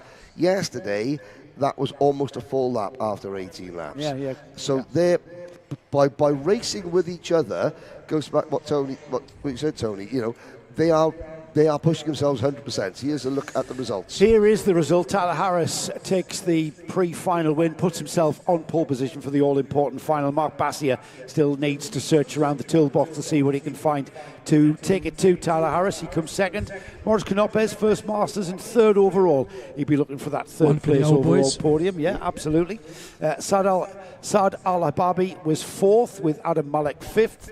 Sixth was Hamza Rashisho, and in seventh place, Kyle Blockley, Sami Al-Assad, and that ninth and 10th place battle finally going the way of we followed that the whole race, and then when we moved back to the winner, aptly I'd like to say, Nicolo Cacciatore overtakes Greg Watt. He'll be absolutely seething after that. He will be, but I think he'll also say that he had probably one of his better races because he had somebody to actually race with there, and they would have fed off of each other, and they would have learned a little bit off of each other, and then would have got that little bit quicker, and I think that's manifested itself in the lap times. Yeah, absolutely. And what you were saying about, you know, being a motorsport fan, you're too busy with life, aren't you? You know, in a lot of cases. Actually, it took over my life, this thing. Well, it tends to, yes. But what I mean is, before you got there, you were a motorsport fan, but you were getting on with your business and your family, etc., etc. Right.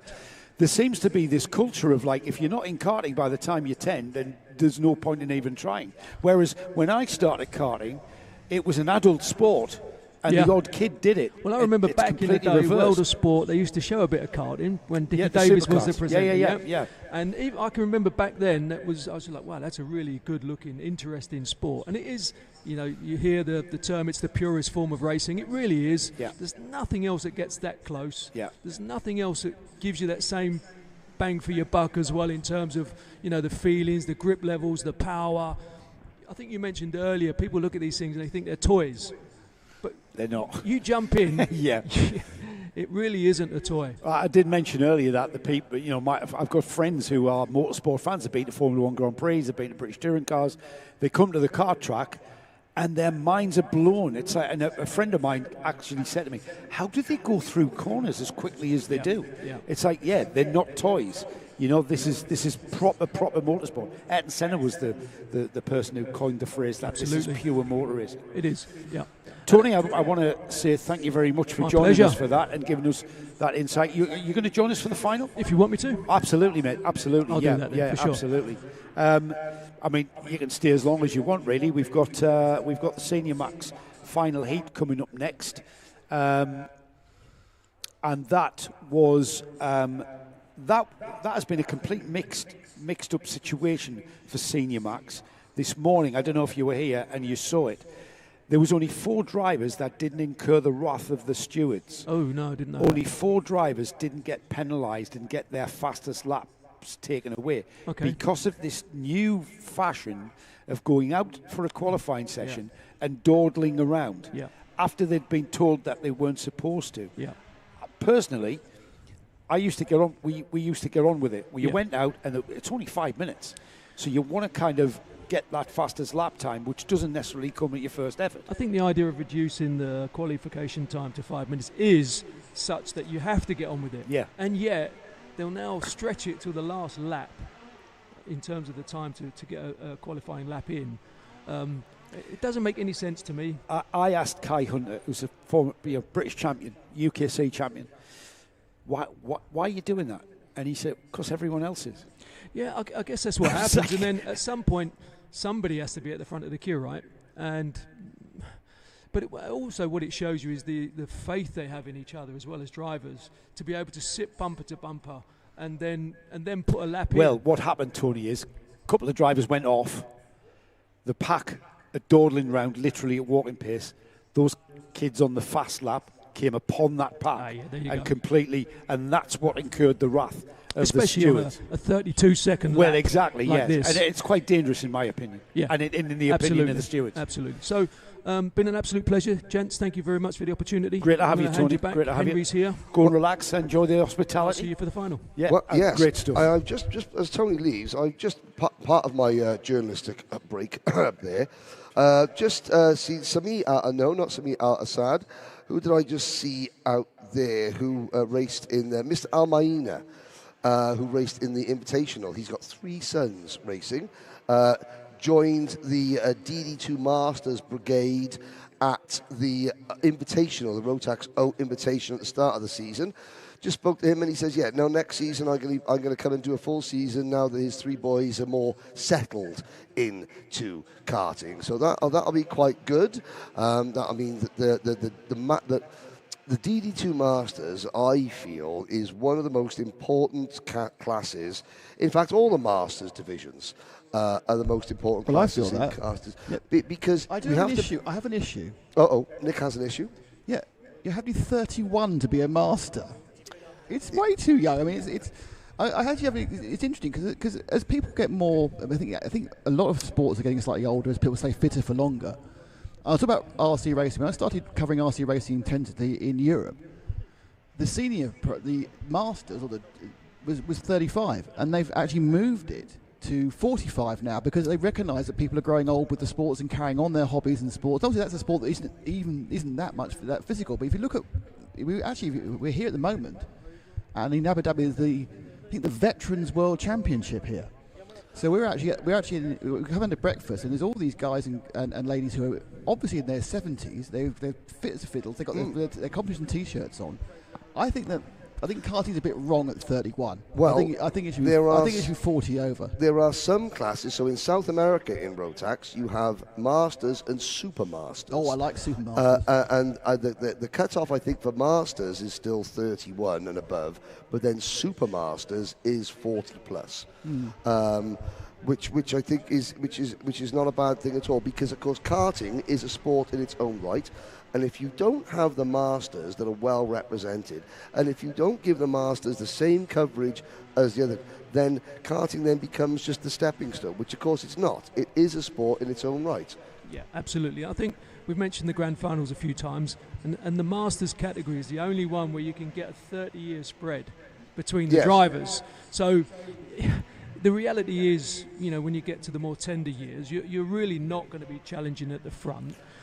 But it is an absolute honour to be there and to participate, and you do your best. But every year there's a new tranche of younger drivers that come in that maybe didn't quite do it in DD2. They come back for an attack in the Masters. Yes. And they might be there for 2 or 3 years. There's not that many that stay on beyond 35, 38.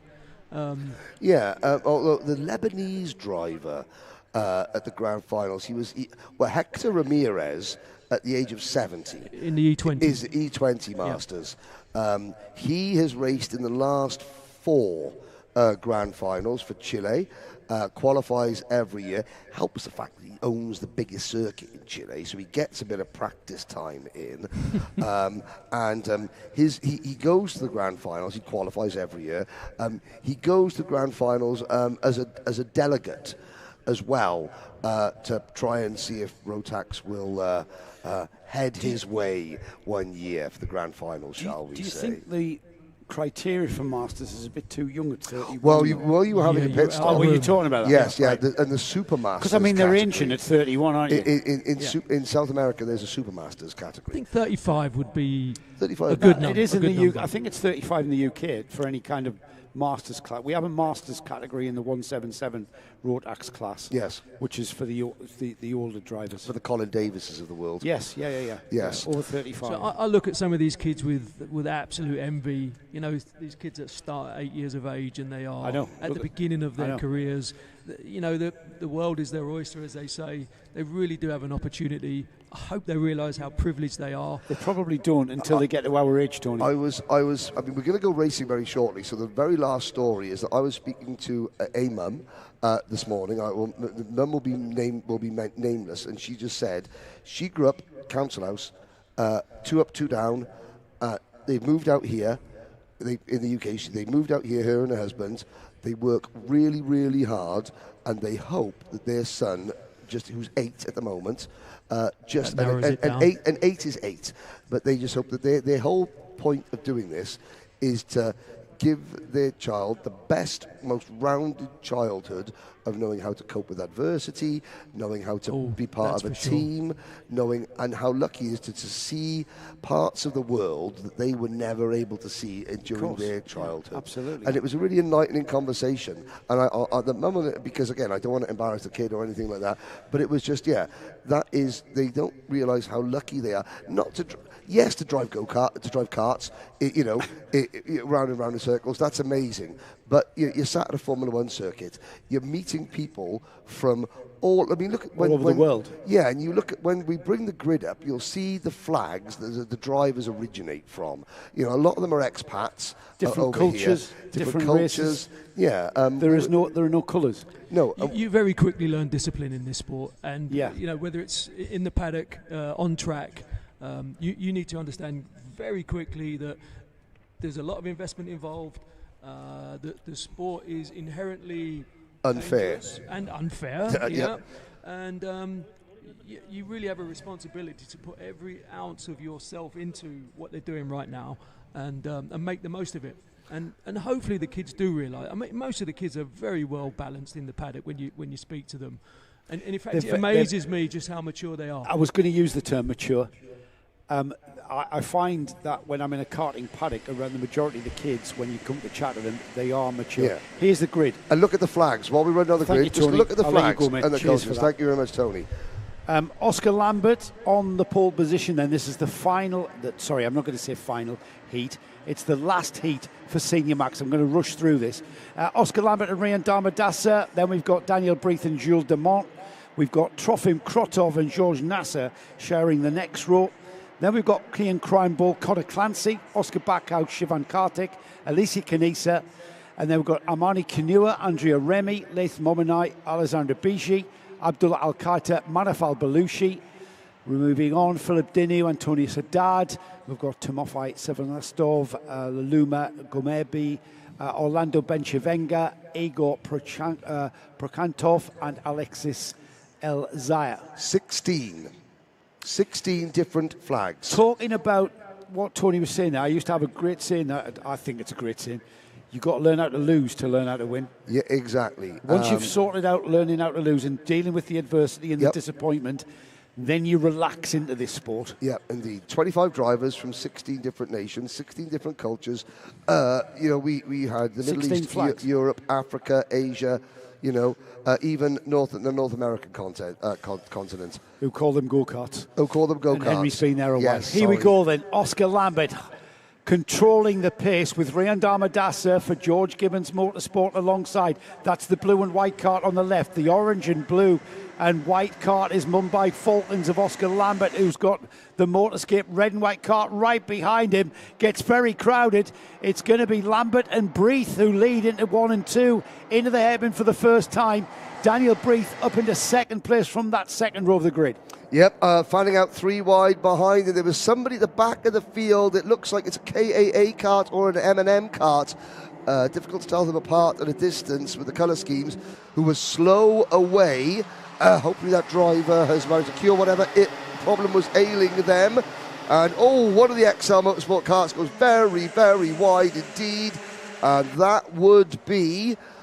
it was either Philip Dinu or Antonio Sadat.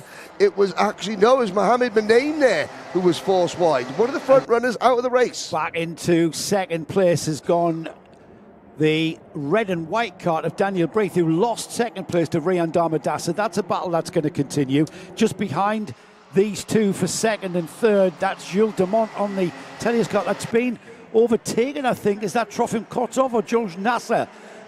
No, it's a Telios cart, so it's still Jules Dumont in fourth place behind the top three. Another driver in trouble. The cart that was slow at the start was Alessandro Bigi for M&M. So 2 big players at the back of the field. Lukuma Ngubemi has not come around either. I think Alessandro Bigi may be the first retirement of the race. Mohamed Manaim there is still running down in 23rd. Yes, Ngubemi and Bigi out of the race. Here's a look at the kartshop.me replay. And Britt sideways. What a move. That's the leader. Lambert out of the race. It's happened again. Yes. Second time at the same corner. Same team. Mumbai Falcons have a cart retire from the lead. That's huge. That's even bigger. That's the Bigi Ngubema accident that is yet to be cleared. What has happened to Oscar Lambert? This has allowed Motorscape into the lead, though. Daniel Breath, newcomer to this championship, has got a regular in the championship, Rian Damadasa, who says, how dare you, this is my race. I won the All Plate a month ago, so I'm riding this crest of a wave, and I've got performance here from JGM, so I'm going to use it. However, Daniel Breath, the Spanish driver, currently leading. It's anybody's race so far. Is that Jules Dumont still now in third with George Nassa not far away? Now, the thing about Nassa is, Henry, he tends to sneak up on you, doesn't he? Well, yeah, he does indeed. However, you think about this, Lambert, it's only at the start of the second half of the season. Not only has that retirement ruined this race for Oscar Lambert, it's also ruined his starting position for the final, which means he's leaking even more points to George Nassar and to Conor Clancy. I'm not saying that's a championship-defining retirement, but that retirement is bigger than just one race. Yeah, it is the final, the last of the heats phase. We go straight into the final here. Whether or not, and remember, Henry, that there's one driver here at risk of the weekend finishing this afternoon before they go out in the final. There's one of the drivers that's not going to take part. I would have thought that was one of the ones that maybe one of the earlier retirements. I mean, certainly Luluma Ngubemi is at risk. So is Abigail Pope because she went out of her second race. So it's I would say that maybe Ngubemi or Pope are the drivers at risk of missing out. The driver that I said sneaks up on you has snuck up and he's into third place. But who is that on the orange and white cart behind him? It's Conor Clancy. Conor Clancy, who has come through. Black nose cone, so a new nose cone, fresh, without any kind of decals from the Mumbai Falcons team. Stealth brand mode. new one. He's in stealth mode. Our radar didn't pick him up there. Yeah. He's full of carbon. He's a move for the lead, is it? Yes, Damadasa down the inside. George Nassa, like a falcon in the air, waiting to prey. The kartshop.me replay will show this, just moving alongside before the turn-in at turn 6. And before the turn-in, Damadasa made the move through, and he leads. Now, I'm looking back. Nathan Cappan, oh, here we go, battle of the lead. Nathan Cappan and Oscar Lambert retired with a mechanical problem, exactly the same corner. Clancy is up to second, and it's going to be, wow, I was going to say it was going to be first before long. Look at Brits trying to go around the outside onto the gravel. That could be disastrous. Trofim Krotov up into P4 now. Demont is fifth. Krahenbull, Backhouse, Kenua, and Shivan Kartik are all there as well. Darmadasa under pressure now from George Nassa, who's likewise under equal pressure from Conor Clancy. Trofim Krotov is coming. They go side by side, and that's Nassa in the lead now with Conor Clancy. Look at the dunch. That's a penalty. That's a nose cone penalty, surely, for Conor Clancy. His nose is ducked down. That's come off. That's going to be 5 seconds. That's going to put him down the field. Almost certainly that nose cone looks very, very skew-if on Clancy's kart. And of course, that's what happens when you don't qualify as well as you used to. You're trapped in the hornet's nest going through the first couple of corners.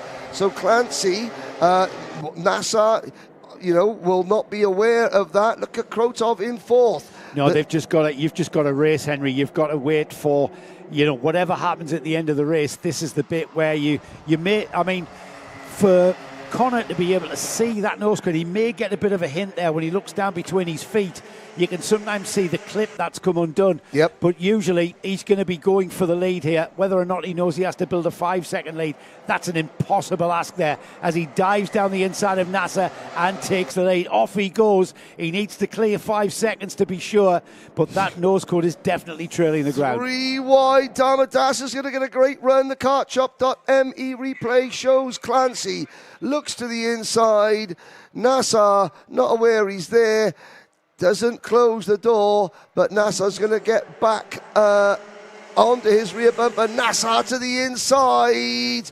This is now a psychology thing. Yeah, Nassa said to me yesterday, I'm sick of losing to Conor Clancy. So he's got a head-to-head fight here, nose cone penalty or not. He now think, right, do you know what? Mentally, I need to win this race. Look at Amani Kenua getting involved. Look at all of these getting involved because the two leaders are swapping and changing position. Yes. That's not optimising their lap time. And Darmadasa in third has now got Krotov absolutely clawing all over the back of that rear bumper, and likewise everybody else involved, Jules Demont, Kane Krahenbull, Daniel Breath, Armani Kenua, Leith Momina, they're all backing up here behind these two leaders who need to settle in. However, it's only two more laps, Henry, and then we've got the checkered flag. 2 more laps to go. Breath and Krahenbull were defending. That could open the door for Kenua, who runs in 8th position. 10 drivers separated by 2.3 seconds. Fantastic. And it's all down to how the leaders race. Now, onto the last lap they come. It's 14 laps completed, 15 laps to complete this final heat for Senior Rotax, and look at that. George Nassa looks left, he looks right. Conor Clancy is first left and then right. Side-by-side action is it going into the off the back straight 2-4. Look how much George Nassa wants this. Yep. He doesn't want to finish second. No. He doesn't want to be discretion the better part of valor. He wants this win. It could be anybody's, Henry, because they're all stacking up now. Krotov had a look. Look at Jules Demont making a move at the last corner. Demont's going to try the crossover. Nassa again stops the bleeding. He's beaten Conor Clancy in a head-to-head race. Now that might frustrate Clancy because of the way that they were racing each other. Driver psychology. I have been losing race after race to this newcomer to the class. I need to get a win under my belt for no other reason, just for myself. And he did it. Yeah, that's a good psychological battle that he's won there, and beating in a clear-cut race there. He's got a good kart under him, hasn't he? The Matthias Najem Motorsport team have done well there, as has the Mumbai Falcons, getting Conor Clancy to be able to come through the field. That was a little bit unfortunate. He's taken a massive hit in the front of that kart. The black nose cone there showing signs of impact damage. Brand new nose cone as well. So Rayan Darmadasa in third. It was anybody's race behind these two, wasn't it? It could have ended in tears, but it didn't. It ended in some fantastic Rotax Max racing. Absolutely devastating, though, for Oscar Lambert. Oh, yeah. Because the two drivers he's fighting in the championship just finished first and second, whereas he finishes and is classified 23rd. Let's have a look at the result of this one then. We have George Nassa at the front of the field there, taking the win. On the road, Conor Clancy with a suspect front bumper there. We'll wait for that to pan out. Rayan Damadasa in third, Jules Demont fourth, Trofim Krotov up in the top five again, as is Daniel Breath. In seventh place, we've got Cian Cryanbull with Armani Kinua in eighth. Ninth was Leith Noonai. Oscar Backhouse rounds off the top 10. And then we've got Shivan Kartik, Alicia Kanissa with a good 12th place for her. Andrew Remy, 13th. Manafal Belushi, Antoni Sadad, Timofey Sevostyanov, Mohamed Menemene, Abdullah Al-Khater, Alexis Elzaya, Orlando Benchivenga, Philip Dinu, and then the four retirements, Igor Prachantov, Oscar Lambert. From the lead of the race, Oscar Lambert ground to a halt. And then we had that incident, that coming together with Luma Gobemi and Alexander Biji. I've got something to say. Yes. Which I couldn't say during the thing. I think that Conor Clancy runs a setup with a very low nose. Because he's on a Kart Republic chassis. No, you could see that because it hadn't got any stickers on it. I think that's the error on the sticker on the nose. I'm not saying he didn't have a nose penalty, but in the previous races, the indentation shouldn't be there. I've looked again. He just he runs we've said that before, haven't we? Yeah. Conor Clancy runs a KR, a Kart Republic chassis. Everyone else in the Mumbai Falcons runs an OTK chassis, which is a fundamentally different kart, which therefore has a slightly different positioning of said nose cone. So a valid point there. Nick Andrew Mather says hello. Hello, Andrew. Is he dried out yet? He is not only dried out, but he is home. No, he's on his way to Shennington now. What so he's gone from windy Valencia to Shennington. He's living the dream, Andrew. Living the dream, mate. It's like glamour, isn't it? Should we just hang on a second? I'm just going to walk outside. Oh, it's so lovely. Actually, and I've had warm. Do you want to pass the suntan? It's back to 50 for you, Henry. Is that what you like? Yes, that's right. Okay. Andrew Mather was further delayed on his journey back from Spain when a slightly larger Spanish gentleman decided to fall down the stairs of the airplane, which caused a delay with takeoff while they scooped him off the runway. Why was he going down? Well, he was going up. Ah, right. And then he fell and then went down. Oh, I see. Ah, yes. He didn't collect anyone on the gravity. Newton's law at its finest. Let's have a look at the live chat. I want to say hello to for Mama Julio. That's a Great Race D. Armani Kinua. For Mama Julio, that's the nickname. All right, okay. Mama Julio, yeah. That's who's D then? Is that Armani Kinua? Yeah. All right. Because he's the man. I want to say it. This is putting pride. This is putting praise on us as a broadcast. Aikut Sokulu, you're providing a great track and a fantastic broadcast. I wish all of the races success. Go Aaron Ortak. From Turkey. Go, you're the man. I'd like to point out we didn't provide the track. Well, Jose. One of our stewards, he didn't provide the track, but he is certainly one of the key members of making our appearance here possible. We should really get him on to say thank you to him, shouldn't we? Where's Majid? Should we get Jose to come on and say thank you? Come and have a seat here. Come and have a sit down. They're still scooping a few seniors off. Jose is, are you going to be the next Matt Norman? Jose's one of our regular stewards here. Jose, first of all, tell us a little bit about your involvement of Yas Marina, and as we look at a devastated Oscar Lambert, thank you for helping to make this possible. Thank you so much. So I look after the portfolio of Yas Marina Circuit. So the Rotax event is one of the products that we look at, and we are very happy to have them here. Excellent. How difficult is it? And during Thursday, before practice started, there was an awful lot of barriers being moved around. How difficult is it to transform even this tiny section of the F1 track to make it safe for karting? I say safe in terms of, obviously, Formula 1 cars, they can crash into metal barriers, that's fine. The drivers are encased. Kart drivers, Not so much. So what kind of work is involved? Yes, correct. So there is a whole team of logistics that transform this section of the track to be able to run the Rotax event. So basically, it's just to add extra layers of safety barriers, the red ones that you can see on the straight. It's the soft tech pro barriers that very similar to. Oh, the soft tech pro barriers. Correct, Yes, correct, yes. The soft ones. The grey ones are the ones that they are feel inside, and the red ones are the other. So that the white one's there, inside there's foam. Is that right? Correct. But it's all packed foam, not tyres. Which is what you used to have. So there's foam barriers, the white barriers. We're looking at one of the spectator areas there. That's our commentary box in the timing building where Majib and Guy Sheffield and we all are.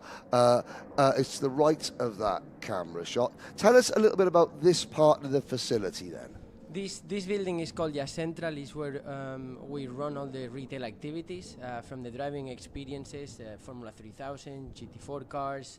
We also have the reception of the karting center, Jazz Kartzone, have simulators room, so it's a proper venue for entertainment here at Jazz Marina Circuit. Right. You come through turn number 4, down the hill, but then there's like a bus stop. How easy would it be to go back out and use a little bit more of the Grand Prix circuit? Now that we've got you here, here's my bid to make it... You want to change the circuit already? I want to turn it from 900... We've just learnt the circuit. No, but I want it to go from 900 metres to about 1,300 metres. You need to talk to our camera consultant whether or not we can film it. Well, I'm talking... First of all, we can always consider to try to use the North Corkscrew, for example. Like, let's say, the Corkscrew section. Yeah, I mean... expanded a bit more and... Just to 1,300 metres. What's for... We're all friends here. What's an extra 400 metres between friends? Well, we can go to 1,500 metres to be short track, can't we? I didn't want to be cheeky. I thought I'd only... But, no, I mean, there are multiple options now. This circuit, though, this 900-metre circuit, it's used quite a lot. What feedback do you get? Because the drivers, it's a dream come true. We were speaking to Harry Hannam yesterday, who was raced on the full Grand Prix circuit in a Radical. And I said, what excited you more, being a kid and coming just to use 3 corners, or being a wannabe professional racing driver using the full track? And he went, being a kid coming here. Do you understand how much magic you have at your disposal here, the experience you're giving these drivers? Well, as a driver, I will say that it's unbelievable to drive here. Even it's a portion of the Formula 1 track, but yes, you are in the Formula 1 venue, right? Where all the action happens. Actually, it's a quite famous turn 5 here. Yes, yep. A lot has happened. We actually, Nick did a very, very theatrical Instagram post where he slapped the tarmac. It was dynamic. The very piece of tarmac where Max Verstappen overtook Lewis Hamilton in that infamous 2021 finale to the Formula 1 World Championship. Infamous or glorious, depending on which side of the fence you're on. Yeah. Don't talk to Nick about it. He's still hurt. But that very piece of tarmac was where Max Verstappen clinked. And these kids, these drivers, are on that same piece of tarmac. Absolutely. Because we haven't resurfaced it since 21, have we? No. Only this section here on turn 3 and 4. It was recently resurfaced this summer. Right. But like that section there, no, it's still from... The thing I like about this track being part of this championship, it's unique. It is completely different to everywhere else we go. 90% throttle. We haven't got any real massive braking areas, and that lends itself to a different kind of racing. A different kind of racecraft is asked to come here to Yaz. Is completely different to the Dubai Cardrome, different to Al Ain Raceway. And it's perfect. And to be a champion, you have to master all different types of track, don't you? Correct. I think this driving style on this track is totally different. I think it's a very quick track, as what we are speaking, so the drivers need to adapt to the different techniques to keep the car, the speed on the turns. So, So, Jose, you are really living the dream with a job. Your day job here at the Yas Marina circuit is literally a dream come true for a lot of people, but for you, it's an everyday thing. No, very happy here. It's, I think, already 7 years working in Yas Marina circuit, so I overlook different programs, not only motorsports. For example, yesterday we had the triathlon. Yes, that's what it was. It was a triathlon. There were lots of men in lycra. Yes, Right. So it's another side of Yas Marina circuit that we have also some health and fitness programs that we are very happy to deliver also in the venue. Where was the swimming part of the triathlon? So the swimming part, it takes part on the Marina side. Of course, the Marina part. Marina. We have got some water here. Yeah, Correct. there we are. Then it's beauty. The transition happens on the main pits. Really? When the Formula One actually changes the tires, then they change from the swimming suit to the bike. And there's a drifting competition. Correct. That's and on a drag, the other side on and the a drag competition. Correct, as well. So at the same time as this. Very busy. And this, during Ramadan as well, we're going to have, in this very section of the track, we're going to have the Drift Championship as well. This is the finale of the Emirates Drive Championship. So it's going to be a very busy Ramadan. Thank you so much, Jose. Another one of the unsung heroes of the championship. There's so much work behind the scenes. There's racing going on. Now, you're a steward, so you'll go and watch and observe. Thank you so much, Jose. Here is your starting lineup for the Junior Rotax pre-final. Via Chopra and Gabriele Barracordi, row 1. Louis Radcliffe and Saveli Kojai. Row 2, Aaron Mason and Faris Haroun on row 3. Giuseppe Montanari and Arhan Qureshi, who was given a penalty in the heat for a jump start, followed by Harry Radcliffe, Ray Haber, Derek Rivera and Pierre Abu Diwan. Your top 12, Harrison Stevens, Abdul Razak Al-Quraishi, Leo Aina, Jaden Hidding, Floris Schenkenberg and Samuel Turner. The top 20 rounded up by Erin Ortak. Thank you for the kind comments from his family and Paul Schutzman. Johanza Sereniake, a penalty after the previous race. Joe Murad, Vladimir Gugo, Rafael Zagati. Then Mitan Shaheen, another penalty. Damien Noor, Arhan Sethi, Lev Tostik, Romy Sabali, Antonio Hussari. The final 4 drivers, Elif Yasilte, Murad Baramov and Kabir Kidwai. I don't think we've got Saif Alobaildi here this week. Here they come onto the straight then to take the start. Hello to Bev Guest and a shout out to Harrison Stevens as we're about to go racing here. The lights go out and it's Via Chopra who will lead this field towards turn 1. On his outside is Gabriele Barracordi as they're coming together midfield there. Somebody spearing off to our left, but the leaders are through unscathed, and it will be Via Chopra from the pole position leading out front to the back straight for the first time. I could not see who that was. It looked like a George Gibbons car. I do hope that I can just see the car is back out of the race, but certainly the driver thinks, okay, let's have a look at the kartshop.me replay. A very even start, and yet look at the outside line driver. Ooh, was that Jaden Hidding? It was Jaden Hidding. Climbed over the top of another cart, didn't he? Well, it was Jaden's a good spot. It was Abdul Razik Al-Qureshi was involved. Oh, yes. Jaden Hidding might have been involved as well. So there was definitely 2 carts coming together, but I think it was Abdul Razak Al-Qureshi who ended up going in the air. And we look up there. So big race in the championship with Mitan Shane getting a post-race penalty and Via Chopra leading. This could be big. Jane starting back outside the top 20.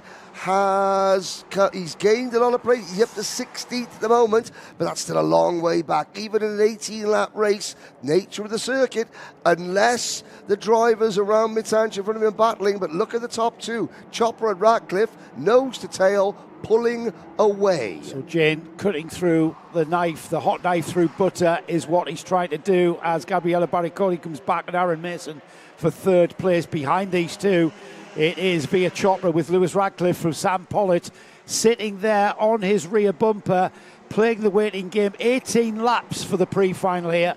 So there's a long way to go as they come out back into our sight, onto the back straight here. And these 2 working together while we've got a George Gibbons Motorsport threesome absolutely duking it out for 3rd, 4th and 5th. The GGM team not working together. Move for the lead. Louis Radcliffe passes Via Chopra going into turn number 6. And on his one and only appearance in the UAE this year, Louis Radcliffe takes the lead. I wonder if a win might persuade Mr. and Mrs. Radcliffe to come back. I think it might. Yeah, for some nicer weather in March and April, rounding off the 25-26 season. Via Chopra getting his head down, using all of the track and more before they turn off the back straight through 4, through 5.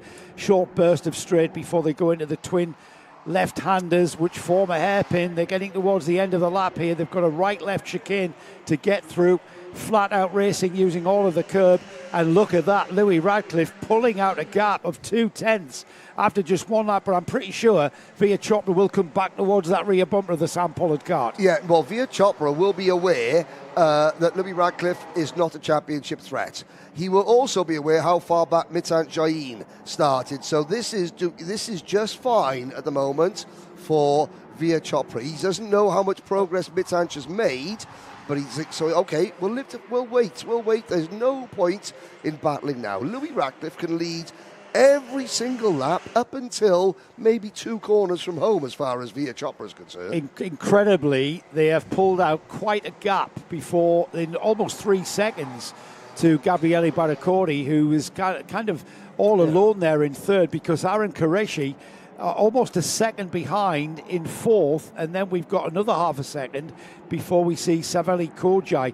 The GGM karts have kind of sorted themselves out here and mixed everybody's race up, as it's Giuseppe Montanari who's come back through up to sixth ahead of Johansa Senenyaki, who's now in seventh. Derek Rivera continues to climb and goes ahead of Sam Turner, who's found himself once again, that youngster, in the top 10, and behind him, no, in front of him now, this time by Mitanch Jain, continues to climb through the order.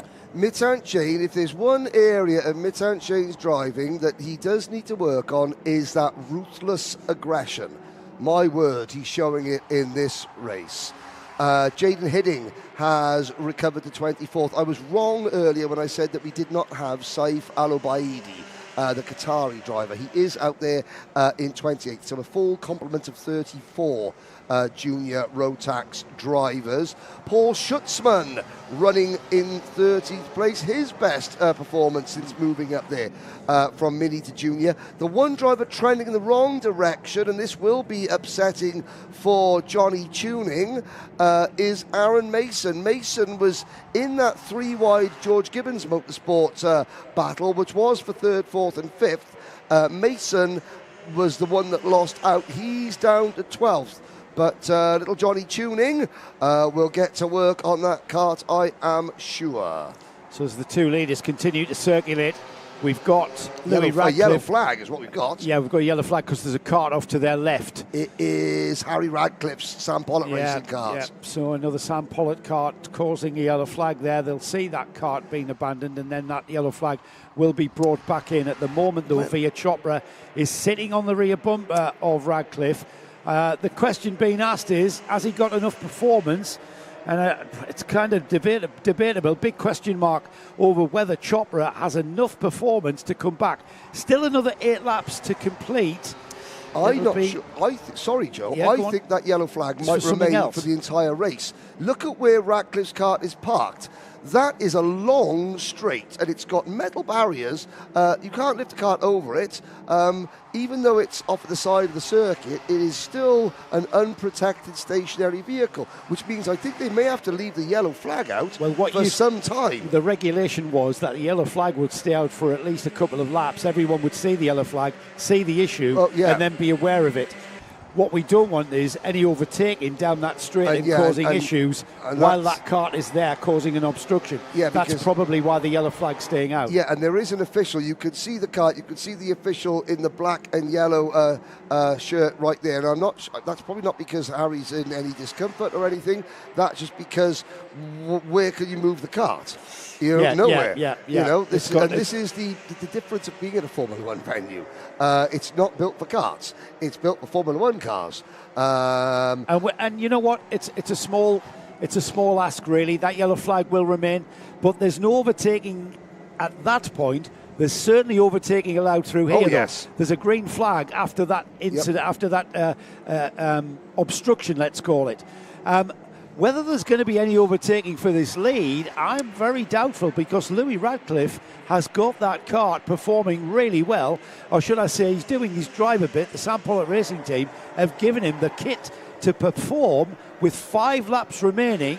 Here they come. Chopra looking a bit racy now. Yeah, and Chopra can't make a pass coming into that corner, even if the yellow flag is put away. But what you said, Henry, is if that lad is really clever, he'll realise that he's gaining maximum points because Radcliffe's not a contender. He's only here for one round. Jane is 8th. However, you can get more points by coming first than you come second. Well, that you can. I think if Via Chopra is going to have a go, he should have a go into turn number 1 and try and surprise Louis Radcliffe into this corner, because Chopra knows he can't make a move into here because of the yellow flag just round the corner. Or rather, he doesn't want to start a move there because he'll go past the yellow flag either side by side or in the process of a pass, which means I think turn 1 could be Chopra's only option, which is high risk, but yet a win, more points, Joe, high reward. They are turning in just under 120 kilometres an hour at this point here, turning into turn 1. They're hitting 120 kilometres an hour here. This is an opportunity at this point. However, the yellow flag there still being waved negates that. So Chopra, with back markers about to come into play here. Alefia Silte is maybe going to come into play as she did in the heat but of course, earlier on. And of course, even if it's lap traffic, you still can't pass a back marker under yellow flag conditions. They're approaching the yellow flag zone. Louis Radcliffe's got to go now. He's got to make the move now, and he has done.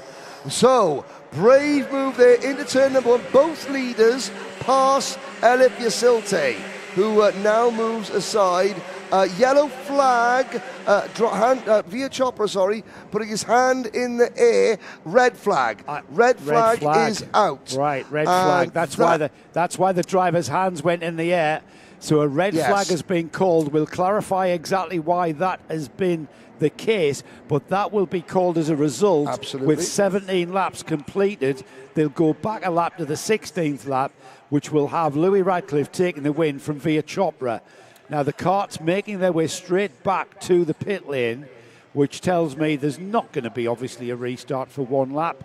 So a red flag. We've got the number 2, 3, 4. It's Leo Einer at the end of the main straight, who was sat in his cart. The last time the leaders passed there, you could see Leo sat in his cart. There was an official with him. So at the end of the start-finish straight, before we've got to turn number 1, Leo Einer is sat in his cart. Obviously, that we won't show you anything, even if there were pictures to show you. That is not what we do here on Karting Live TV at all.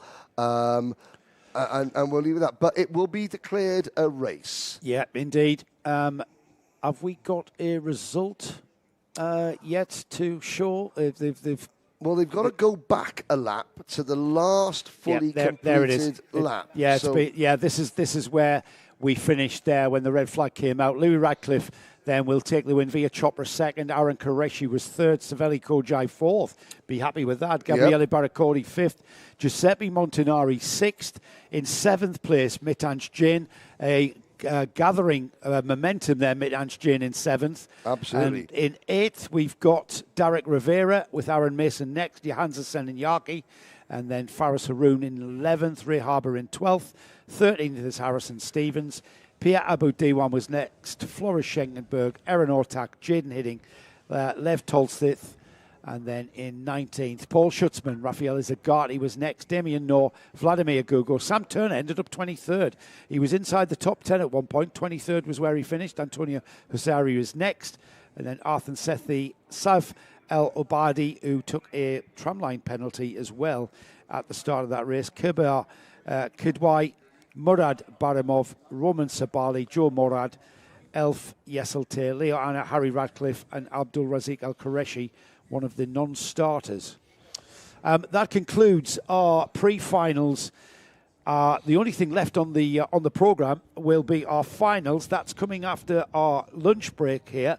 Scheduled to be back on air just before 2:25 this afternoon. But you don't want to go away. But don't go away, no, because we've got some outstanding chatter from the Paddock, Henry. Yes, we do. So you and I are going to have a lie down in a dark room, and we'll see you after the lunch break. Enjoy the Paddock Show.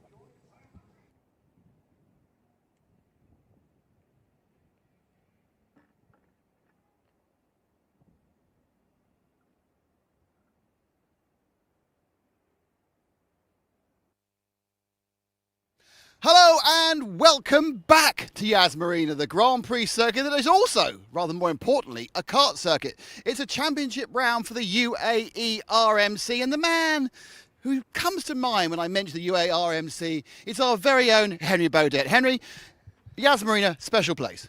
It really is. The drivers love it. How often do you get to race your go-kart at exactly the same point of the circuit the F1 heroes have been here just a few months ago? It's a fast track. It's the fastest we visit. It's a Formula One venue. What's not to like? Indeed, and I understand you're expecting 5,000 or 6,000 Henry Baudet fans in the grandstand for you. Well, they've opened it up especially for the Joe Bradley and Henry Baudet fan club as well, I have to say. And there are 4 people in. Yeah, there are 4, and not one of them's my mum or dad. Hello, by the way. Henry, enough of this tomfoolery. Go and do what you do best. Chat to the greater the good of the paddock. I shall. To be competitive on a Rotax Max kart and to win on a Rotax Max kart is not easy. It's very, very hard. Let's just add a bit of complication here and put like 2 ratios of gears that your driver can choose. And this is the problem that Mark Bassier, I say problem, Mark, it was your choice to move into DD2. It's DD2, of course, what I'm talking about. So your first season in DD2, and I've got to say, what I've noticed is you have come closer and closer to the guys at the front. You've got a smile on your face. You must be pleased with that development curve. Yeah, no, absolutely. I'm very pleased with my increasing progress in the kart. Of course, going from senior to DD2, it's a bit different, bit of a different chassis a little bit of different axles. It's more hard, you know. It's not as flexible as a senior, and as well the gear changes make it more challenging. Yeah, I was going to ask about that. So, what was it that you found hardest to get your head around with regards to what ratio to be in? Yeah, no, absolutely. The gears are definitely the hardest part, because it's not, you know, where you see the revs, and by the time you see the revs, it's too late to switch, you know. Right. So you have to do it by sound and feel, you know. So you're hearing nee, and then you have to switch and then switch again. So it just becomes so tiring to the wrist as well. Yeah, it was Tony Hogg that sort of really played with my head. He said, use the gearbox to slow down as well. I mean, you know, that it's a completely different mindset and it's a completely different technique, I would think. Yeah, no, absolutely. The gearbox definitely slows you down, especially when the revs drop. So you need to be very attentive, you know, when you're switching gears, where you're switching gears. And yeah, it's just overall quite complicated. Yes, far too complicated for me. We're at Yas Marina, Mark, and it's a very, very fast track. Are you still having to change into that first gear at all? Yeah, no, absolutely. I have to change multiple times, and I think this is one of the hardest tracks to change gears, because you'd rather be in first than second, because second is still quite slow, but in general, it's just very hard to, you know, get your hands on it, you know. I would think as well, but you know, I've raced myself, and there was never at any time did you think, I got that perfect. You never think like I do. No, you never think you're perfect. You always see improvement. You know, my teammate, in the data, you see he's quicker here. Even though you're overall quicker, you always have room for improvement. The other thing I wanted to talk about, which is a bit different to a Rotax Max, these little things here. Nick, if you want to come in and have a look, I'm talking about the brakes on the front. Now, usually with a Rotax Max kart, it brakes on the rear axle. You can use the brake to get the kart to rotate. However, you're stabilizing and balancing the braking efficiency across the length of the kart. So how can you get that element of rotation into that solid rear axle? Well, basically the front brakes make it a lot more complicated, because if you press the brake too hard, you have something called microlocks. Right. So the front brakes start jittering a little bit, so it starts going a little bit back and forth, and when that starts happening, you just can't move the car. It's like driving on sand or ice. Right. You're just you don't have control over the car, so you have to be very patient with the brakes and really slowly rotate the car, almost like braking into the corner slowly. Yeah, so it's more. What you've described there is more like driving a racing car. Yeah, no, absolutely. Yeah. It's I think it's almost like a mini car, you know, because with the gears, everything's just complex. You have to know what you're doing as well. The brake bias, you need to switch it or put more front, put more rear. So in just general, it's just really complicated to get. Halfway through the season, Mark, are you enjoying the challenge of the DD2? No, absolutely. It's a magnificent car to drive. Much funner than a senior. No, absolutely. And with my progress and maturity and experience in the Rotax Max Challenge, it just keeps on growing. And so I become better and better and better. Experience-wise, and the way that these guys race in the DD2s, you're kind of in a cauldron, aren't you? You've thrown yourself in there. What are you expecting out of this weekend at round 5? Well, of course, to win, of course. But I think a good top 3 would be a nice placement for me. I would like to have the top 3 so I can be competitive in the championship and as well get a podium to take home. Well, I would have expected no other answer to what you've just given me. Wish you all the very best of luck, Mark. Mark Bassier.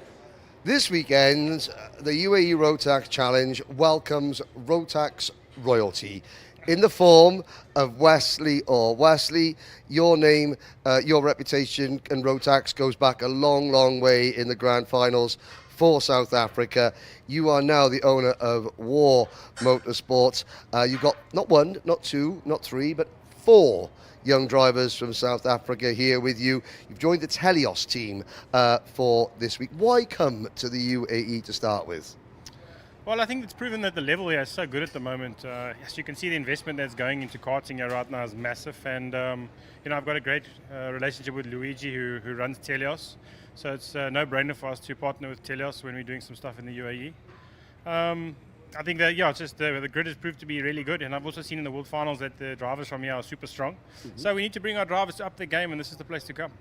Now, of course, I really started at the wrong place. I should start talking about you. Talk a little bit about your career and your career in Rotax. What Rotax has done for you and your driving over the years? Well, Rotax was a contribution to my success in every way. Double European champion, double world champion. It put me on the map in motorsport, and now it's given me a leverage to build something for Africa that's never been seen before.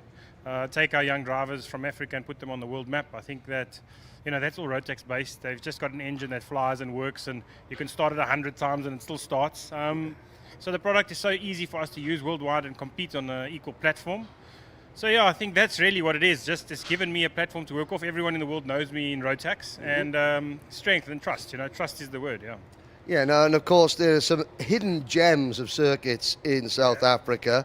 I'm still waiting for my invite to Idube Raceway, but there are some great tracks in Namibia, in Kenya, and places like that the world hasn't yet really discovered, although, we're getting there. Talk a little bit about some of your drivers that you've got here. So who are your 4 drivers? Because we're going to speak to one of them in a moment.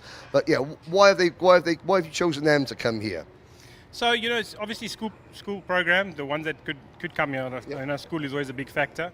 And, just trying to launch who can come. Radi, our youngest driver, is, I think, a superstar from Africa that we need to concentrate on. Mm-hmm. We've got Lulama, who's a new driver for the Senior Max. We're putting him in because the field is so big here. Yep. They can get exposed to numbers. And then we have one that hasn't got a visa yet, so he's coming still. But, he'll be a little bit tomorrow, then I'll introduce him to you. Yep. But, Africa is so untapped in terms of talent, mm-hmm. and the circuits are so, no one knows about them. I've been traveling through Africa at the moment, putting War Motorsports down in everyone. Yeah. Kenya, Rwanda, Uganda, and what's important is that there's hidden gems, man. And, I know the sport so well, and I understand the basics of the sport. Yeah. I understand what it is to begin right from the beginning all the way to the top. So my focus and War Motorsports focus is 100% Africa focus. Take the talent, mm-hmm. let's polish the diamonds and put them on the world map. So that's what we do. Yeah, well, speaking of talent, Wesley, you mentioned one potential young South African superstar, Roddy Harris. Roddy, come in, first of all. Welcome. Come and stand in between here and turn you out. There's the camera. We can tell that we're an untapped diamond here because we're not quite sure where the camera is. But first of all, tell us a little bit about yourself, how old you are, where you're from, and what class you're racing in here. So I'm Roddy Harris. I'm 9 years old, and I race Microax category. So you're racing here in Microax. You would have been too young to remember Wesley when he was in his prime as a driver. Have you had a chance to look back at YouTube and listen to Ken Walker talk about Wesley Orr at the grand finals? No. No. There we are then. So, first of all, what do you make of Yas Marina? Is this the first Formula One circuit you've ever been to? Yes, this is. I mean, what was it like when you looked at the grandstands and you looked at the circuits? I was shocked. Yeah? No, well, but now, down to business. You've got a Microax race to win here. How has practice been going for you so far? I don't think it's been going too bad. I've been in the top 10 in all my sessions so far, so I think it's good. Okay, and we'll go back, Wesley. I mean, you've got a driver here that's on his... Is this your first time out of South Africa? No. Or first time in the UAE? Second time in UAE. Second time. He's obviously wants to do well straight away. How do you temper expectations?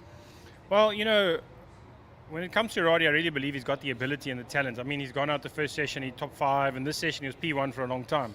The challenge is the racecraft, so it's not the speed. The only thing we've come here to hone the racecraft, to learn to pass, because what's surprisingly really good in the UAE is the amount they attack. I think it stems from the British driving. So the Brits have come over here and they've got that really aggressive style. So I think the South Africans can adapt and learn. So that's what we're going to do. So in terms of pace, no issue. I think we can run with the best. Racecraft, we've got some learning to do. Okay, Gossamer, but you're a quick learner, Roddy, yes? Yeah. Excellent. Okay, now, there's going to be 4. You've got how many drivers? You've got 1 in senior and 3 in micro, is that right? So we've got 3 actually. The 4th one didn't come. So it's 1 in senior, 1 in mini, and 1 in micro. Okay, 1 in mini, 1 in micro, 1 in senior. The red and white, and of course the traditional, the sort of, yeah. What would you describe this, Roddy? The War Motorsport logo. Is it a cheeky smile, or is it a watch out, I'm coming to get you? Watch out, I'm coming to get you.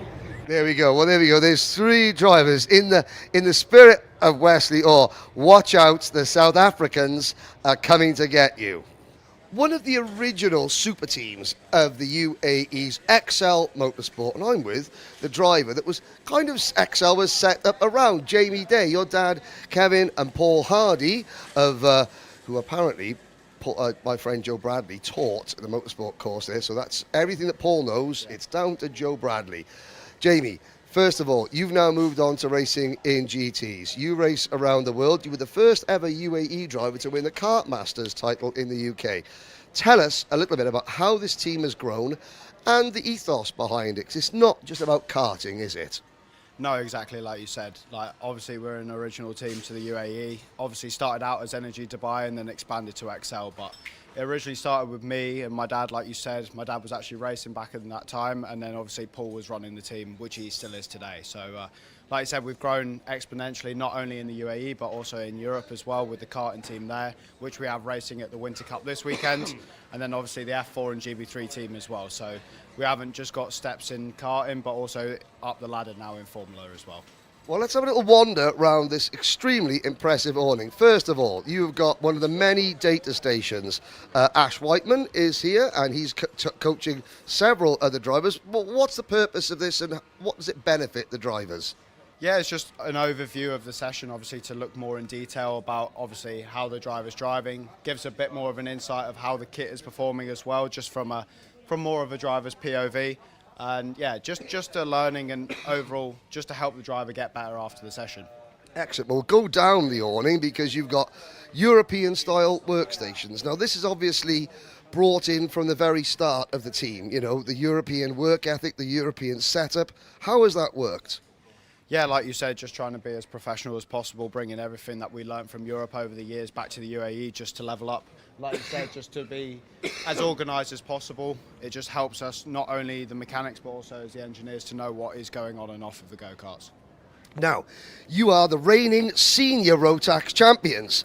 The 372, that's a senior number. Last year, Omar Ghannoum was the UAE champion. He's now retired from karting. Rayan Kairouz, so he says, Rayan Kairouz is one of the drivers that was just waving at us.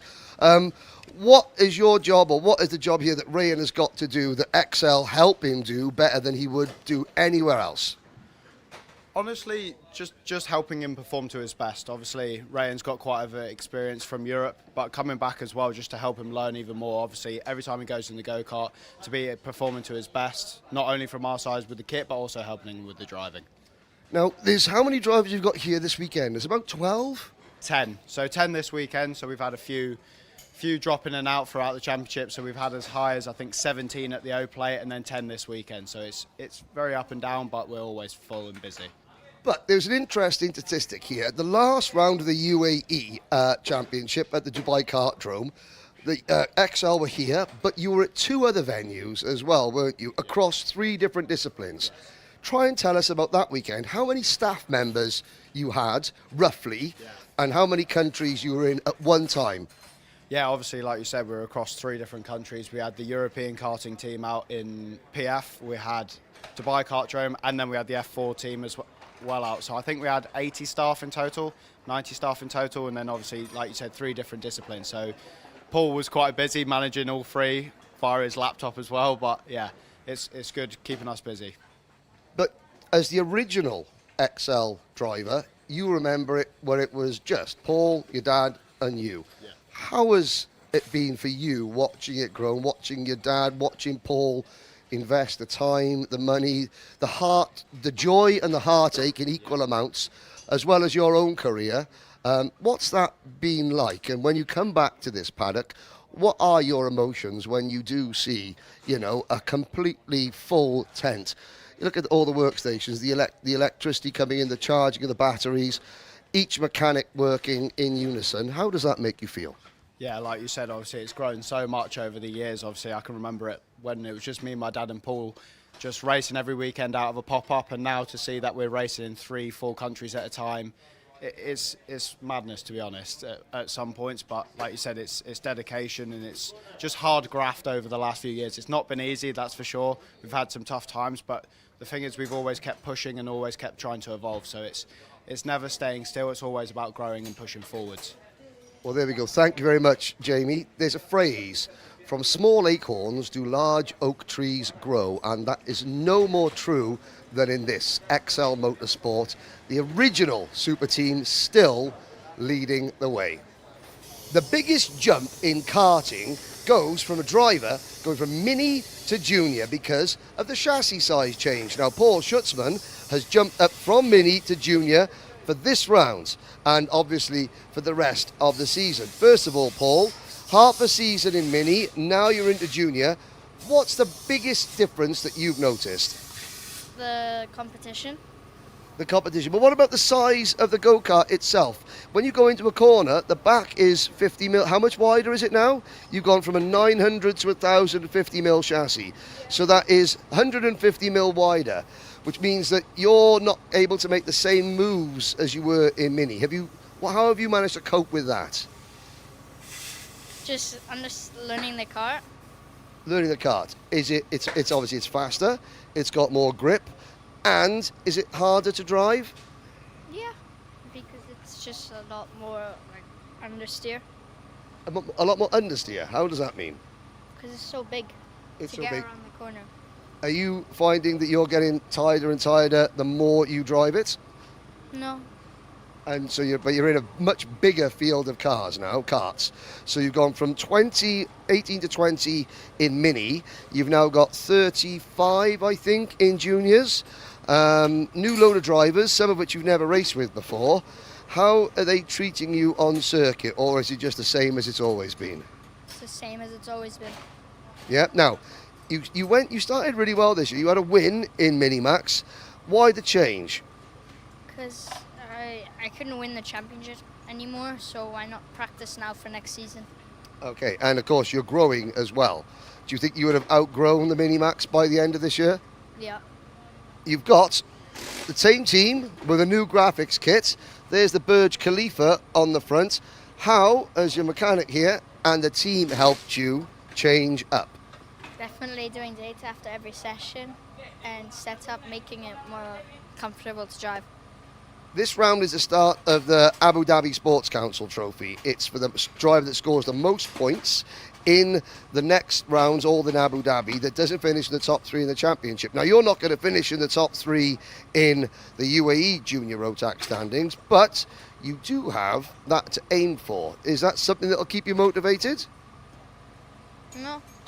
No? So what is the goal for the rest of this season? To get to the podium. Gets the podium. Okay, there we go. Paul Schutzman making the jump up from mini to junior. Bigger car, but as you can see, he's not that phased.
Welcome back to Marina then. Round 5 of the UAE RMC is about to get underway. It's day 2, of course, and we're about to go ahead with our finals to round things up for round 5.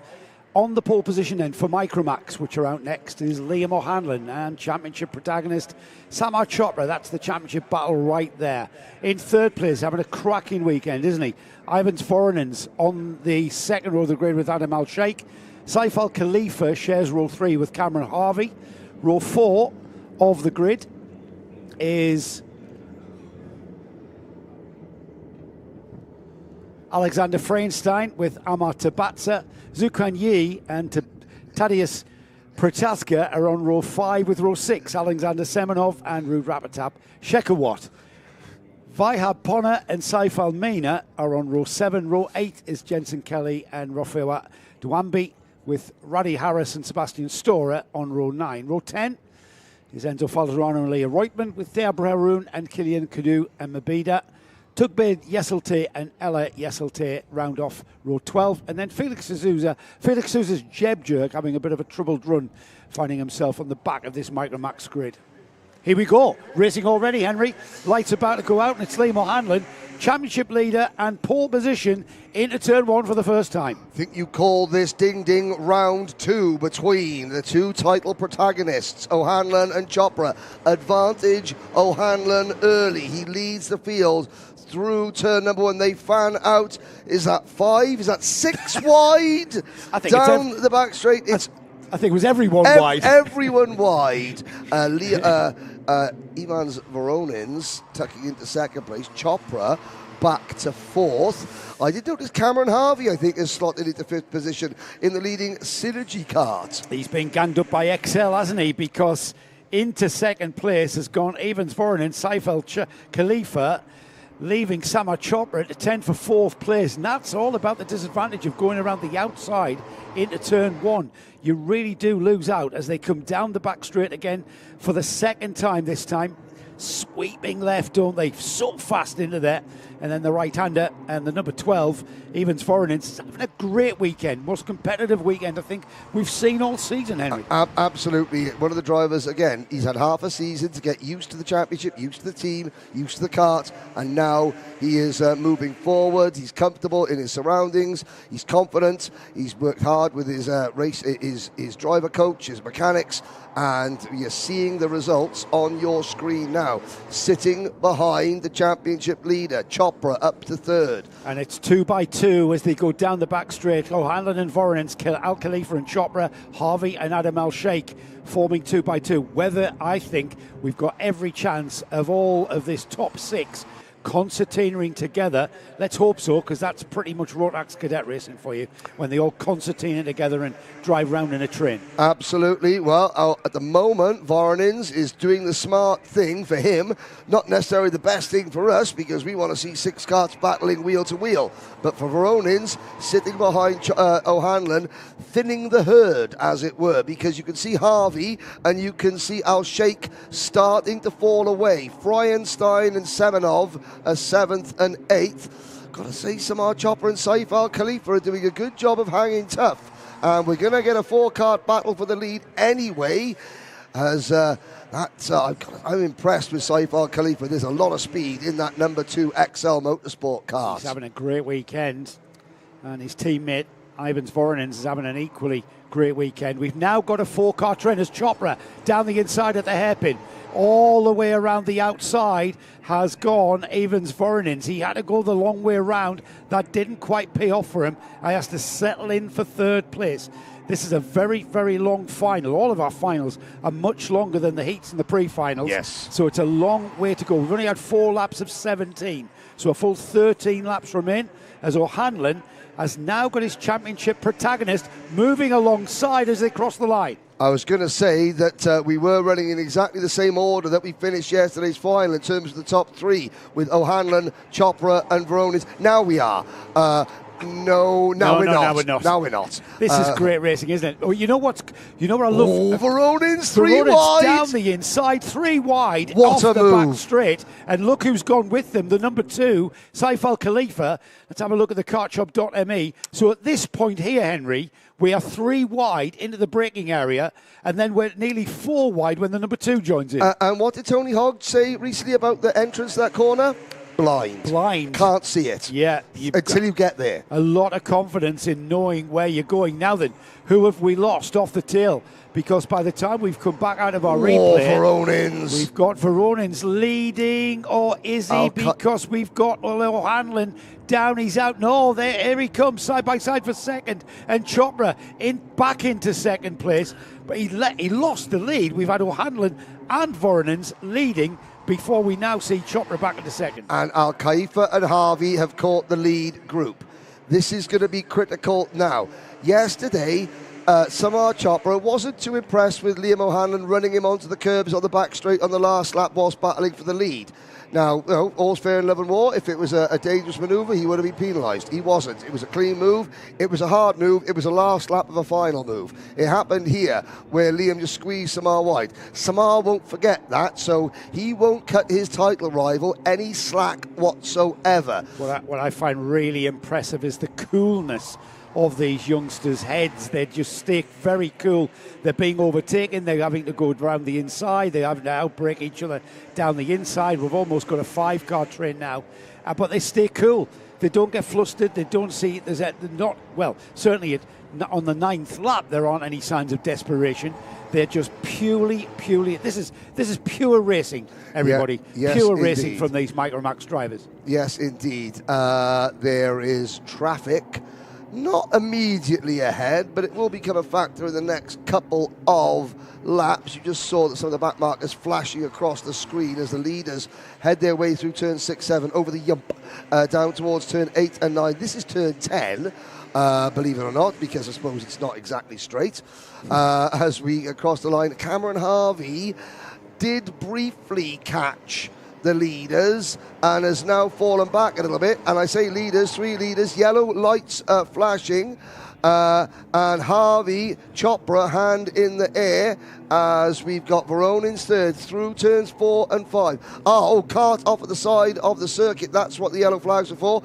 The leaders lap the number 13 of Kilian Nkudu Mbida. Yeah, he keeps out of the way, but we've still got a back marker in the form of Ella Tessele, who gets well out of the way there. And pulls in. She pulls in.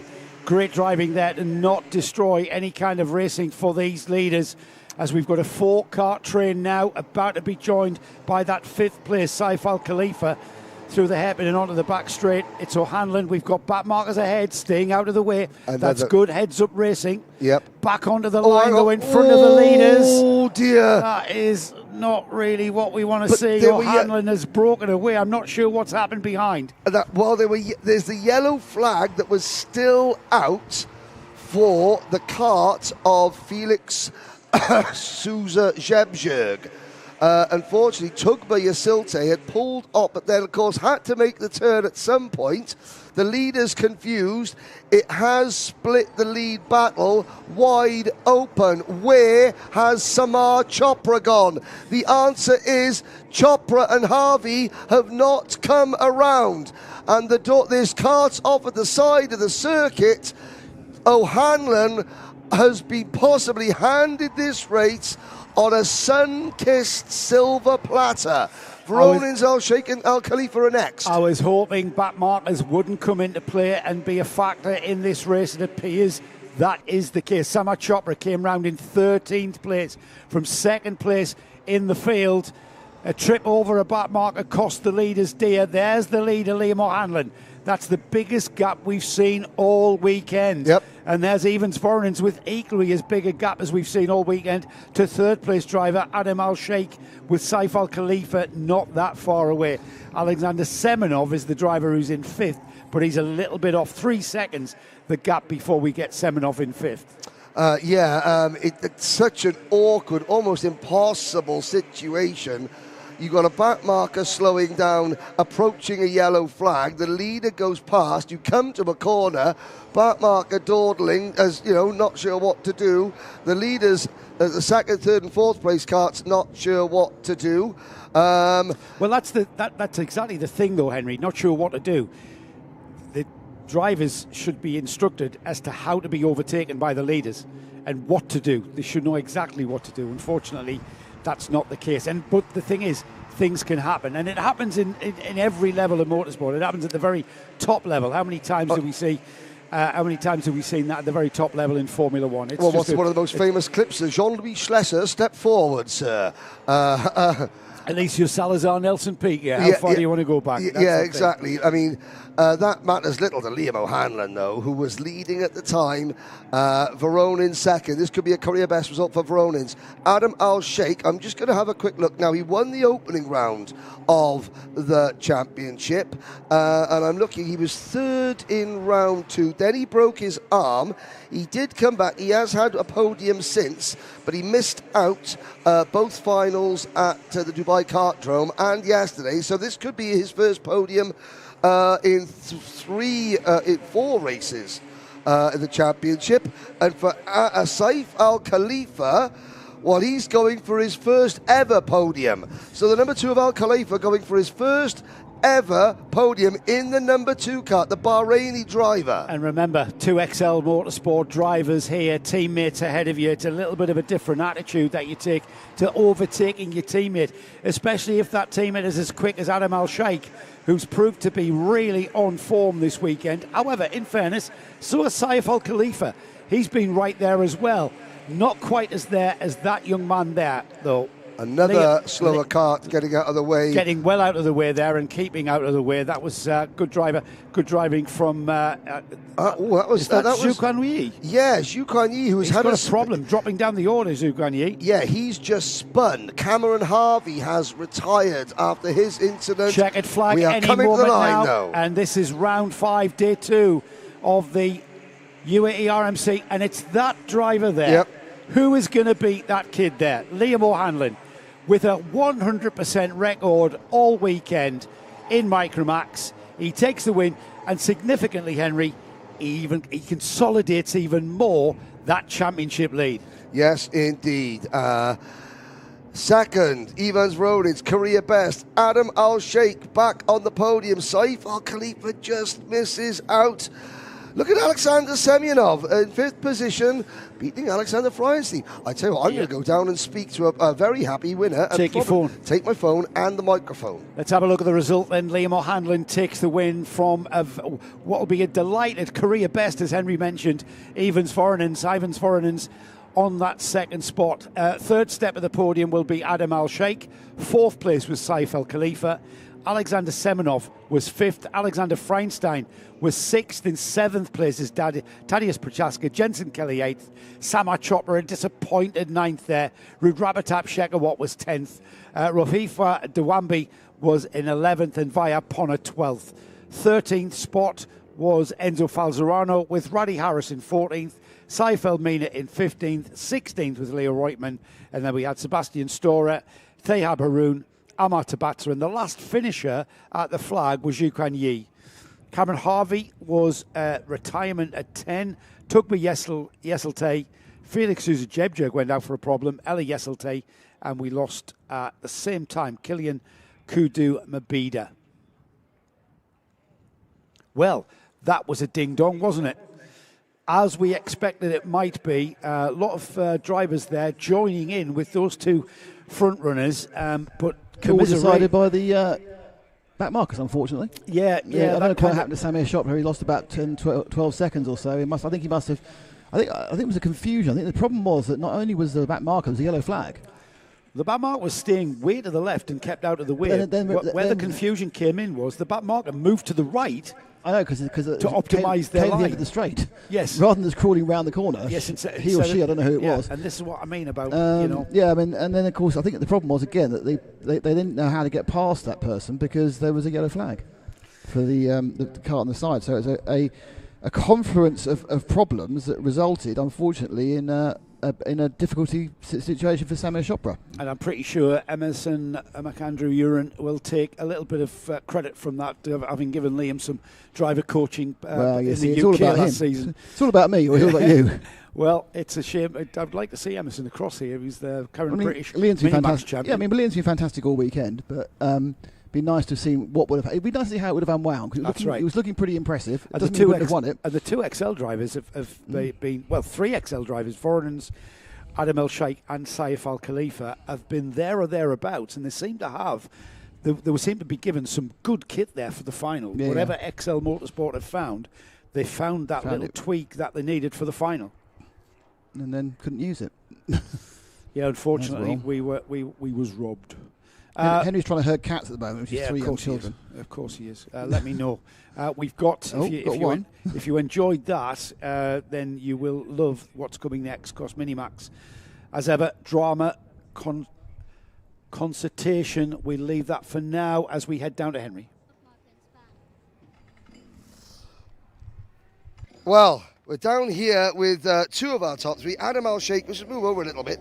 Adam Al Sheikh is busy getting his helmet off. He needs some assistance because they do it up very, very tightly. Well, apart from the qualifying sessions, which you've already said, you know, thanks to this man here, that was a perfect weekend. Liam O'Hanlon, well done. Yeah, it was very good. We scored good points for the championship. Like, we won all the heats, pre-finals and finals, so I'm happy. Now, it was a fantastic battle between 6 of you at one point, chopping and changing. And then what happened when you came up to laps traffic? I got through it clean, but I don't know what happened behind me. Did you notice suddenly you turned around and think, where'd everyone else go? Yeah, I had a big gap, and I was like, oh, I got a big gap, so just go get my head down. But I've got to say this. I mean, Liam said yesterday, he said hi to his granddad. Now, Liam's granddad, he's in hospital recovering from heart surgery. The first half of that race wouldn't have done your granddad's heart condition any favours, would it? No. But the second half of the race, when you were in control, that was okay? Yeah. Okay, who would you want to thank? My mum, my dad, my 2 sisters, George, Zabir, Jacob, Lockie, Connor Clancy, and I want to say hi to my nan and my dad. Okay, we'll say hello.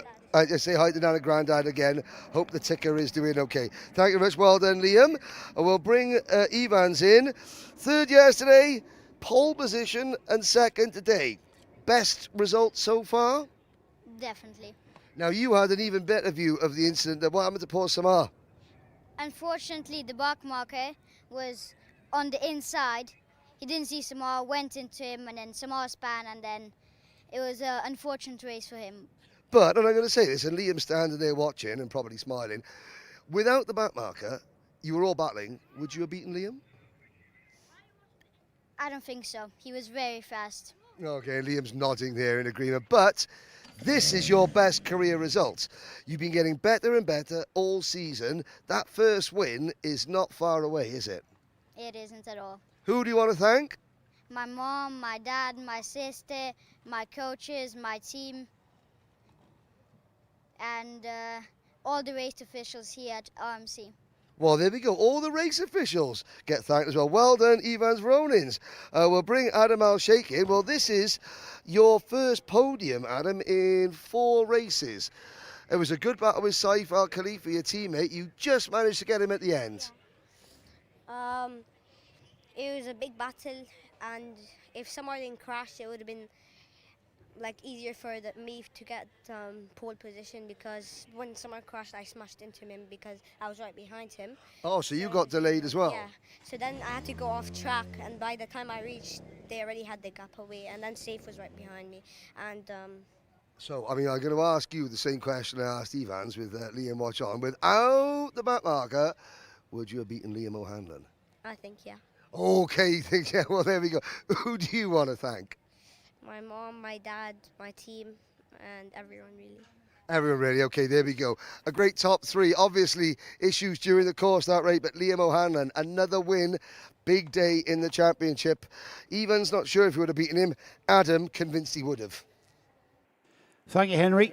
And for everybody watching in the UK, I know you're just waking up to your day's sport. That is Henry's forehead glistening with sweat. Yes. That's how hot it is down there. He's having a right old glisten, isn't he? He is. He's glistening. Oh, he glistens very well. I must admit, I'm glad he's not a doctor. His bedside manner's quite abrupt, isn't it? I hope your tick is all right. Yeah. Mr. O'Hanlon's grandfather. Jeez. Brilliant. Never mind, eh? I forget Liam's granddad's name, but I know that Dawn Sanford is an avid watcher of Liam's races, but and I don't know whether it's Dawn's partner. I know that Dawn Sanford is Liam's mum's mother. Right. That's grandma on the matriarchal side. Are we going to do a full Liam O'Hanlon family tree? We've got a family tree here of Liam O'Hanlon. Who do you think you are? Let's go back the whole way. Yeah. Great well, grandfather. Liam O'Hanlon, we know who he is. He's the championship leader and the winner of round 5, both days as well, day 1 and day 2. So absolutely outstanding. We have got an absolute corker of a race coming up now. Have we? There's those drivers there. You see there the Team UK overalls of Albie J. Stubbs. There he's done them, just putting his helmet on the left of screen. And that's Albie J. Stubbs on the pole position for Minimax. I'm not sure the umbrella works when you hold it like the guy at the front is. He's more. It's not for rain, that's for sure. He's more like he's about to be a Buzzy Barkley big number from the 1930s. He starts spinning it. Yeah, there's Liam Smith still with his sleeves rolled up over his shoulders, trying to get some rays, trying to get some suntan on those. You know what we say? Sun's out, guns out. He's got some thread hanging down from his shorts, I think, hasn't he? Sorry, they're his legs. Yes. Hey. Yes, Henry. It is. It's mate. I've just made mention of your glistening forehead. It's hot down there, isn't it? It is rather warm, yes, and there's quite a lot of forehead to glisten at the moment. What I mean is, conditions-wise, it's very, very stifling out there. It's the same thing. The sun is now bearing directly down. You can see where the shadows are. See Liam Smith International. Mentioned that. Looking wham, I think, in his blue trainers. Yes, the 5 head that I have, not the 4 head. I got the full Ant McPartland going on. Yeah, it is warm, and of course, there you can see centre in the traditional Arabic outfit. That is Mr. Al Maina. He will be contesting the DD2 Masters category next year. He's got not 1, not 2, but 3 sons all racing. That sounds expensive. Yeah, that sounds busy. That sounds and yes, it does. And he did do a race. I think he did the Rotax Invitational. At the left-hand side of your screen, you've got the members of the JNKD team. Mr. and Mrs. Karachkovich in the middle there. You've got somebody with the same hairstyle as myself. What, the prison cut? The prison cut, yeah. The glistening to be honest, paint. it's more a Marine's cut, isn't it? You're about to go into action in Nam. I call that just out of prison look. It's a tennis ball look. Because I've been on the road for a month. I haven't had my the strim that I usually have. In fairness, you would be chucked out of the Marines for the beard. Yes. Not the attitude, then. Well, no, he's lack of physical fitness, prowess. There's lots of things other than the beard. Mental fortitude, physical strength, mental strength. And Nick chooses the beard. Yeah, I think realistically, they don't need to be that balanced. It's fine to be a Marine. Being unbalanced on that level. Yes. I can run into. If someone tells me I'll run into a brick wall, that's enough for being a Marine. We are about to get underway with the Minimax final. We've got Albie J. Stubbs on the pole, as we saw there. He's in his Team UK overalls. He's in Charlie Page's Team UK overalls. Oh, is he really? Yeah, Albie hasn't qualified for the grand finals yet. But he's outgrown his SPR I wonder why suit. he was wearing someone else's overalls. He's outgrown his World Final suit. He's outgrown his usual suit. How long have we got before we start? 15:08, so 1 minute. 1 minute. Okay, so this is my wrong overall story. First race I ever did in F1. I used to work in F1, at Monza. Really? Did you really? Yeah. It was won by Ferrari. Ferrari won the race. It was 1996 Monza. You probably know who it was. And they said, I was running around doing my first ever job, and they said, we need to speak for anyone from Ferrari. Anyone who wants to speak for Ferrari. And so these 2 guys came down, who I vaguely recognised as being around. It's the first time ever in the paddock. Vaguely recognised. Guy wearing a big Ferrari shirt, next to him a guy in a Williams shirt. I thought, okay, well, the Ferrari. So took the guy in the Ferrari shirt. Hey, yeah, it's great, fantastic. Yeah. And he goes for a great win. He went, oh, yeah. It's a German accent, weird, but international team, obviously, Ferrari. Yes. Yeah. We're very happy to have won the race. It was really, really good. That's fantastic. And then, so I finished the interview. Then I got this my headphones. He goes, "Do you know who you've just talked to?" He said, "No." Well, you just talked to the Williams chef.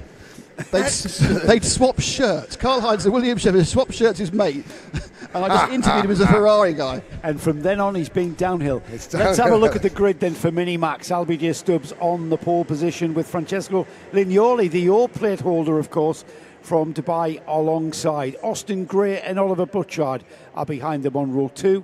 Benjamin Krachakovic and Maxim Zoyner on row 3. Row 4 is William Mazzali and Max Payton with Kurt Ivanov and Washu Mathbula.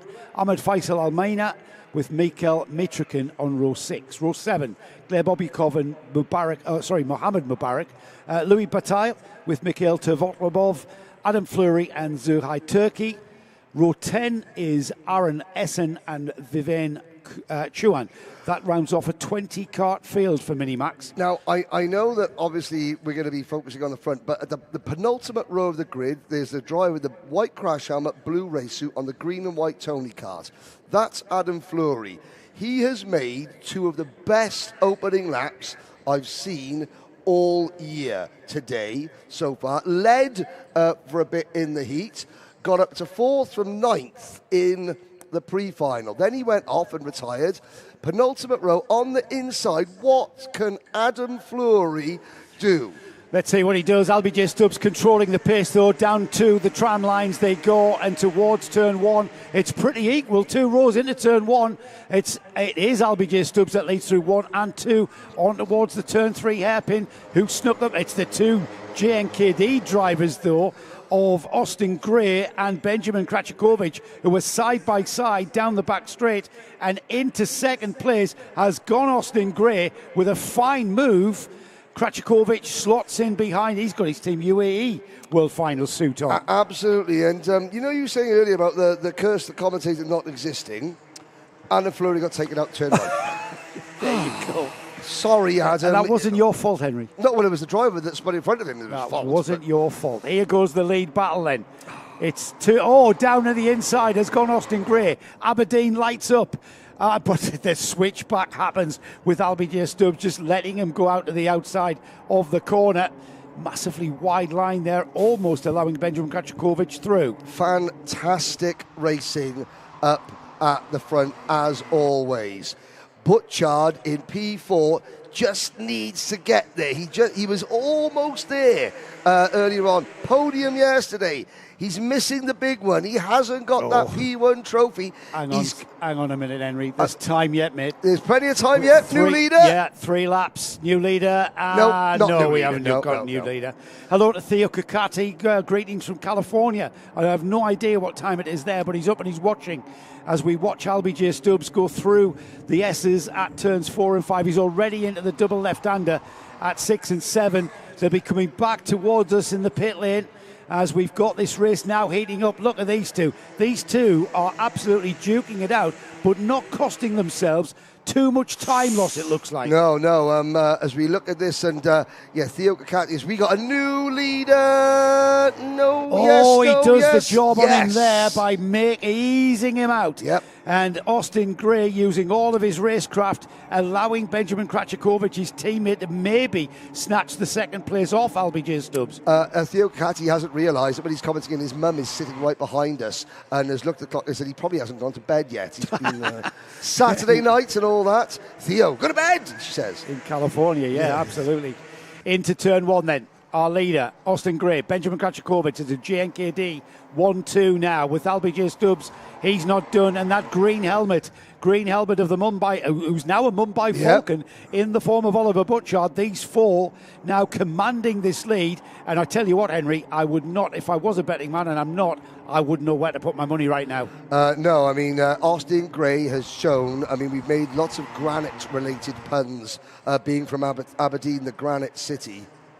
But he has shown nerves of steel and a will of iron, has Austin Gray this weekend. You could ask, is this the right time to be leading this pack round? We've got 14 laps of this, and Austin Gray, what these 4 drivers need to do now is work together and continue in this train rather than trip over one another. Yes. Because there's a long way to go here as LBJ Stubbs takes absolutely no notice of me whatsoever and cracks on. And Kratchkiewicz and neither gets does it back. Benjamin. Yeah. Well, it's good to know that there's no in-car radios being used in this championship, because none of the drivers can listen to what we're saying or take any notice of what we're saying. Here comes LBJ Stubbs, bringing Butchard. Now, Butchard's going to get a good run here. Three wide. Butchard. Oh, Kratchkiewicz spins. Oh, my goodness He was very, very close to contact with that barrier. Kratchkiewicz runs out of space on the outside, gets it all over the Formula One curbing, and that just upsets the kart, puts him into a spin and out of contention for this final. And if you looked at that, he was straight line. He had made the initial part of the problem was fine. He had re-straightened the kart. He then just hooked a wheel on this. It's sort of a rain runoff. It looks like a ditch. Yeah, it's like it is like, but not the red and white tarmac. It is like it's a drainage ditch. It's a Formula One drainage ditch. Well, the thing is, Henry, the art of the sport is to not get out there. Unfortunately for Benjamin, he didn't have a choice. There was two karts on his inside, and he basically ran out of space. The battle is on for second, though, as this has allowed Austin Gray to pull a gap of almost a second. Let's see if he's increased that gap. He hasn't. It's about 9/10. So if these two here, LBJ Stubbs in the front there with the pink and blue kart, the green helmet of Oliver Butchard with Francesco Lignoli not that far behind, these two need to just get on with it and catch that lead driver. Absolutely. Kratchkiewicz is still in the race, however. He's at the back of the field, but he is still in the race. I think there are 19 of the 20 starters are still running. So Kratchkiewicz, damage limitation. Although with just 10 laps to go, and the field very spread out, the amount of damage that he can limit is limited, if you catch my drift. Yeah, I do, absolutely. All he can do is get through the field as best he can. He was very much in contention for the win, but I'm not going to make it any harder for the youngster to cope with. Consolation, there's no consolation prizes after what was in store, and this has strung our Minimax race out, hasn't it? The battle is Francesco Lignoli and William Mazzali for 4th and 5th. Whether these three can come back together, the gap has been 9/10 for about 3 laps now. Ooh, look at that. LBJ Stubbs reduced it with the fastest lap of the race, 35.169. Bit between reduces it to 8/10. Yeah, he's got his head down. He's thinking, right, looking over his shoulder, can't see Kratchkiewicz anywhere. Yesterday, obviously, it was a good points day for LBJ Stubbs. He came into the weekend 32 points behind Kratchkiewicz. Haven't had the calculations, but obviously that gap closed considerably, with Kratchkiewicz finishing 5th in the final and not finishing the pre-final, and Stubbs winning the main event. He's obviously going to gain a lot more points here, and he's thinking to himself, he knows that Kratchkiewicz is nowhere to be seen. He's a long look over his shoulder. Now, that's not because he's worried that someone's behind him. He's looking for his title rival, and he's now had 2 looks over his shoulder on the back straight. He'll know Kratchkiewicz, nowhere to be seen. He'll be wondering where he's gone. Because he's been buzzing around over his shoulder pretty much all weekend. He's not there, but all that LBJ needs to focus on now is the rear bumper of another JNKD kart, and that's Austin Gray. And he's catching him because the gap has gone down to under 4/10. Here it is. We don't need a stopwatch. He's in the slipstream. He's going to draw up towards the back of Austin Gray. And if I'm not mistaken, very, very soon, if he can continue that momentum and carry himself alongside and ahead, very difficult here he has to do that, but that's what we've got in store here. LBJ Stubbs now on the rear bumper of the leader. Okay, you're going to get one of these two karts is handling very well, the other isn't. I'll leave you to guess. Look how much arm input Austin Gray is having to use. He's soaring away at the steering wheel. That's not good. Stubbs hardly looks like he's turning the wheel. I mentioned this in the pre-final. Here we go. It looked like Austin Gray had a little bit of turning oversteer. You did. And that has cost him dearly on the back straight there. As he turned in, Look for the little bit of opposite lock. And look at He the orange turns in. stripes, Yeah. Look at the little bit of opposite lock, little bit of right hand down when he's turning left. That's an indication that the rear end is rotating a little bit too much here. Yeah. Race on here as Albie Stubbs has taken the lead back from Austin Gray. This bit here down the inside, but they continue that momentum all the way around the outside there, and going too wide there has cost Austin Gray. Austin Gray I'm not saying he's overdriving. He might be overdriving, but certainly if that kart's not handling as well as it could be, Austin Gray, this is sheer bloody mindedness from Austin Gray. He is willing every ounce of performance out of that kart. Yet potentially overdriving it, we don't know. But I don't think it is. He's certainly hustling and doing everything he possibly can. I'll tell you what that is, Henry. That's his rear tyres have gone off. Very Here possibly. we are at the end of the day. The rear tyres, whether that was a decision on pressures, who knows? But right now, every time, it's a very high-speed turn-in pretty much everywhere here at Yaz. And every time Austin is turning in, he's got to counter-check that rotation in the kart. That's costing him time. Albie J. Stubbs, look at the steering input from Albie. When he turns in, he continues just with that neutral 9 o'clock and 3 o'clock on the left and right hands. Look at this now. See the way they turn in there, and look at the way Austin Gray is fighting that. He's fighting that rear end all the time with 3 laps to go. I mean, they make them tenacious up in Aberdeen, and certainly this has been a tenacious drive from Austin Gray. You've got to give credit, number one, obviously, to Albie J. Stubbs, but to Toby George, Albie's mechanic. Toby has maximised the equipment, every aspect of the car, the grip, the setup, the tyres. He has given Albie J a piece that Albie can just cruise on, but Austin Gray still hasn't given up. Yeah, he's still pushing on, isn't he? And he is like the Scottish Terrier. He just hasn't got that early pace that he was commanding this lead. Keeping a watching brief on this lead battle, it'll be 1 lap to go when they get by, is Oliver Butchard, who was on the podium yesterday, Henry, the green helmet there. Absolutely. His first weekend with Mumbai Falcons. He's on schedule here for another podium finish behind the 2 same drivers he finished behind yesterday. Stubbs has a long look over his shoulder starting the final lap. That means that Stubbs isn't confident. Look at Austin Gray! Wheel to wheel. Oh, Stubbs on the outside just has the momentum. My goodness me, has Austin Gray driven the wheels off that wagon. He's got his head around that rear end coming round because he found some performance to get back on the rear end of Albie Stubbs. They're into the final 2 turns. He's not going to. He's going to try. They're side by side coming out of the final turn. It's a drag race to the flag. Unbelievable drive by Austin Gray to take the win by 38 thousandths of a second. That is outstanding when you see what he had to drive around there, and he fist pumps the air. That is phenomenal driving from not just, of course, Austin Gray, but Albie J. Stubbs. That could have went horribly wrong there. Austin, I mean, it was clear to see Austin Gray is fighting that kart. Stubbs and his machine looked like it was, driver and machine working in perfect synergy in unison. Gray, all arms and elbows. You're trying to say, here's your kart shot. Here replay. it is, down the inside. Look at that, side by side. Crossover City. Albie J. Stubbs was compromised. Because of Austin Gray's attack, he couldn't get around the final turn on the right line, and he was absolutely mullered there, was Albie J. Stubbs. And, of course, they both come out onto the straight. Can we have a look at that again, Nick, if we can? Let's have another look at this. Down into the chicane for the final time. Austin Gray comes from way back, side by side into the final turn, does the switch to the inside, and he's got the better line as Albie J. Stubbs was fighting on the outside there. And look at that, 38 thousandths of a second to take the win. Austin Gray, hello Aberdeen.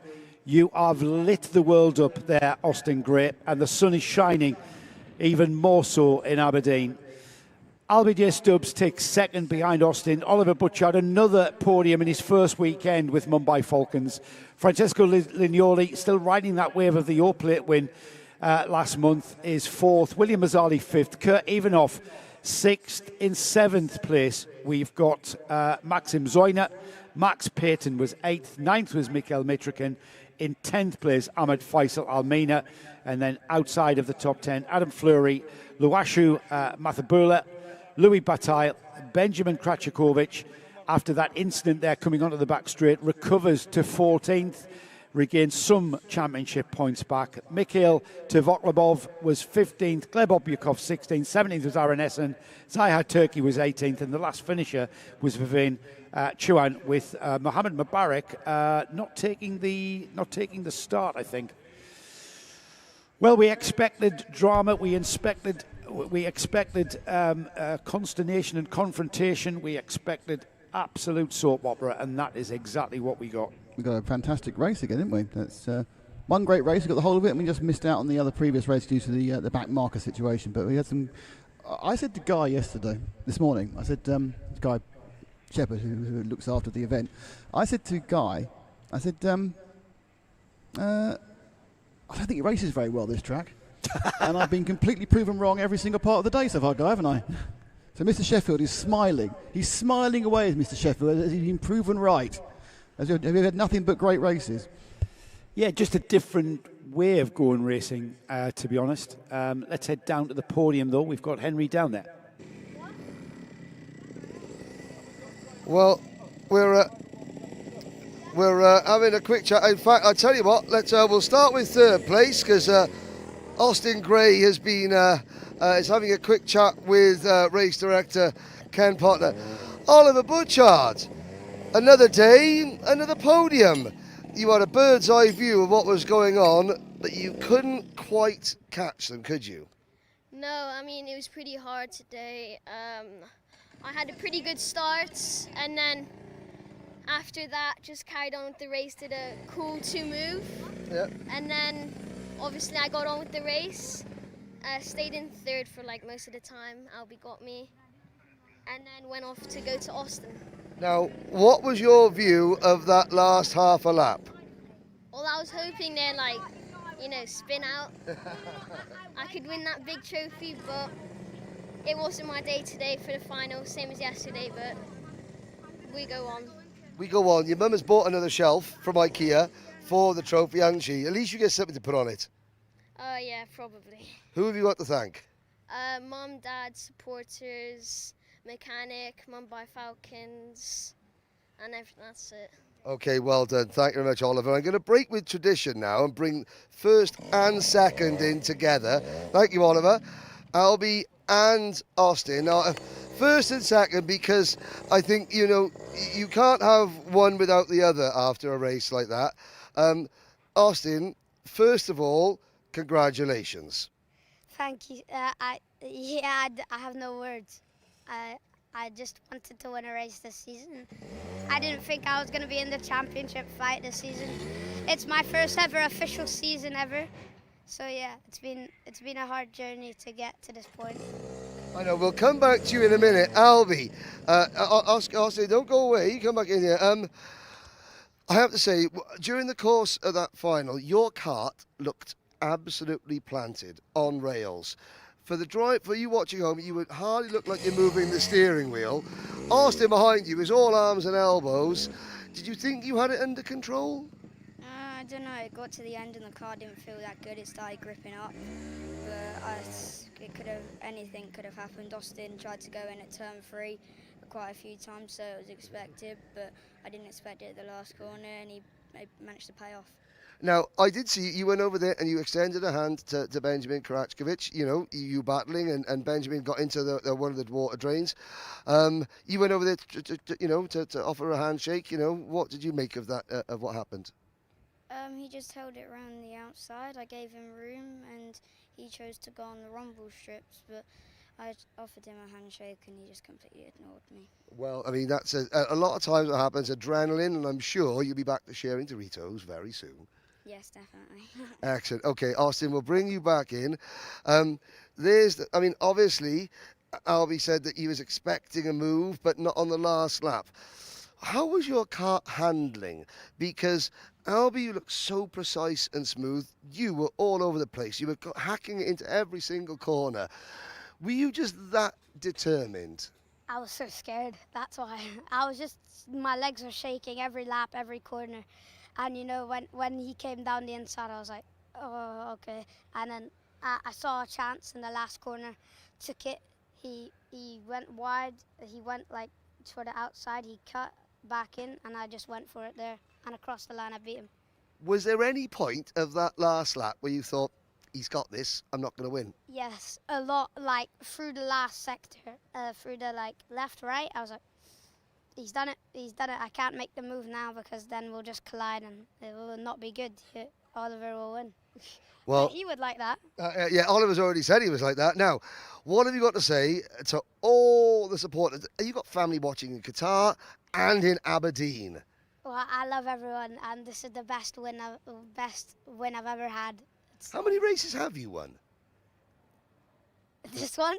This is your first ever win? This is my first ever season, and proper season.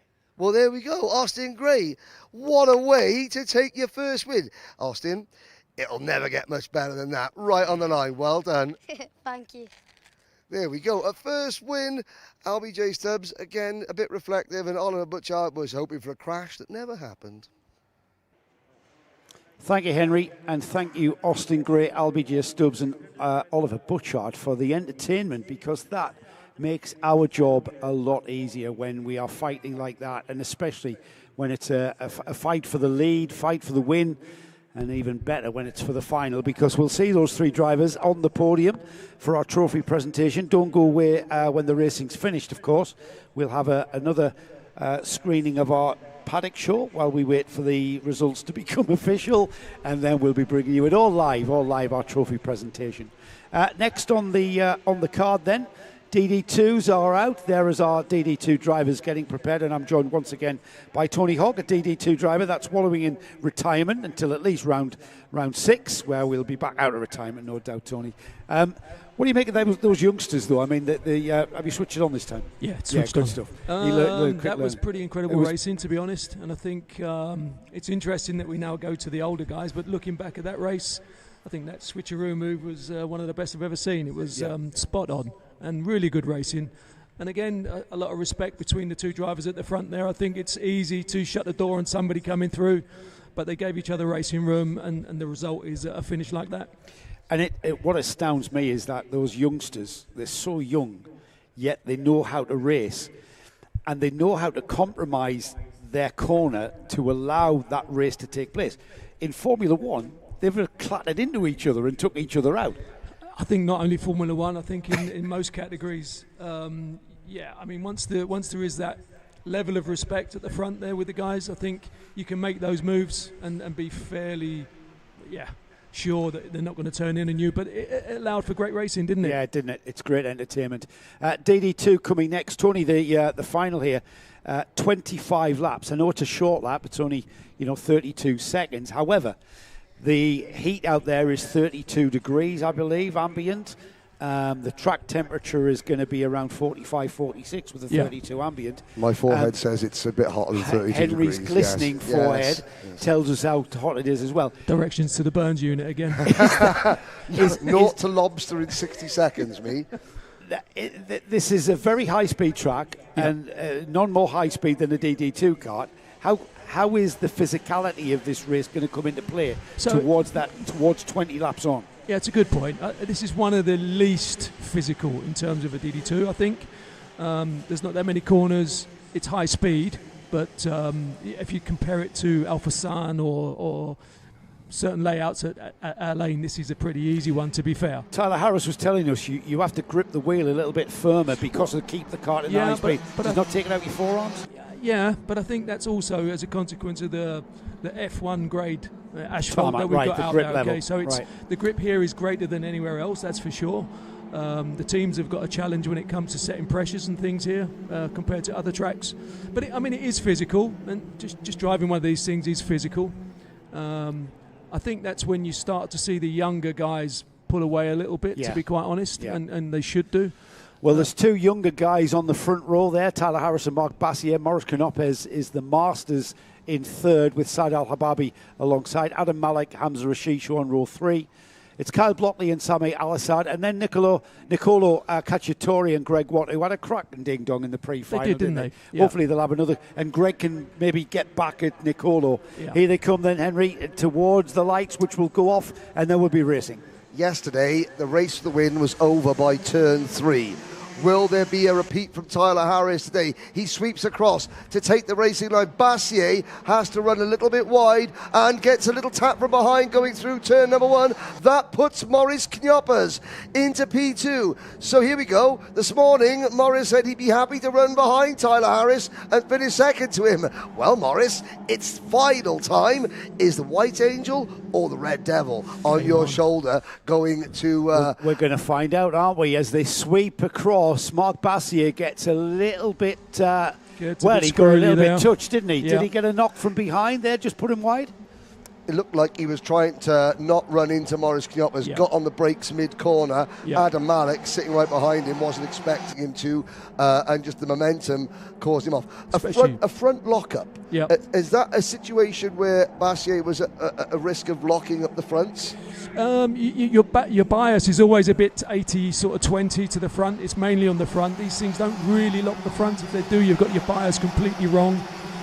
You can stop it on its nose, of course, but a front lock-up, it's probably only when you've got steering angle in and trying to brake at the same time. Oh, okay, because it's like in the wet, isn't it? You brake in a straight line in these bad boys. Yeah, he pretty much. I think it was Marc Bassier in our interview for the Paddock show. He said it's more like driving a race car than a kart. It's not. You're not relying upon that rear axle only, braking and rotating the kart. It's a more of a straight line, braking in a straight line. Yeah. You mentioned to me, Tony, when we first met, when we first chatted about DD2, that you also use the gearbox, perhaps not so much at Yas Marina, but you also use the down change to help with the braking. Yeah, I mean, very much so. And as Mark said, and as you've alluded to there, you need to get all your braking done, including the downshift, in as straight a line as possible. You can kind of trail brake slightly into a corner, but you really want to get it all done in a straight line. And the engine retardation really helps you to brake as late as you possibly can. Yeah, which is a very, very narrow window for a braking area. Yeah. Running lap number 4, Marc Bassier just sets the fastest lap of the race. He's 1.7 seconds behind that driver. Number 484, Tyler Harris. Now, earlier on, Tony, you mentioned that Kyle Blockley was actually the last Masters driver to win the overall DD2 championship. You're the last Masters driver to actually win an individual final. Is that correct? How long ago was that? Not that long. It was in the same period as Kyle Kumaran was racing. Mm-hmm. It was a bit fortuitous, but you've got to be there to capitalise on those things, right? Like the lottery, you've got to be in it to win it. Absolutely. I wonder, Maurice Knoppers. Now, Tyler Harris isn't going to give him anything, obviously. Maurice saying, no, I'll run second. How much has he got? Because yesterday, he set his fastest laps in this final on lap 21 and 22. He said that Luigi and Zen Derua had been coaching him and giving him some advice. Do you think they would advise him how to just, maximise that performance a little bit more? It's going to be tough to see anyone catching Tyler Harris on this form around this circuit. Tyler's been pretty imperious all weekend, to be fair. I think Moritz is in a really good position as it stands now. He's got a gap in front, he's got a gap behind. He should just now really be concentrating on hitting every mark, every lap, and then just looking to stay as close to Tyler as he possibly can.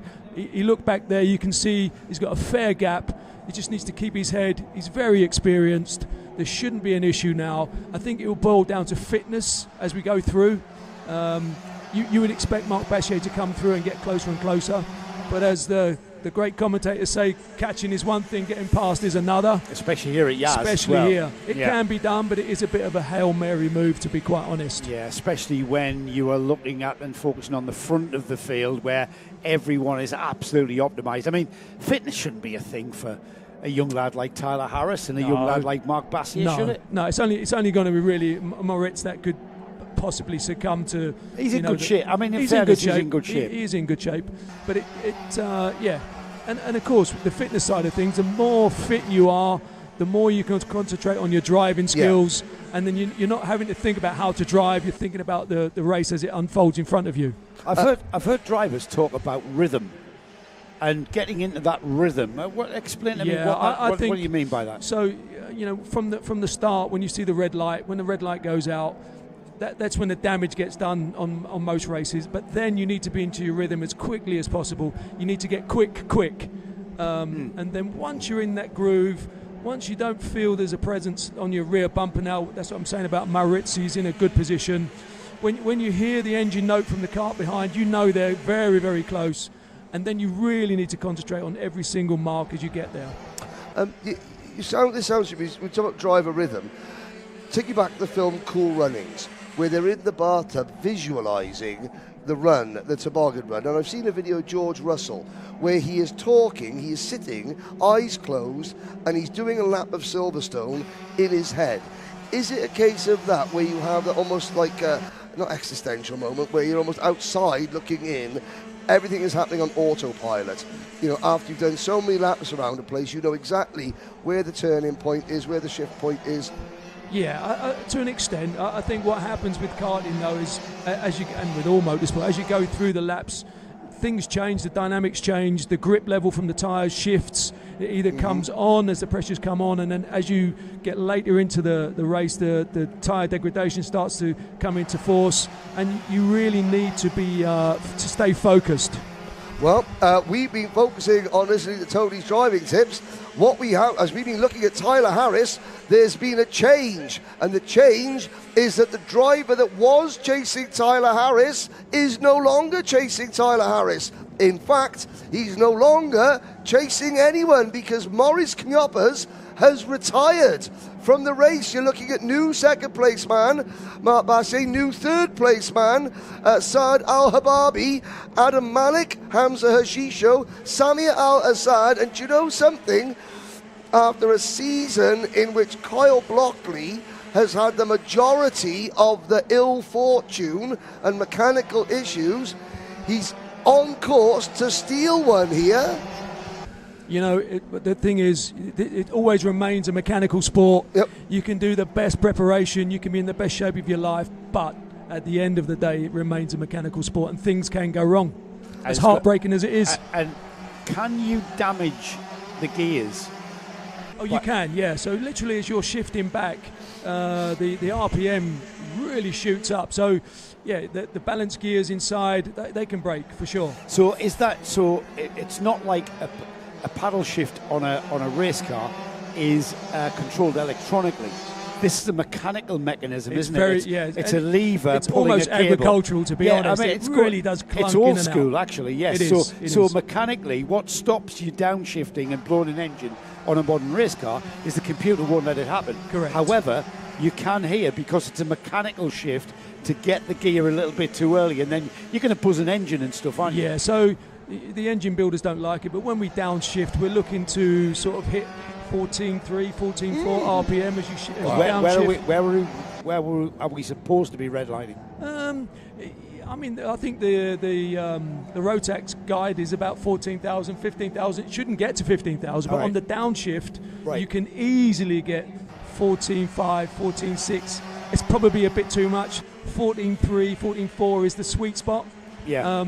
You might get away with that one or two times in a 15-minute race. You might get away with one or two 14.7s, but you really want to be in that 14.3 range on the downshift, and then you're really benefiting from the downshift in the engine retardation in the braking zone. And it's keeping the rev range on that curve band, isn't it? Yeah, of course. On the exit now, the engine is in a higher rev mode, so it picks up that bit quicker. But it's a finite thing. It's not an exact science. It is. I mean, you're talking about an engine that's buzzing around at 14,000 revs. When you imagine it's a single piston, and you've just said there you want to keep it between 14.3 and 14.7. Yeah, and you don't see it on. Big crash! That's Adam Malik. His rear axle has snapped. Malik's rear axle snaps at 125 kilometers an hour. There it goes. He gets on a rumble strip.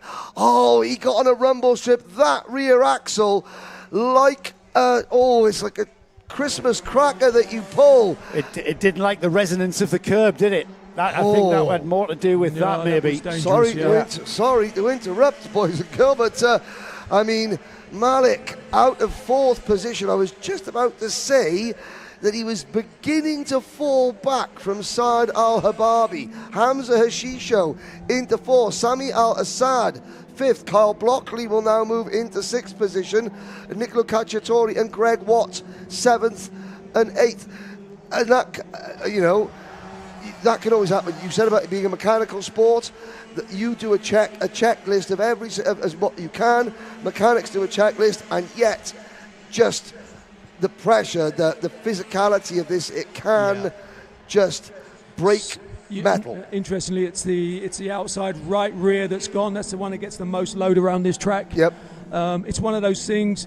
It's probably where the keyway goes in. It's a bit of a weak spot. It can go. Very unfortunate, to be fair.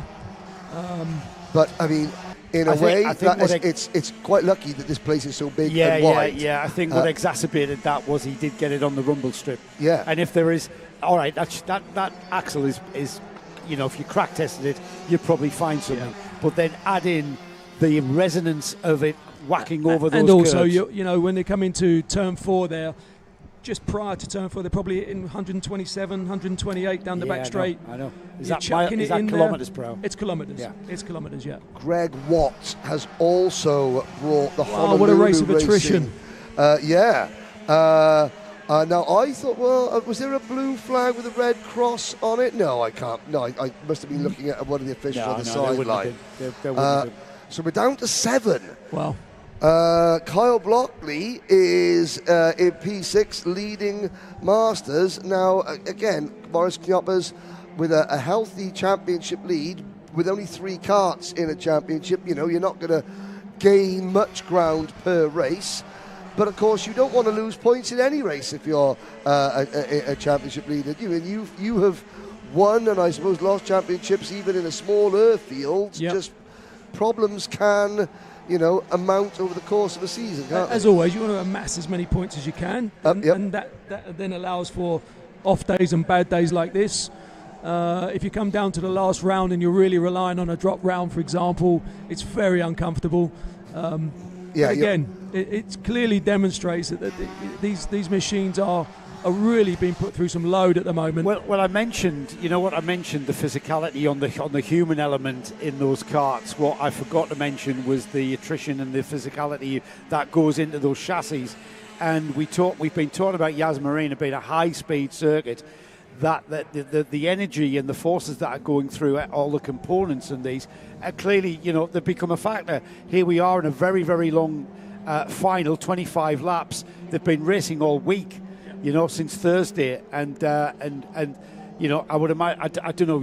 What's the lifespan of an axle? It's got to be more than 1 meeting, hasn't it? Oh yeah. I mean, typically it's very rare that they go. Particularly where that one went, because it obviously goes through the engine. Yeah. So, but there's obviously, it stiffens around that part. I wasn't hallucinating. They are flagging the back markers off. I think Greg Watt and Nicolo Cacciatore have been flagged off the circuit. Interesting. Yeah. Yesterday they weren't. I thought today they were a little bit closer to the lap times of the leaders. Yeah. That's unfortunate. It's never a nice feeling. Checkered flag is being unfurled now as we're on the final lap, and this young man here, Tyler Harris, will be getting the opportunity to speak once again to Henry Baudet if he can keep it together for these last few long look over his shoulder meters. Yeah. Just a comfort look, I think. A 4-second gap here. It's been a great drive by Tyler. Consolidating once again, we've seen this all afternoon, consolidating the UAE RMC for 25-26 once again, and it's a checkered flag that he acknowledges there, and a fine job. Well done. Yeah. He's been imperious all week on this track. That's about as demonstratively emotional as you'll see Tyler Harris. I am. We'll count that as a smile. He's found the camera. He's like, I'm looking straight at you. I'm going to get some emotion out of him now, I promise. Yeah, Tony, stay with us for a moment until... it'll be my pleasure. Yeah, great stuff. It's been great having you. Sam Knopp has messaged in, by the way. I don't know whether he's let the cat out of the bag. Tony will be racing again next round. Is that just speculation, or what can you tell us? Are we going to see him out of retirement, or what? Home track as well, Dubai, isn't it? Yeah, so I was back on track this morning. I did 50-60 laps again. Practicing for next month. Just practicing. Yeah, of course. the feeling is I wasn't good enough for the O plate, so need to put a bit more work in. Right. And again, as with all my racing, when I go racing, I want to make sure that everything is right. Yeah. The machinery, Including yourself, the you mean? equipment, and myself. Yeah. So I was a little disappointed in myself. So that's kind of give me a bit of added impetus to sort of come back and give it a good go again and give Moritz a run.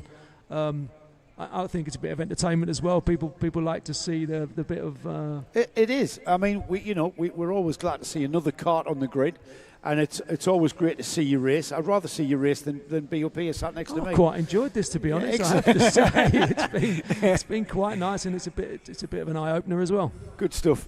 There's our result then for the DD2 race. Tyler Harris takes the win from Mark Bassier by almost 4 seconds there at the line.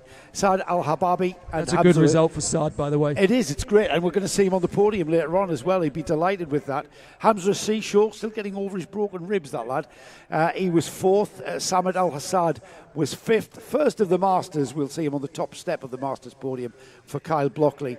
Seventh was Nicola Cacciatore with Greg Watt in eighth, and then we had Adam Malek with that very frightening looking retirement there. And of course, Maurice Canopes that went out after 7 laps. Let's have a look at that again. A frightening looking breakage, this, isn't it? Just it gets all the way across the curb. But in fairness, Tony, he's been using that curb to turn into turn 1 all day long. Yeah. So he didn't do anything that he hadn't already done. No, I don't think so. It's probably just a bit of fatigue. And again, you can't see it with a physical examination. No, you can't. Again, testimony to the safety of the track and everything that goes with it. Fortunately, there was enough runoff there. He wasn't hurt. And I think, again, hats off to everybody in the organisation on the track side as well. It's been really good. The only thing that was damaged there, apart from that axle, with regards to hurting the driver, would be his underwear. And his wallet. And of course, that goes without saying, doesn't it? You know, that's why, you know, you're here, you're going to be bleeding Durhams. Yeah, that would have been a code brown for sure. Definitely code brown. Tony, we look forward to seeing you in Dubai on the grid.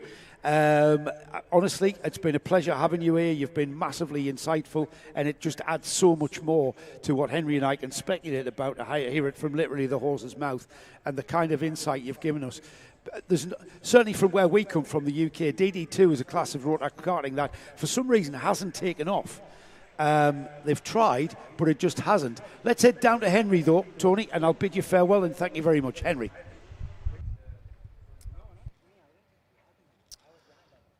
Tyler Harris.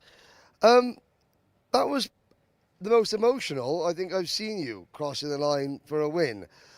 Even though it was another Leicester flag, why was that one maybe more emotional than most?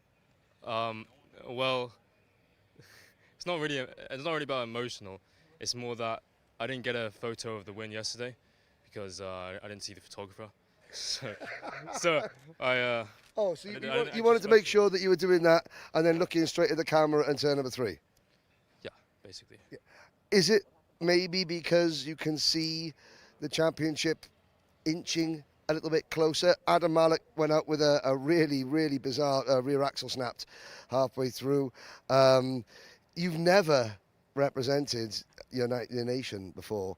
It's getting closer. I have at the Miami World Finals. That doesn't count. So this is you've got to earn this one. You haven't put the black and gold on at the Rotax Grand Finals, have you? No. It's getting closer. Yeah, it should be exciting for Portimao hopefully this year. You've got a few more rounds to get through, but you keep racking up the points. Have you allowed to think of that yet? Not really. I kind of just drive and do the race. Just drive and do the race. Anyone you'd like to thank? Yeah. Again, the team. We made a Pigeons 1, 2, 3 today. King Pigeon impression. Now, go. Sorry, I can't do that. Rubbish. Right, go on. You can thank people later. Dearie me. We'll let Adam, Mark, sorry, you can thank Tyler for Tyler afterwards. The first corner, I think you were trying to get on the brakes to avoid hitting Morris, got a little tap from behind. By that point, it was all too late. What happened to Morris? Did you see where he went off? Well, he went off, I think, the third corner. I don't know, he just raised his hand and just continued straight. From then on, it was a case of we could actually see Morris coming back in the cart now. Saad Al-Hababi has disappeared to try and see what has gone on. From that point on, a fruitless chase, just plugging away, trying to keep Saad behind you. Yeah, Saad had definitely a tire advantage because not doing qualifying. So I got a little bit nervous that he started to catch me up, but I tried to just stay consistent. Now, I think at the start of the year, podiums you were happy with, Now, is it getting annoying finishing behind Tyler? When is it going to become like, okay, podiums, yeah, I have to beat Tyler?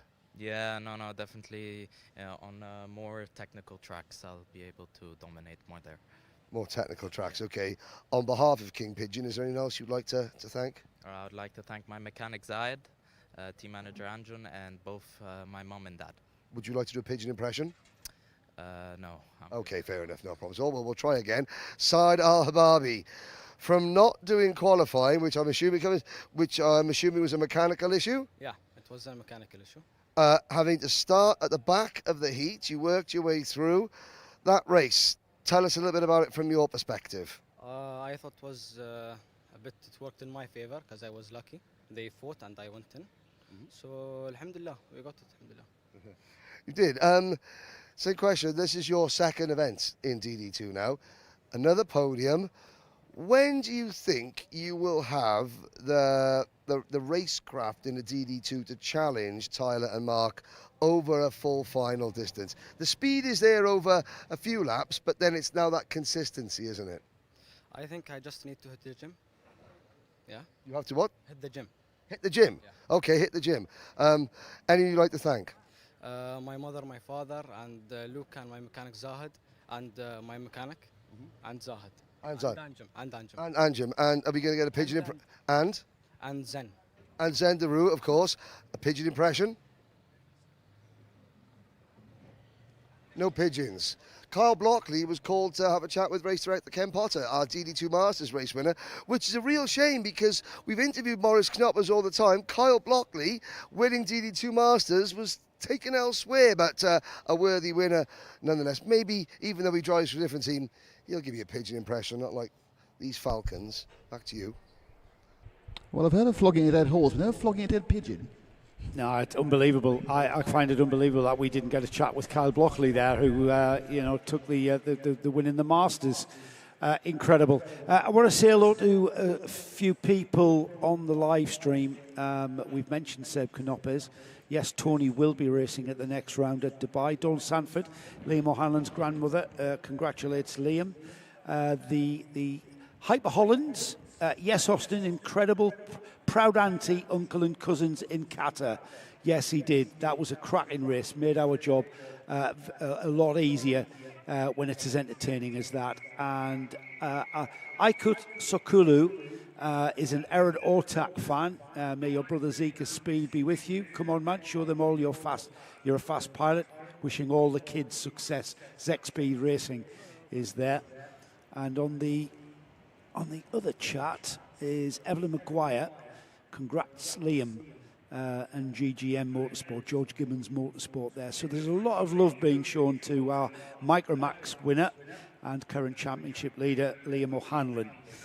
We stay in juniors with kids, I should say, and this is the junior category. 12 to 15-year-olds are on the Junior Rotax class. They're on the Mojo D2 tyre with a minimum weight of 145 kilograms, so slightly lighter than what we've just seen with the DD2s weighing in at 175 kilograms. These are our junior class, and Nick, I tell you what, mate, the racing's been fantastic here at the Yaz circuit. We expected it to be, I expected it to be so, but you were a little bit dubious about it. After yesterday's finals, I thought, it's a little bit, Then today's been completely different. So there you go. A different day, a different outcome. Well, exactly. I mean, you get different motor races, sort of evolving and working out. I did think, looking at this circuit before we actually got here, and certainly from the wreck here, we knew this circuit before, didn't we? I haven't been here for car races. I expected it to be as high speed as it is, because there isn't any real discernible slow point on this course whatsoever. It's been an absolute speed fest. Talking of speed fests, the pole position junior driver is this British interloper in the form of Sam Pollitt Racing's Louis Radcliffe, across to just do this round 5 here at Yaz. He will start on the pole position from championship protagonist Via Chopra. Behind Via Chopra and Lewis Radcliffe is Aaron Qureshi and Savelli Kojai, starting on the second row. Great move from them. Gabriele Baraccordi and Giuseppe Montanari, an all-Italian third row of the grid. Mitanj Jain recovers to the fourth row with Derek Rivera alongside. Aaron Mason and Johansa Saninyaki start on row 5. Row 6 is Ray Harbour and Harrison Stevens, who's got a lot of support out there. Pierre Abu Dewan and Floris Schenkenberg on row 7. Row 8 is another driver with a lot of support. Aaron Ortak for Motorscape starts alongside Faris Haroon. Lev Tolstik and Raffaele Zagati on row 9. Row 10, Damien Noor and Vladimir Google, with Jaden Hidding and Paul Schutzman starting on row 11. Saif Alobadi and Kabad Kidwai start on row 12. Sam Turner, a little bit further back than what we expected, in 25th and 26th. We've got Antonio Zari, Haran Sethi, Murad Baramov, Roma Sabali, Elif Jagmur Yeselte, Leo Anna, Harry Radcliffe and Abdul Razik Al-Qureshi after that retirement. Timing is perfect as ever. We're about to go racing, and it's the Sam Pollitt colours again on the pole position, this time in Junior Rotax, and it will be into turn 1 the first time. Louis Radcliffe leads into 1, leads out to 2 to the hairpin for the first time. We've got a Sam Pollitt driver again, Henry. Yes, indeed. Louis Radcliffe, who I spoke to on the lunch break, he said he was more determined than ever. His brother Harry not racing in this one. He's hurt his arm after the last race. So he said, I'm going to be winning this one. He's the only family member in the race. And he is suitably fired at Via Chopra, Aaron Qureshi, Savelli Kojai. Savelli Kojai, what about a podium for Savelli? We talked about drivers maturing under the spotlight and making mistakes under the spotlight. Savelli has undergone his fair share of misdemeanors. He's growing up in front of our eyes. Aaron Qureshi got down the inside of Via Chopra and took second place. He's made it stick. Via Chopra trying to come back at him. Savelli Kojai, is that possibly his highest qualifying for a final? It is, yes. We think it is, and Savelli maturing well because he's latching onto the top 3 here. 4th place, 5th place is Mitanj Jain. He's going to be joining in soon, as we've got a challenge for the lead developing now. Qureshi for Mumbai Falcons, right on the rear bumper of Louis Radcliffe on that Sam Pollitt Racing cart as they go out onto the back straight. It's line of stern racing here in Junior Rotax. Turning into turn 4 through 5. Little bit of a blast before we go through that sweeping 180-degree turn. It's 2 apexes but 1 hairpin. Savelli Kojai never finishing higher than 6th in a final. Well, he's already on course for that, yeah, he's looking good, Joe. He's looking very good, chasing down Via Chopra. Mitanj Jain in 5th position. He's going to join in. Yes, the 2 title contenders, Chopra and Jain.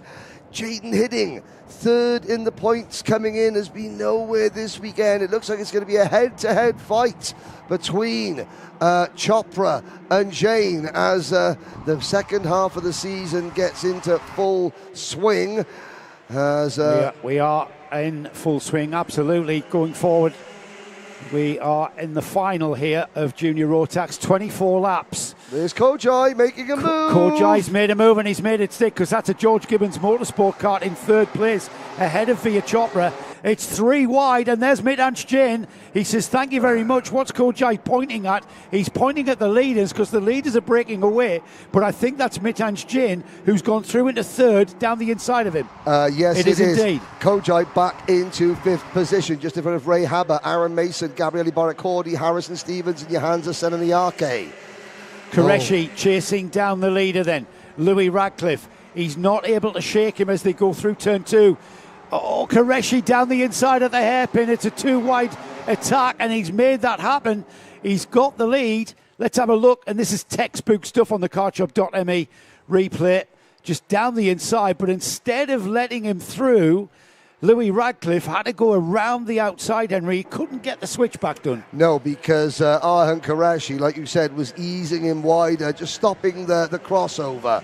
as they cross the line to begin lap number 7. Jane, Chopra and Kogai still run 3rd, 4th and 5th. Then it's Haber, Mason, Baracordi, Stevens and Sanayake. In fact, you can look, there's the top 10 all in a line.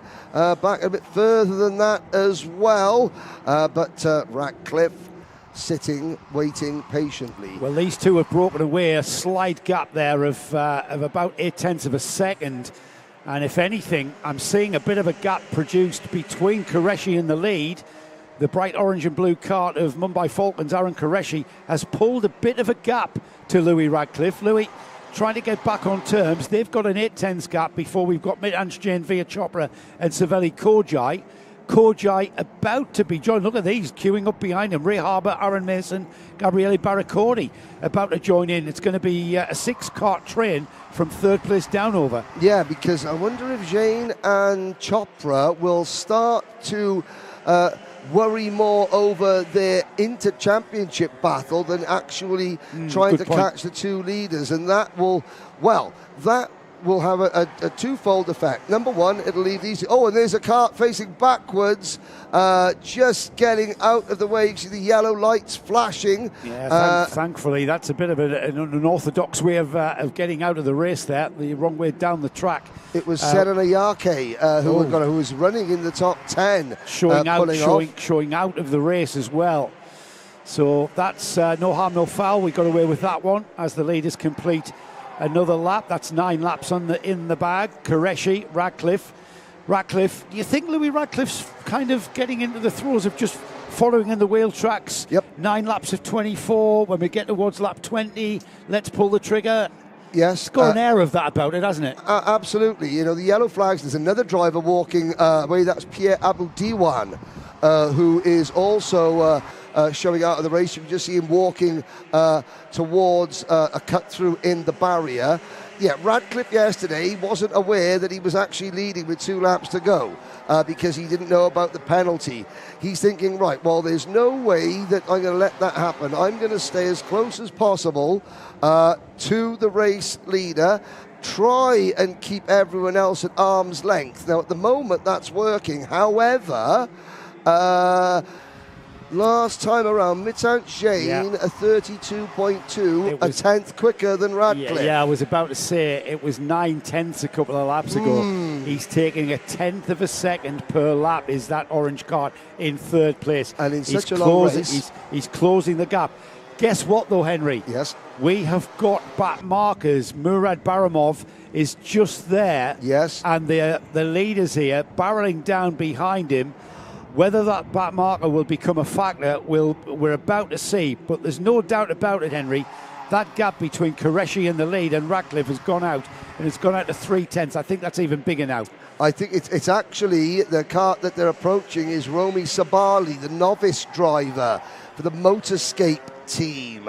And they have been using the blue flag with the red cross on it in every class today, and it looks as though they've already used it. It's happened again, hasn't it? So Sabali is in and out of the race, being flagged off. It's a unique and unusual step that's been taken here this week. I think because it's such a short lap, 30 plus seconds, 33 seconds, faster lap of the race from Qureshi, really is pushing on. I think it's high speed as well, and it's very difficult to overtake. And we've seen it happen in other classes where we've tripped over back markers. And I think from experience of those incidents that we've seen prior, with discretion not being the better part of valor, let's get the back markers off. They've had a good run. Let's get them out of the way, not to spoil the race for the leaders. Out of turn 6 and 7. The gap between the top two and Mitansh Jain has grown to 1 second. And now Louis Radcliffe, well, he looks like he's trying a bit harder. Well, it's come back, behind Henry. Qureshi. It's come back, hasn't it? It was out. Now he's kind of, I mentioned pulling the trigger. It's a bit early for him to pull the trigger with only 10, mind you, there's only 10 laps to go. That goes in the blink of an eye. And there's more back markers ahead. Yeah, so maybe now is the time for him to pull the trigger and really push back towards Qureshi. Here they go. back markers are still in the mix here as we get towards turn 1. They are going to come into play down the back straight, I think. Well, there were 2 back markers.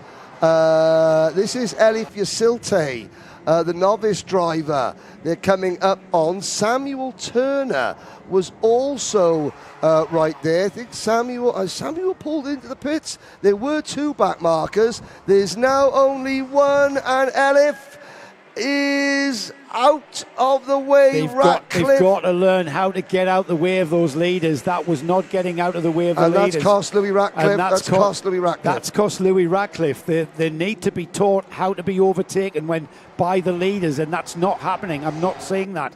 It's a really, really poor standard here of back markers being taught how not to be overtaken. We're just not seeing that.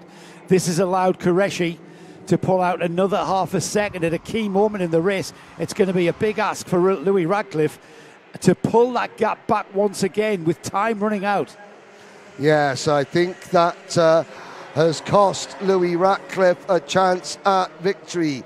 Well, you never say never, but the gap is as big as it has ever been. Now, Louis, you may not be coming back to the UAE this year, so you've got 1 second place trophy. You've got, why not throw everything by the kitchen sink? In fact, include the kitchen sink and all the cutlery, the pots and pans, maybe even that bottle of Ariel washing up liquid that's been hiding in the back of the cupboard. Now or never. You've got to go, Louis. Got to go. I think he needs the family bathtub, actually, not just the kitchen sink.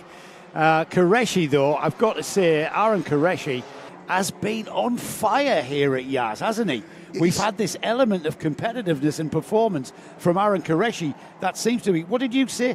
Confidence from winning a race. Yeah, he said he felt much calmer coming to the circuit this morning. Got to learn how to lose to learn how to win. He's obviously, he had put pressure on himself to win, and that pressure is now gone.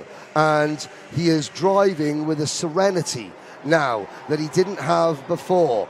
He had a huge jump start in the heat race, got a penalty, fought back, and is now leading comfortably. Yes, he's had help from a back marker, but not that much help. Ratcliffe was behind him. We'll never know if Louis Ratcliffe had anything for Aaron Qureshi, but what we do know is that if Louis Ratcliffe did have something for Qureshi, Qureshi would have something back for Ratcliffe. Well, once they cleared the back marker, the gap was about 3/10 as they came up on the back marker. The gap then went out to half a second. It's out to 8/10 of a second now. So in fairness to Qureshi, he's made the job really hard for Ratcliffe.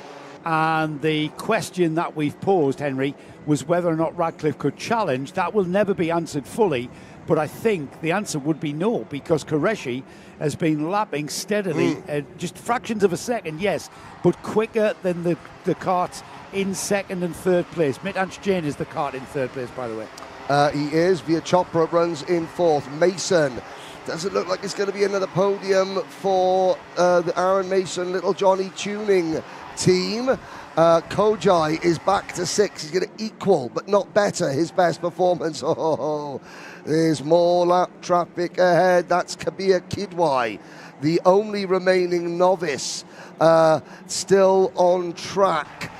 In what is 28th position. Are they going to catch Kabir Kidwai before the end of this race? We start lap 23 out of 24. Let's see if they are going to be a factor. Hopefully they'll keep well out the way.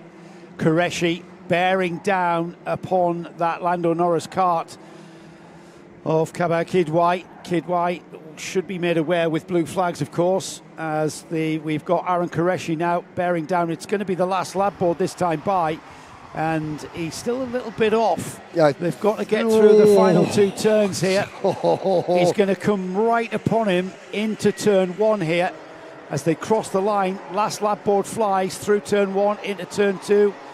The hairpin is going to be a factor. That's where he's tripped over the back marker right there. The back marker now gets out of the way as Qureshi gets down the inside. He doesn't. Oh my goodness me.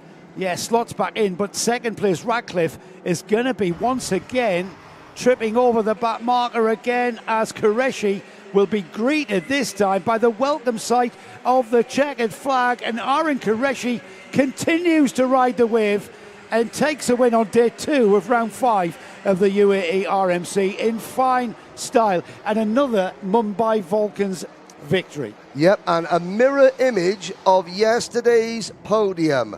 Qureshi, Ratcliffe, Jane. And they all slow down, and that seems all. You could tell certain drivers are generally more popular in the paddock with their class rivals, judging by how many of their class rivals stop to sort of give them the fist bump, the handshake, the thumbs up on the slowing down lap. Lots did then. That says a lot about Aaron Qureshi.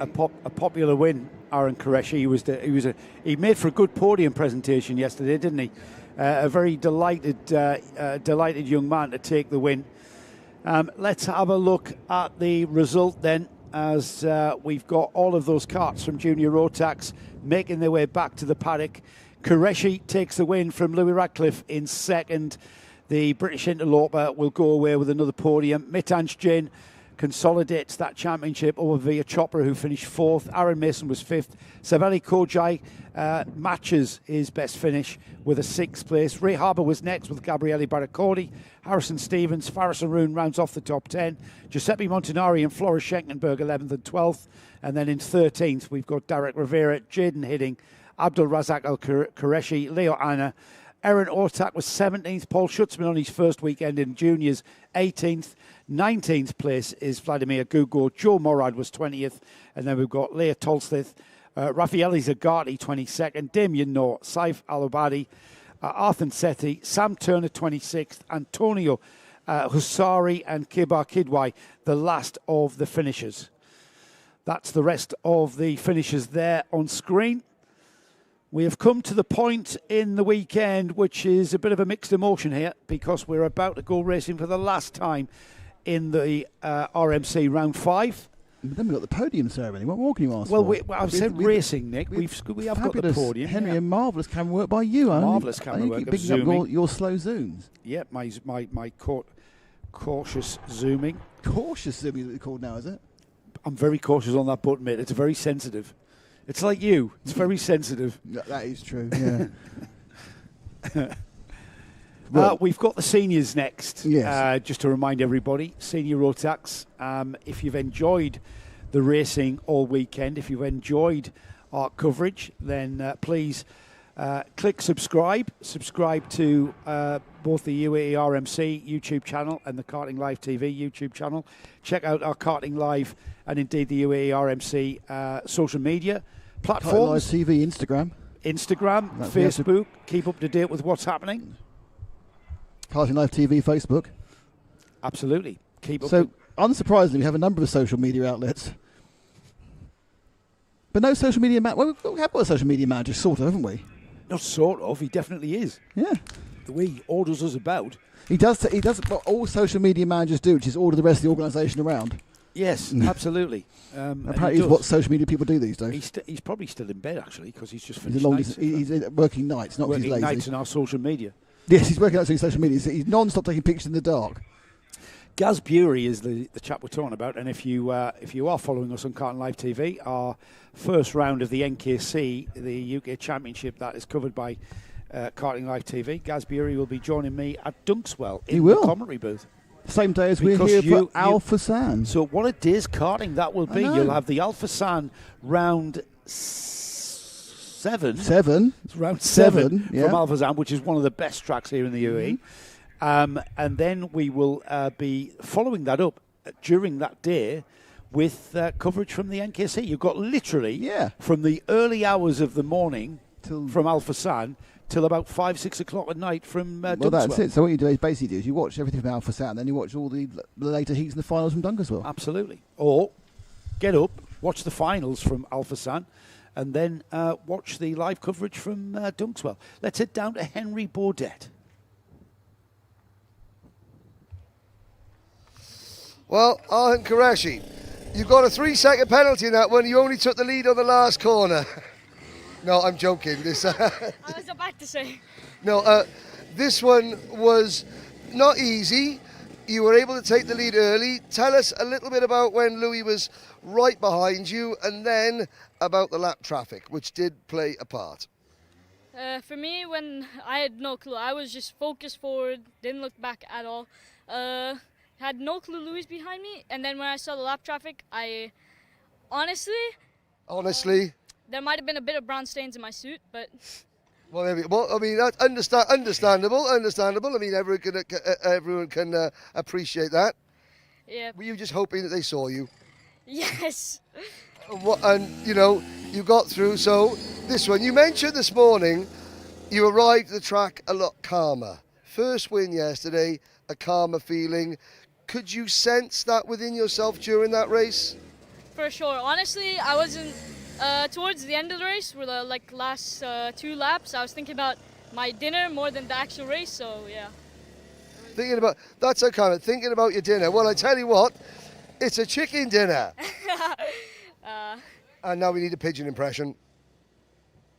Yes. There we go. The most eloquent pigeon. Well done. Who do you need to thank? Okay. My parents, Mumbai Falcons, my mechanic, Adarsh, the goat, Harry, the goat, Hanam, Mitanj, Brian, Connor, Nathan, Gleb, Zuhair, Mickey, and the Siege Shenanigans group chat. Okay, the Siege Shenanigans group chat. Thank you very much. Everyone has been thanked, but no pigeon impression. And might need to go to the dry cleaners to get a new suit. Well done. Great. A double winner. Well done. First time was so nice, had to do it twice. First time so nice, had to do it twice. There we go. Louis Ratcliffe, in you come. Louis, 2 days, 2 podiums. Just a quick, how different have you found this type of atmosphere to racing in the UK? And have you enjoyed this type of atmosphere, the laughing and the joking? Yeah, it's a lot warmer than the UK, and I don't stink every time I come in from a session. And everyone's happy, no one's really upset because of the miserable weather, so yeah. Is it just the weather you think that makes the difference out here? Or is there something about the drivers and the paddock, the teams that are around it, that keeps the atmosphere a little bit more jovial? I think it's mainly the weather. Just the weather. Okay, from your perspective, the final. You were chasing Arhan. Were you just waiting and biding your time? And then obviously lap traffic got involved? I was just waiting, hoping that I had the right opportunity. I saw that I was catching him, only by a little bit. But then lap traffic kind of messed it all up. So I had to go again, but I couldn't catch him. He was too quick. So at the end of your weekend here in the UAE, have you enjoyed it? And what will you take back from this? Would you come back and do this again? It's all up to my parents if I come back. Well, I don't even know that. If you had a choice, would you be racing out here full time? Yeah, I hope so. Okay, and who would you like to thank, and what would you like to say about Harry? The main thank, I have to thank my mechanic, because in this track it's very tricky and you have to get the car settled very right. And I hope my brother's getting better in the hospital, because hope he's not broke his arm, but I hope he's getting a lot better. If he has, then you're going to have to be nice to him. Yeah. And he's an annoying little brother, isn't he? Yeah, I'm just going to have to give him a lot of sweets. Yeah, give him a lot of sweets indeed. Well, you could give him a lot of sweets and show him your 2 second-place trophies. Well done, Louis Ratcliffe. Thank you. No problem at all. Mitanj Jain. Mitanj, come this way. Mitanj, you were having a laugh and a joke with Arhan there. What were you saying about the race with Arhan? Oh, nothing. Just the fact that, start was good. Arhan just kind of left, just like yesterday. Nothing much. Arhan is now standing making funny faces at you, but ever the professional, Mitanj is carrying on. Arhan thanked a lot of people. You and Via Chopra, title protagonists, battling all the way through. Where and when did you get the better of him? Of course the heat wasn't ideal. Got taken out and started pre-final last, so wasn't great, but final made it back up, and yeah, just got to focus on our own race. It doesn't really matter where he is. Okay, pigeon impression? No. There we go. No pigeon impressions, but a really good day in the points. Considering he started the pre-final from the back, a podium in a competitive field like that is no mean feat at all for Mitanj Jain, 3rd in Junior Rotax. Thank you, Henry. And some delighted Junior Rotax Max drivers after what was a very Very interesting race there. All credit to Aaron Qureshi, though, who was absolutely on fire there. We are about to get going with our Senior Rotax this time. That is the number 331 on the pole position. And that is George Nassa. So Nassa's got pole. Championship leader coming into this 5th round. Yeah, we haven't seen the grid, have we? No, we haven't seen the grid. Be exciting when it comes on. It'll be very exciting, yes. I haven't been given a grid, so we don't The question know is, that where is until- Conor Clancy? Because he's going for 8. Which could be a bit of a tall order today. I can see Jules Demont there, who was on the 1st, 2nd, 3rd, 4th, 5th, 6th row of the grid. So he's down in 12th. A few others just finding their, sorting themselves out, getting themselves ready. We're a little bit, we're a bit of time away. 16:28 is that, or 16:26. So we're about, is that 26 or 28 that I see there for us to race start? 3 minutes away, I think. Henry's back. What's the sum? What is the sum total, Henry, of people have actually done a pigeon impression for you? Is it 0? Well, off camera at the podium yesterday, about 20. On camera, none. I will. Because they like driving for that team. Yes. Off camera, no, the whole team. Mechanics, team boss, they were all doing pigeon impressions at the podium. Were they? They were, yes. Yeah, you're not going to be allowed back to India at any count if you've changed the name. I want to say hello to Kailash Mukam. Hello, Adish Mehta from Bangalore. And, of course, we've got the Sami Warati. Let's go, Armani. We've got the Armani. Canoa fan club in. Talk about, Arhan Qureshi was there talking about how relaxed he was, apart from when he was coming up on the lap traffic. Just looking there at Trofim Krotov's mechanic in the black cap sat next to Trofim. Trofim in the bright, luminous green and black helmet and race suit. They were just having a little on sort the of left-hand side of the second cart back. Not this guy. No, second cart back, light, bright green. Yeah, just before we came there, they were having like a play fight, a bit of air boxing.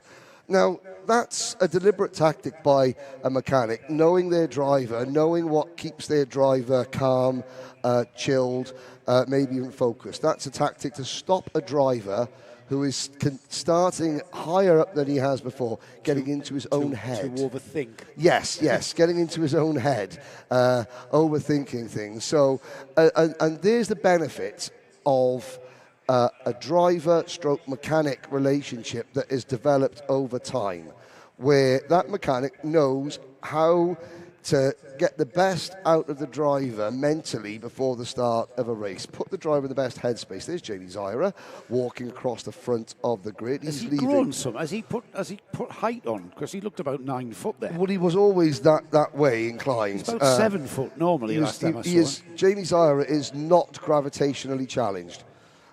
Reason that Oscar Lambert, who is there in his purple T-shirt, reason he's got his OG Dojo Moto race suit on is because he was pushing his cart back yesterday and the sleeve of his Mumbai Falcons race suit got caught and broke his race suit. So he's had to go. His dad said it was quite lucky because he normally forgets his old race suit. Yeah. And so the chain came off his cart in the pre-final. Of course, the sleeve got around. No. That was yesterday. This is the pre-final retirement. Sorry. Yeah, is that what happened? It was a chain came off. The clutch, the pinwheel on the clutch, as was coming out in qualifying yesterday, and that's what caused Nathan Cappen's retirement. But it was a separate problem today. That was a shame, wasn't it? Yeah, it was, and even he said that's probably a championship-ending retirement. So he's qualified. Where did I see him disappear to? Well, he's 2, 4, 6. Well, he's on the inside of the 7th row. Oh, there he is, 13th. He's qualified 13th. 13th. And that bordered he would have been in the top 4. Well, he was he had won the heat, won his first heat, and was leading his second heat when he retired. Look, we haven't got the official grid in front of us, Henry, but look who's on pole. George Nassa. That win against Conor Clancy was a boost for him. That was a win for no one else other than himself. We've now got the grid, I'm happy to say. George Nassa. It was Ryan Damadasa. I didn't want to take a punt at who was alongside George. Ryan Damadasa starts alongside. Look at that. Second row of the grid for Trofim Krotov and Sokol Racing Junior. Brilliant, brilliant drive from him all weekend. Ryan Qureshi keeping the family at the front of the grid. Nathan Capman shares row 3 with that man Connor Clancy. That young lad Connor Clancy has been dominant in this series. Row 4 is Daniel Breath and Amani Kanua. Kyan Crinebull and Jeremy Montgomery Swan on row 5. Oscar Backhouse and Jules Dumont on row 6. Row 7 is Oscar Lambert and Mohamed Menemene. N.A. Sachi and Andrea Remy on row 8. Row 9 is Leith Mominat and Alicia Kanesa. Row 10 is Faisal Nashko and Manafal Balushi with Shivan Kartik and Arish Mehta on row 11. Row 12, Antonio Zadar and Alessandro Bishi. Row 13, Andrew Obaid and Zain Alamasani with Abdullah Al-Qaita. Timofey Sevanostov with Rayan Karuz and Enzo Tesluk on 15. 16 is Tammy Nasiba and Alexis Elzaya. Philip Dinu and Igor Prakantov on the next row, and rounding off 36 carts, Orlando Benechvenga and Laluma Gobemi. Which means that Abigail Pope is the driver who missed You did out. call it. Sorry for Abigail, but hopefully we will see the young lady from CRG back at the next round. Here we go then. We're about laps. to get 25 laps of Senior Rotax racing underway here, and the pace being slowed down massively by George Nassa as he brings the field around. They've got a longer run towards the line. Great organisation here on the Marina circuit. The Grand Prix track is where we're on now. Right now, it's where we're about to get started. It's been a fantastic event, and this one will round it off. Nassa picking the pace up. He'll pick his moment to get his foot down. Damadasa trying to get alongside. Nassa goes to the right. Damadasa almost clattered into him. And Nassa hanging onto the lead through turn 2 and into the hairpin at 3. It's that white nose cone of Krotov, though, who follows him through and is second, Henry. How to keep your driver in the best headspace. 101. Krotov capitalising on a good start by the inside row. It wasn't a bad start from the outside row, but Krotov, and in the middle of the pack there you can see 2, 3, 4 drivers into the dust and the dirt. But as they come through to complete lap number 1, Nassa, Damadasa challenging Krotov for second, and then it's Kappan into fourth. I thought Damadasa was going to have a dive down the inside of Krotov. They're absolutely flat chat racing here. 25 laps of racing. It's yet to settle in here. These drivers are going as fast as they can, and Krotov there with a slightly different line, and Nassa looking very composed in the lead here as they go through the double apex at turn 6 and 7, and then back towards the chicane to finish the lap. It will be George Nassa. It's Trofim Krotov. No challenge coming here from Damadasa, and likewise from Nathan Capman. These four happy to stay behind one another. They are about a 3 cart length gap as Damadasa to the inside. Not for long, P2. Well, is that game over? Is that George Nassa with the biggest lead that he needs? Here comes Cappan. He's going to try and pass Krotov into the chicane. This could be handing George Nassa a first win in some time. Where's Connor Clancy? He's the 4th of the Mumbai Falcon carts actually there's 3 Mumbai Falcons and a motorscape cart of Daniel Breath. Nassa is away. The streak of 7 is hanging by a thread, Joe. This is going to be playing into his hands nicely. If Ryan Damadasa and Trofim Krotov can't come to an agreement, and they can't because they're side by side off the back straight, it's going to end badly because Krotov was into the marbles there and he gets absolutely mullered there, ends up off the track. Clancy's off. Clancy going off on the outside because he had nowhere to go. And meanwhile, at the front, George Nassa, 1.5 second lead. Indeed, I'm sorry, Alex Gill. We've talked about it. Finally, the streak is over. Clancy will not win this one. There's still 3 wide. Krotov there in the background, trying to scramble back on. Nassa, 1.5 seconds in front of Damadasa. Cappan, Brith, Kinua's up to 5th. Then it's Dumont, Montgomery Swan, Oscar Lambert, Krotov in 9th, and Andrea Remy rounding out the top 10. And just look what happened to Krotov there. This is where he went down the inside and challenged coming off the back straight. And look what happened when it didn't peel off, because this high-speed track here at Yas Marina will absolutely kill you if you don't keep online and don't keep optimized. The slightest error, the slightest offline moment, and you lose meters because everyone around you is going so much faster. As we continue focusing on this second place battle now, that's Damadasa Kaplan, Daniel Breath, Amani Kanua, Jules Dumont and Jeremy Montgomery Swan trying to get in the mix. We have talked about George Nassa's dominant championship lead for a long time. Coming into this weekend, it was 105 points. Do you know how many finals he's won? 1. Do you know when that was? The very first final of the year back in September. At Alain. At Alain. Yeah. He hasn't won a final since. Yeah, he had some rotten luck at Alpha San with that non-finish as well when he lost a side pod after that clatter at the start. Rayan Damadasa riding the wave of success he's brought here from the Dubai Cardrome, that's a pound in the box. From the Dubai Cardrome after taking and clinching that O plate there. He's found that pace that we saw earlier in the season. He puts that down to it just being racing. He's not got it easy though. He's got the Mumbai Falcons cart of Nathan Kaplan right there, and likewise Daniel Breath and Amani Kanua there for George Gibbons Motorsport, not that far behind Kanua. And these four now beginning to circulate, and I think, Henry, we've got a little bit of an agreement here. Nobody challenging, nobody finding that little bit of extra to pull the trigger. Quite happy to follow each other around and maybe to pull that gap of now is 1.7 seconds to George Nassa, who's just set the fastest lap of the race. He keeps pushing. He's out there by himself. It's not slowing him down though. Yes, Nassa, he was saying, I'm sick of being beaten by Conor Clancy. Do you know what the significant, when he beat Conor on the road, and obviously Conor did have that nose cone penalty which pushed him back, that win was a statement, and it put him in a position where he could just stay away from the incidents behind him. Sometimes a move that you do earlier on in the day, which gives you a better grid position for a later race, becomes more important as things play out. At the time, you don't know how it's going to play out, but it proves to be a critical moment. They're 3 wide across start-finish line. That was Lambert, Dumont, and my name there, Oscar Lambert, up to 7th place now from 13th on the grid. It's the second place battle that is going to be the only cause of excitement now, because Nassa is up the road. Well, Nassa's going to remain up the road because he is increasing that gap. 1.8 seconds, might as well call that 1.9 because it's 1.870. What is going to happen here, I think, I'm going to predict something here.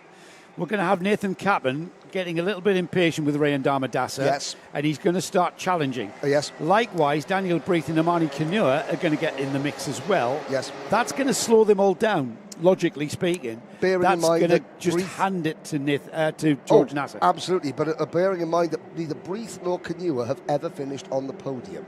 Ever. When was the last time we saw Daniel Breath in the series? Never. This is his first time. This is his right, debut. okay. Yeah. This is his debut.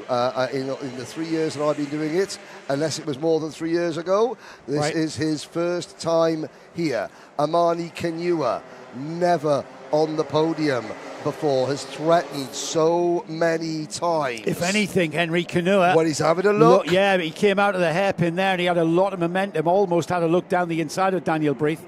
As Damadasa on the O plate there goes through and turns into that. Move. And there's the move. That's the move. The blue and white, the light blue and white George Gibbons Motorsport cart down the inside. Let's have a look at the cartshop.me replay, Henry.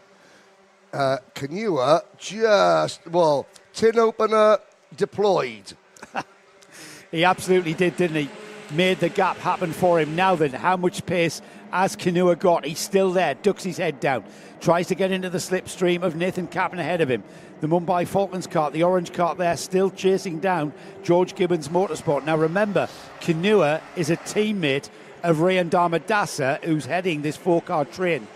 George Nassa's out there. 2.1 seconds is the gap, and it's increasing every lap. George Nassa increases the gap to that driver there. So we'll leave him to it, because this is where the action's going to be. Canua looks quicker than He Kaplan. does, he absolutely does. Canua Yeah. looks quicker. Are we going to see, after so many disappointments, so many near misses? He was 4th yesterday, 1 place away. He's closing on Kaplan. He's absolutely closing on Kaplan. He will get even closer. He needs to maximise the exit here, gets into the slipstream. It's a very fast turn into turn 1. Maybe not here. Maybe when he comes out of turn 2 here. Oh, he gets a little bit of oversteer there as he tried to ask too. He just asked too much of that rear axle, and the kart just flew sideways, and that's cost him a kart's length in pace. Now, he's not just coming up behind any chunk of change. Nathan Kaplan, the reigning Junior Series champion, who has raced with the champions of the future. He signed for Fusion Motorsport in the OK and OK Junior FIA Championships this year. He went to the Grand Finals last year, did Nathan Kaplan, almost won a heat race in the Grand Finals as a junior. He knows what he is doing, and he is being pushed all the way. And look at this. By Amani Canua. Nathan Kaplan is having to defend, and that's allowing Dharma Dasa as he leaves the door wide open, and Amani Canua is on to a podium place position here. Let's have a look at the kartshop.me. Momentum out of the hairpin there, down the inside, while Nathan Kaplan takes the long way around. Amani Canua says, thank you very much. Are you watching Africa? Sami Warati, can you keep your heart rate down, because this is getting tense? My colleague at Rotax, Kyle Lawrence, who's from South Africa, rates Amani Canua very, very highly indeed. And Kyle Lawrence and Wesley Orr, 2 of the best-known drivers from South Africa. Canua pulling away. He looks very calm in that kart. He said, I've never been here before, didn't race here last year because he only did a half season. He said, I think I could do it. I think I could do it. And that was Friday morning. He said that to me. Well, he's more suited to the high-speed nature of Yas Marina than we've seen anywhere this season. We go off back to the Dubai Kardrome for round 6. We'll see if he can continue this, but this has been a great performance all weekend long. And if anything, Henry, that gap to Dharma Dasa, which was 0.7 of a second, we're getting towards the end of the lap here. 19 laps completed, 6 laps remaining.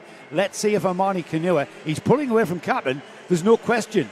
Let's see if he's narrowed the 0.7 as he crossed the line now. He has indeed, 6. Because at this point, a driver has the danger of nerves set in. Canua looks locked and loaded and focused on Dharma Dasa. He checks over his shoulder. He doesn't look shaky, like suddenly it's dawned on him that I'm almost on the podium. There is a story that Amani has said that I'm allowed to tell if he gets on a podium. All right, we'll leave that. But that is still a few laps away. Let's not hex this. No. That is a few laps away. Those 2 karts there, Nathan Kaplan and Daniel Breath, they've been left with the crumbs just off the podium as Dharma Dasa fights the kart to the right, takes the optimum line through the hairpin. Canua is gaining. He's gaining all the time. You can see it. He's beginning to pick up the slipstream now. So he's going to draw back towards the rear bumper here. 2.7 seconds, by the way, is the gap between our leader, George Nassa, and Rayan Dharma Dasa, the kart there on the O plate. The blue kart is what we can see. That's the battle for 4th and 5th, the 2 orange karts, or the 2 orange karts from Mumbai Falcons and Motorscape. Well, that's Dharma Dasa in 2nd. Daniel Brith challenging, the O plates, Rayan Dharma Dasa under pressure. What was the last? Well, Amani Canua has just on lap 21 done his personal best lap, 32.606. That kart is set up beautifully. That's because he's picking up a toe this time. He's picked up a toe. He was getting into the airflow behind that O-plate of Dharma Dasa. Here he is. He picks up even more of a slipstream. Down and across the line. It will be 3 laps to go. Yes, it is. 3 laps to go. And he's closing the gap. Every single braking area, every single turn in. Look at that. Look at the speed he's took out of that corner. Yes, he was able to keep a tighter line and use less real estate than Dharma Dasa was. But has Dharma Dasa got anything in his toolkit to react to that engine note he can now hear over his shoulder? What does Amani Canua do? He's got a quicker kart. He's got his teammate who's the O-plate champion in front of him. You've got to be careful. Don't spoil the end of what could be a banner day for George Gibbons Motorsport. There will be fingernails, toenails, all sorts of things being bitten and chewed on the side of the circuit here as Gibbons' team watch their drivers run 2 and 3. Of course, it's an inter-team battle list for second and third. It's going to be a double podium if they don't spoil this. We are across the line and into the final lap. George Nassa's already gone through. This is the battle for second. There's Nassa just ahead. Can we take our eyes off this and give George Nassa a little bit of coverage because he's been dominant here? That's the second place battle in off the back straight here, Henry, and there's only a few hundred metres left. Yes, indeed. Nassa will go back to the top of the podium. But the biggest cheer, and this is no disrespect to anyone, Armani Kenua is on the podium. Now, if you'll allow me, Armani, you could see the celebration. In 2021, his mum had a seizure. She was sent to a hospital. She came back. They thought she was getting better, but she kept having seizures.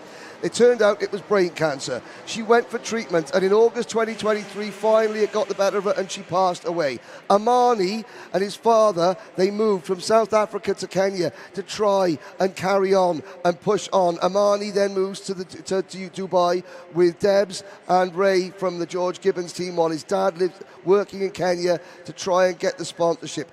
Armani shakes the hand of every single mechanic and driver every morning in the George Gibbons tent when he arrives to the circuit, at any day. I spoke to George during the lunch break.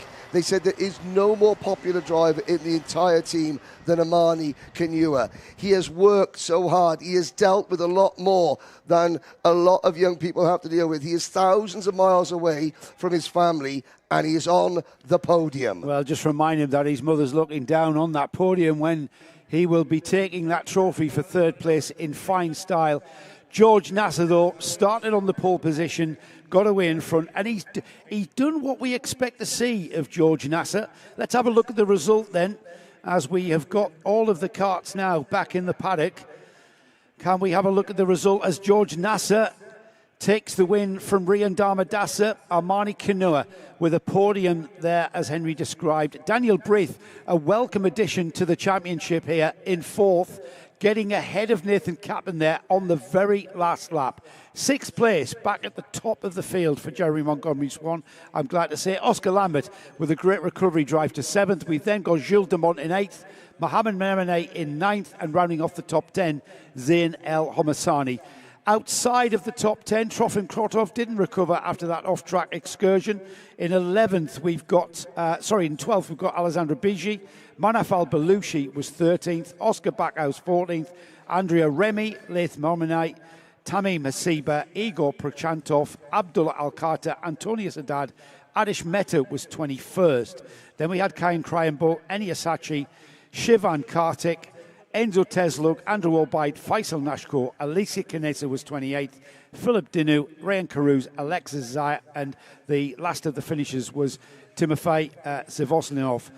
A non-finish was Connor Clancy.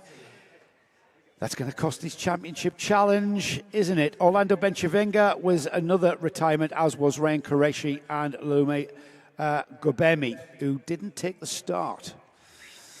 We get ready to head down to the post-race interview area for Henry's last interview of the weekend, and it gives us, Nick, a chance to reflect on our first experience here on Karting Live TV of karting at the Yas Marina circuit. Well, after yesterday, I thoroughly recommend it. It's brilliant day's racing. A really interesting track. Great people, very well. They sort of supported us very well. Technically, I've had a lovely time. How have you gone visually and professionally? Technically, you've had a lovely time. I just want to mention, for Mama Julio, unbelievable. Mama is proud of number 317. That is, of course, Armani Kenua, who's had a bit of a fan club following him all season long, popular. Which is great. Yeah, it gives us some great comments coming in on the live chat.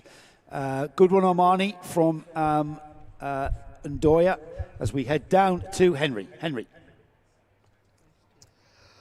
Thank you. yesterday, George, you said, I'm getting fed up of getting beaten by Conor Clancy. Well, in the pre-final, you had a head-to-head battle and beat him. That set you up for that race. You dominated. It's your first win since the opening day of the season. Well done. Thank you, Henry.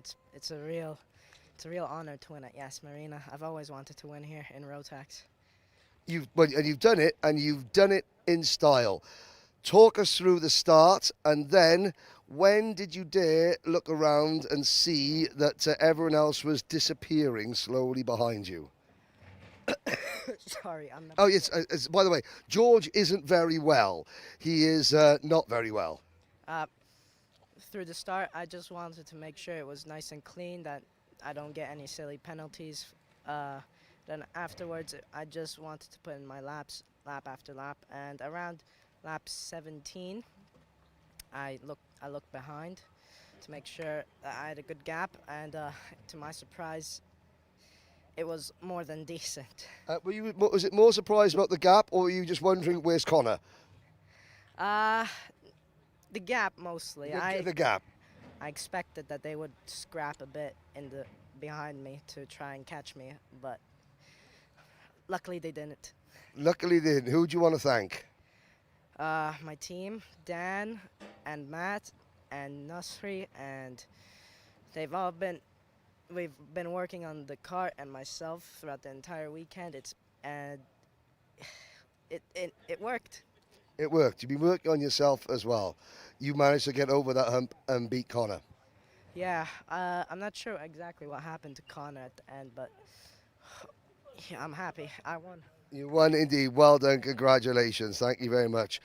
Rian Darmadasa, make your way in. Well, O plates a couple of weeks ago. Now, your best result as a senior. Just have a look there. Yeah. What does that mean to you? And, okay, the win was sort of ebbing away as the race went on. When did you become more concerned with keeping your teammate behind you? Oh, I think when there was about 5 to 6 laps to go, I had to look back, saw him, I thought, we have a healthy gap. As the laps went down, the gap got a bit smaller, so got a bit interesting towards the end of the race, but yeah, it was good for 2-3 for the team. Now, you've moved up to senior. Speed has now been a question. Consistency has been the problem for the first half of the season. Now, it all seems to be coming together. I suppose a win is next, yes? Yeah, we're at the front where we should be, so it's just, we just keep chipping away from here, and hopefully next race we're on the top step. Next race on the top step, who do you want to thank? I want to thank, obviously, George, my team, Lachlan, my parents. Excellent. Congratulations. Well done, Ria. Next time, one more position to go. Now, we haven't seen Amani Kanua yet because nearly every driver, as they pulled in, have been giving this man an embrace and a hug, which tells you a lot more than any podium could. Amani, how does it feel to be on the podium here at Yas Marina? Well done. Thank you. It feels really, really good to be on the podium. There we go. Even Gary Walker says, you look at the camera, and even Gary Walker, the scrutineer, said that if he wins, then Gary's going to get some dreadlocks. I'll definitely give him dreadlocks when I win. When you win. Talk about that race. 8th on the grid at the start. You made your way through. Just take us through some of the moves. Yeah, so on the start, I just had to keep it nice and steady, nice and clean, try, watch out for whoever's around me, try to pass as much as I can, keep it clean and all that. Now, you've been very close before. You actually set pole position this morning and then had laps deleted. Every time you got close, there's been something that has sort of pushed you back. Today, didn't seem to be anything, Would you have made a look at Rian if the race had gone a little bit longer, or once you were in third, you were just making sure you were going to stay there? Yeah, I could have. If there was like 2 or 3 laps left, I could have definitely made a move on him. Does that, you felt as though the kart was that good? Yeah, it feels really good. Very good. So, who would you like to thank? And we've got plenty of time because you have so much support online. Go for it. I would like to thank my grandmother, my dad, my cousins, my friends, and of course my mother. Exactly. You've got your house mum over there, Debbie. You've got you live with as well over here in Dubai. In the mornings, you come and you shake the hand of every single member of the George Gibbons Motorsport team. Why? Well, it's they're the mechanics. They're the ones who make the drivers have the best cars as much as they can, as give them the best equipment, and make them go fast, make them win races, make them come on podiums. Yeah. So you make sure the mechanics get the thank first. Yeah. Says a lot, doesn't it? And there's a reason why I said there was literally an explosion of joy from the grandstands. And even now, the drivers that have come in on the back of the recovery vehicle are giving this young man a thumbs up. Karting, it's just can be very, very special once in a while. Thank you, Henry. And congratulations to all our podium finishers. And we will be meeting them again at the podium ceremony. At the trophy presentation. Trophy presentation. They're given their very valuable trophies. And they're very nice trophies as well. So the next up will be the podium ceremony for everybody, probably about half an hour's time. For those of you on the live stream, we will go to another chance to see, as they say. Another chance to see, not repeat. Another chance to see the Paddock show. I'd like to thank Henry and Joe for their very hard work, our fabulous camera team. Most of all, I'd like to thank our producer. Oh, hang on, that's me. No, I'd like to thank the producer for producing. Oh, I've produced. We're obviously going to come back in 3 weeks' time in Dubai, just the Sunday, the single race on Dubai. I think it's the 8th, isn't it, of March. And we look forward to seeing you all there. But until then, enjoy our Paddock show, followed by a bit of a break, followed by the podium celebrations.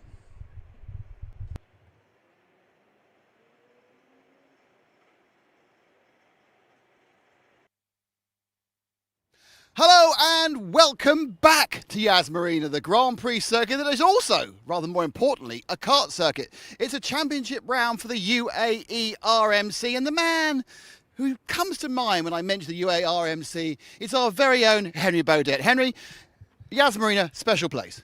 It really is. The drivers love it. How often do you get to race your go-kart at exactly the same point of the circuit the F1 heroes have been here just a few months ago? It's a fast track. It's the fastest we visit.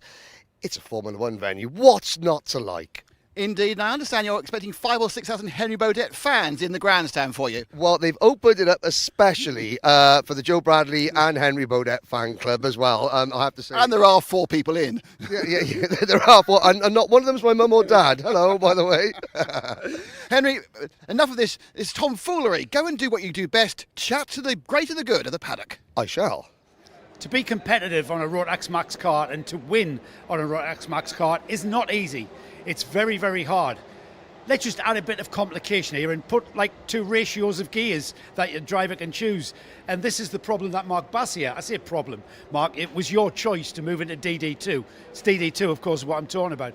So your first season in DD2, and I've got to say, what I've noticed is you have come closer and closer to the guys at the front. You've got a smile on your face. You must be pleased with that development curve. Yeah, no, absolutely. I'm very pleased with my increasing progress in the kart. Of course, going from senior to DD2, it's a bit different, bit of a different chassis a little bit of different axles. It's more hard, you know. It's not as flexible as a senior, and as well the gear changes make it more challenging. Yeah, I was going to ask about that. So, what was it that you found hardest to get your head around with regards to what ratio to be in? Yeah, no, absolutely. The gears are definitely the hardest part, because it's not, you know, where you see the revs, and by the time you see the revs, it's too late to switch, you know. Right. So you have to do it by sound and feel, you know. So you're hearing me, and then you have to switch, and then switch again. So it just becomes so tiring to the wrist as well. Yeah, it was Tony Hogg that sort of really played with my head. He said, use the gearbox to slow down as well. I mean, you know, that it's a completely different mindset and it's a completely different technique, I would think. Yeah, no, absolutely. The gearbox definitely slows you down, especially when the revs drop. So you need to be very attentive, you know, when you're switching gears, where you're switching gears. And yeah, it's just overall quite complicated. Yes, far too complicated for me. We're at Marina, Mark, and it's a very, very fast track. Are you still having to change into that first gear at all? Yeah, no, absolutely. I have to change multiple times, and I think this is one of the hardest tracks to change gears because you'd rather be in first than second because second is still quite slow, but in general, it's just very hard to, you know, get your hands on it, you know. I would think as well, but you know, I've raced myself, and there was never at any time did you think I got that perfect. You never think like I do. No, you never think you're perfect. You always see improvement. You know, my teammate in the data, you see he's quicker here. Even though you're overall quicker, you always have room for improvement. The other thing I wanted to talk about, which is a bit different to a Rotax Max, these little things here. Nick, if you want to come in and have a look, I'm talking about the brakes on the front. Now, usually with a Rotax Max kart, it brakes on the rear axle. You can use the brake to get the kart to rotate. However, you're stabilizing and balancing the braking efficiency across the length of the kart. So how can you get that element of rotation into that solid rear axle? Well, basically the front brakes make it a lot more complicated because if you press the brake too hard, you have something called microlocks. Right. So the front brakes start jittering a little bit. So it starts going a little bit back and forth. And when that starts happening, you just can't move the car. It's like driving on sand or ice. Right. You're just, you don't have control over the car. So you have to be very patient with the brakes and really slowly rotate the car, almost like braking into the corner slowly. Yeah, so it's more... what you've described there is more like driving a racing car. Yeah, no, absolutely. It's I think it's almost like a mini car, you know, because with the gears, everything's just complex. You have to know what you're doing as well. The brake bias, you need to switch it or put more front, put more rear. So in just general, it's just really complicated to get. Halfway through the season, Mark, are you enjoying the challenge of the DD2? No, absolutely. It's a magnificent car to drive. Much funner than a senior. No, absolutely. And with my progress and maturity and experience in the Rotax Max Challenge, it just keeps on growing. And so I become better and better and better. Experience-wise, and the way that these guys race in the DD2s, you're kind of in a cauldron, aren't you? You've thrown yourself in there. What are you expecting out of this weekend at round 5? Well, of course, to win, of course. I just love it. How often do you get to race your go-kart at exactly the same point of the circuit the F1 heroes have been here just a few months ago? It's a fast track. It's the fastest we visit. It's a Formula 1 venue. What's not to like? Indeed, I understand you're expecting 5,000 or 6,000 Henry Baudet fans in the grandstand for you. Well, they've opened it up especially for the Joe Bradley and Henry Baudet fan club as well, I have to say. And there are 4 people in. Yeah, there are 4, and not one of them's my mum or dad. Hello, by the way. Henry, enough of this tomfoolery. Go and do what you do best. Chat to the great and the good of the paddock. I shall. To be competitive on a Rotax Max kart and to win on a Rotax Max kart is not easy. It's very, very hard. Let's just add a bit of complication here and put like 2 ratios of gears that your driver can choose. And this is the problem that Mark Bassier, I say problem, Mark, it was your choice to move into DD2. It's DD2, of course, what I'm talking about. So your first season in DD2, and I've got to say, what I've noticed is you have come closer and closer to the guys at the front. You've got a smile on your face. You must be pleased with that development curve. Yeah, no, absolutely. I'm very pleased with my increasing progress in the kart. Of course, going from senior to DD2, it's a bit different, bit of a different chassis a little bit of different axles. It's more hard, you know. It's not as flexible as a senior, and as well the gear changes make it more challenging. Yeah, I was going to ask about that. So what was it that you found hardest to get your head around with regards to what ratio to be in? Yeah, no, absolutely. The gears are definitely the hardest part because it's not, you know, where you see the revs, and by the time you see the revs, it's too late. to switch, you know. Right. So you have to do it by sound and feel, you know. So you're hearing knee, and then you have to switch, and then switch again. So it just becomes so tiring to the wrist as well. Yeah, it was Tony Hogg that sort of really played with my head. He said, use the gearbox to slow down as well. I mean, you know, that it's a completely different mindset and it's a completely different technique, I would think. Yeah, no, absolutely. The gearbox definitely slows you down, especially when the revs drop. So you need to be very attentive, you know, when you're switching gears, where you're switching gears. And yeah, it's just overall quite complicated. Yes, far too complicated for me. We're at Marina, Mark, and it's a very, very fast track. Are you still having to change into that first gear at all?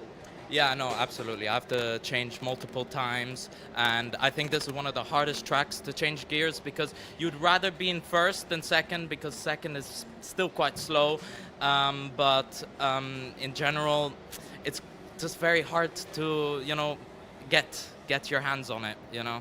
I would think as well, but you know, I've raced myself, and there was never at any time did you think, I got that perfect? You never think like I do. No, you never think you're perfect. You always see improvement. You know, my teammate, in the data, you see he's quicker here. Even though you're overall quicker, you always have room for improvement. The other thing I wanted to talk about, which is a bit different to a Rotax Max, these little things here. Nick, if you want to come in and have a look, I'm talking about the brakes on the front. Now, usually with a Rotax Max kart, it brakes on the rear axle. You can use the brake to get the car to rotate. However, you're stabilizing and balancing the braking efficiency across the length of the kart. So how can you get that element of rotation into that solid rear axle? Well, basically the front brakes make it a lot more complicated because if you press the brake too hard, you have something called microlocks. Right. So the front brakes start jittering a little bit. So it starts going a little bit back and forth.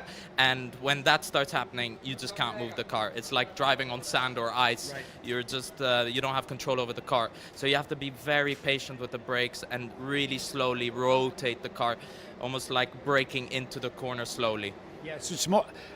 what you've described there is more like driving a racing car. Yeah, no, absolutely. Yeah. It's, I think it's almost like a mini car, you know, because with the gears, everything's just complex. You have to know what you're doing as well. The brake bias, you need to switch it or put more front, put more rear. So in just general, it's just really complicated to get. Halfway through the season, Mark, are you enjoying the challenge of the DD2? No, absolutely. It's a magnificent car to drive. Much funner than a senior.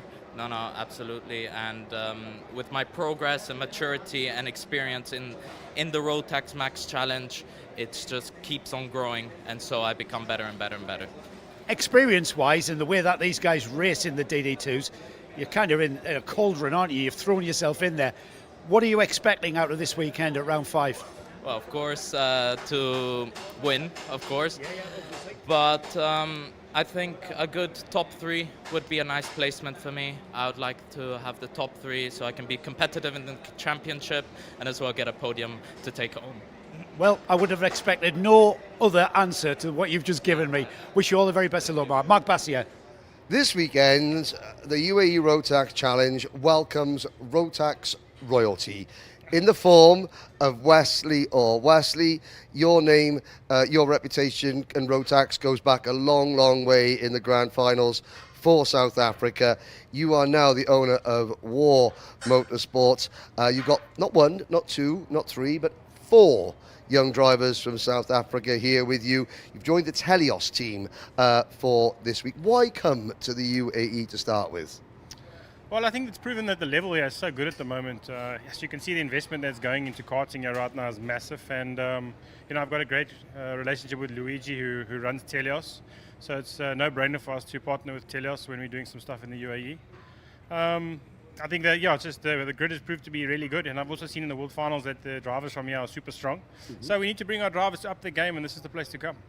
Now, of course, I really started the wrong place. I should start talking about you. Talk a little bit about your career and your career in Rotax. What Rotax has done for you and your driving over the years? Well, Rotax was the contribution.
Thank you very much, ladies and gentlemen. Welcome back to the Karting Live TV coverage of the podium presentation for round 5, day 2 of the UAE Rotax Max Challenge. As always, we have the podiums for each category, plus the best novice medals and the team awards. Thank you very much for joining us, ladies and gentlemen. Let's get things underway with Microax. And finishing in 3rd position, driving for XL Motorsport, it's Adam Al-Sheikh.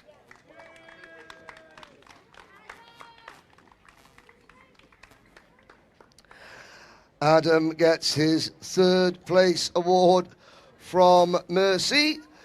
And now we move on to our top 2, finishing in 2nd position, his best result in the championship so far. For XL Motorsport, it's Ivans Voronins.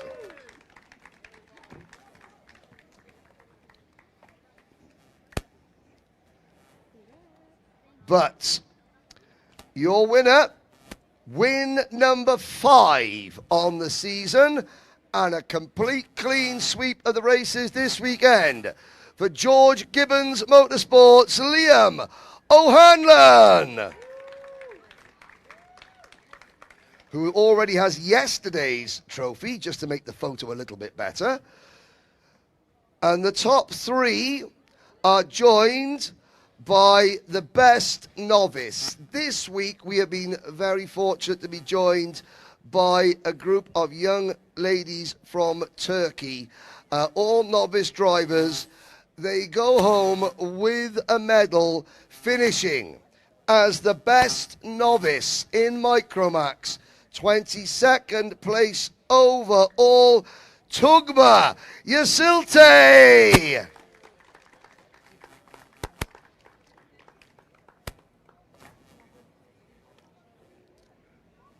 Tugba finishing the leading novice. 3 novices in the Microax final. Well done, drivers, trophies and medals in the air. I know it's going to be a bit tough for you, Liam, because you've got 2 hands there, but we'll leave you off. Ladies and gentlemen, your Microax top 3 and best novice. Thank you very much, drivers. Now, as we get set for the next podium, good to see the drivers from Turkey all celebrating together. We go on to Minimax, another very, very close race, possibly the best of the day, finishing in 3rd position. Another trophy for the Mumbai Falcons, Oliver Butchard.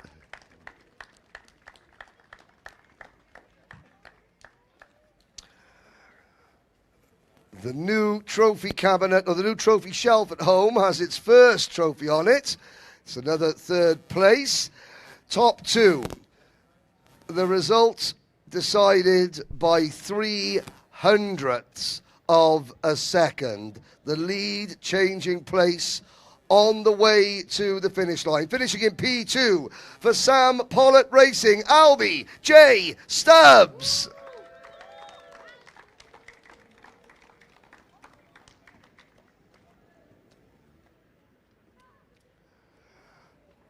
Albie, yesterday's winner, 2nd today, but your winner. It's not just his, I'm getting told, your winner, Benjamin Karachkovich is here saying, hang on a minute, your winner. It's not just his first win of the season. It's not just his first win in Minimax. It's his first win ever driving for JNKD and running towards the podium. He took it in the last 20 meters. It's Austin Gray.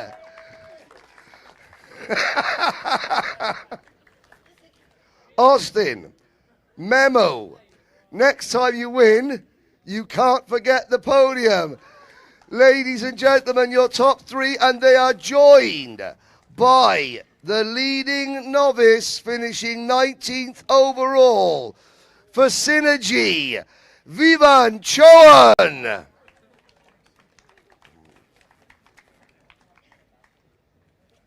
Our race winner now has a stitch. Okay, I know you've got a stitch, Austin, but you're going to have to do this. Trophies in the air.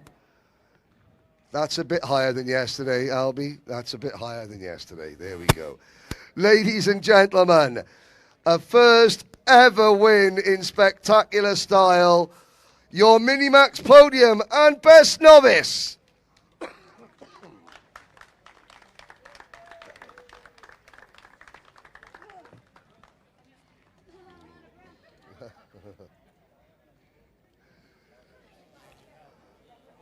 We now move on to DD2 and DD2 Masters. DD2 Masters finishing in third position for the Mumbai Falcons, Maurice Knyoppers.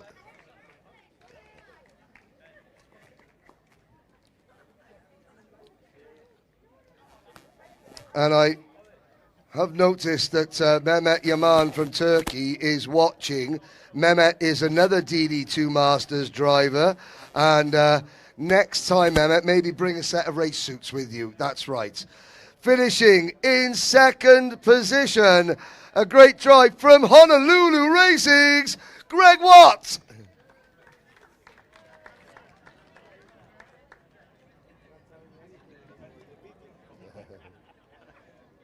Greg, even Tony Hogg thought you'd lost weight. So there we are. But your winner, it's been a tough season. He makes it count today at the Yas Marina circuit. Driving for Kart Advisor Academy, Kyle Blockley.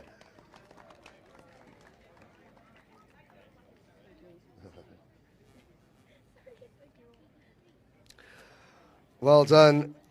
Ladies and gentlemen, your DD2 Masters podium. Thank you very much. Before we get to Rotax's Ultimate Class, DD2, I just wanted to say, on behalf of everybody at the UAE Rotax Max Challenge, a huge thank you to the team at Yas Marina, all the security, the circuit staff, for making us feel so welcome, and also to the Abu Dhabi Sports Council. This, of course, was the first weekend of the Abu Dhabi Sports Council Trophy. Our next podium is for DD2.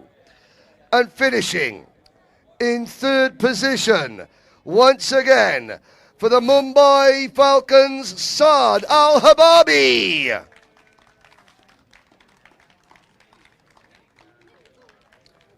He brought his trophy from yesterday with him as well. He says the only thing stopping him from beating Tyler Harris is a few trips to the gym. Finishing in second position, also for the Mumbai Falcons, it's Mark Bassier. And today's podium, a mirror image of yesterday's podium, which means, Mark, sorry, you stop dropping trophies. I know you've got lots of them now, but your winner for the second day in a row and the fifth time this year for the Mumbai Falcons, Tyler Harris.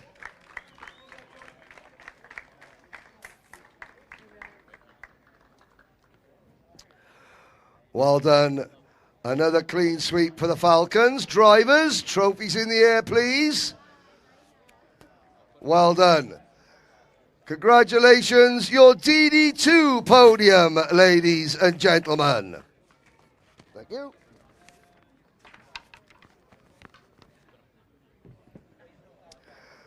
We now move on to Junior Rotax, and finishing in third position for the second day running for the Mumbai Falcons, it's Mitansh Jain.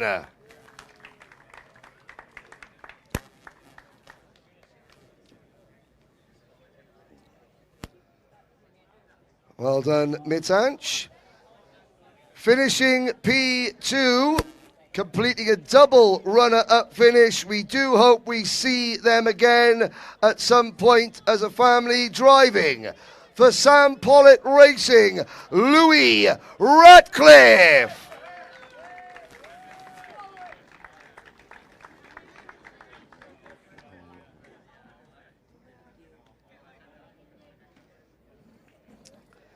But your winner, admitting he had a couple of nervous moments, but they weren't too bad because he's still wearing his race suit, winning for a second day in succession for the Mumbai Falcons, Arhan Qureshi.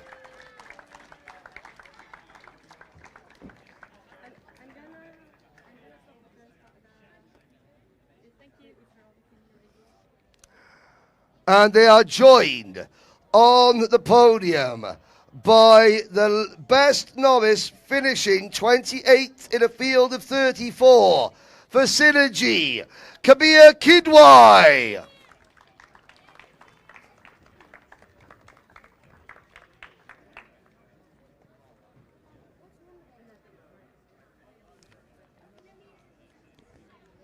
Well done, drivers. Trophies in the air. Oh, he almost dropped it. Ladies and gentlemen, your Junior Rotax Podium and Best Novice.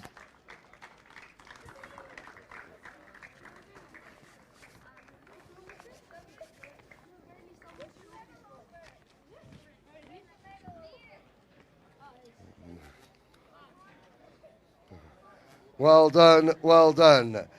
Our final podium of the day and the weekend of what has been a very memorable trip, as always, to the Yas Marina Formula One track. No novice award in Senior Rotax. Our novice Zoe Karua was not racing today, but making his way to the podium for the first time, driving for George Gibbons Motorsport, it's Amani Kinua.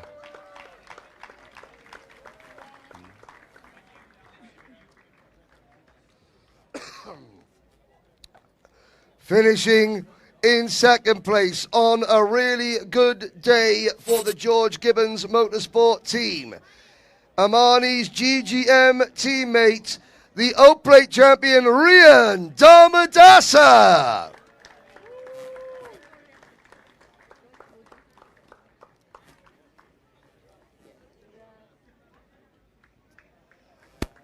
But your winner, hard to believe, it's just his second win of the season and his first since the opening day of the season. He's your championship leader for Mateus Najem Motorsport, George Nassa.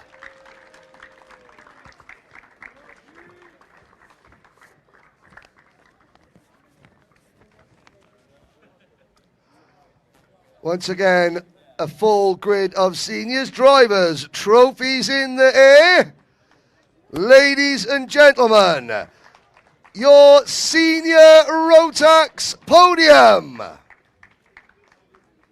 Well done, thank you, drivers.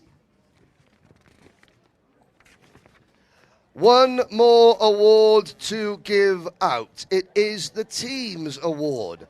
As always, every driver, or the leading driver home for every team, in every race, in every class, scores points for their team. It benefits the teams who run drivers in every category, and the idea is to encourage more teams to run drivers in each category. The third place team with 371 points today was Mateus Nagem Motorsport. Second place today with 386 points was George Gibbons Motorsport, but continuing their win streak of 7 in a row, it's the Mumbai Falcons with 558 points. Mumbai Falcons. Make your way up the podium. Harry the Lion Hannam appears to be the only member. Well, I mean, he turns up, does a bit of commentary, does a bit of driver coaching, takes all the credit. Well done. The Mumbai, they don't want to join you at the podium. Thank you very much. Okay, well, we're going to have team photographs. We're going to have a lot of driver photos now. Winners, we need you back to the podium. I know you got flight. Winners first. Sam Pollitt Racing. Be quiet. Ladies and gentlemen, all the podium winners, please come back. We'll need all the podium drivers. Thank you ever so much for joining us here on Karting Live TV. The next round, March 7th and 8th. We go back to the Dubai Kartdrome. Thank you for joining us. It's been a wonderful weekend at Yas Marina. See you next time.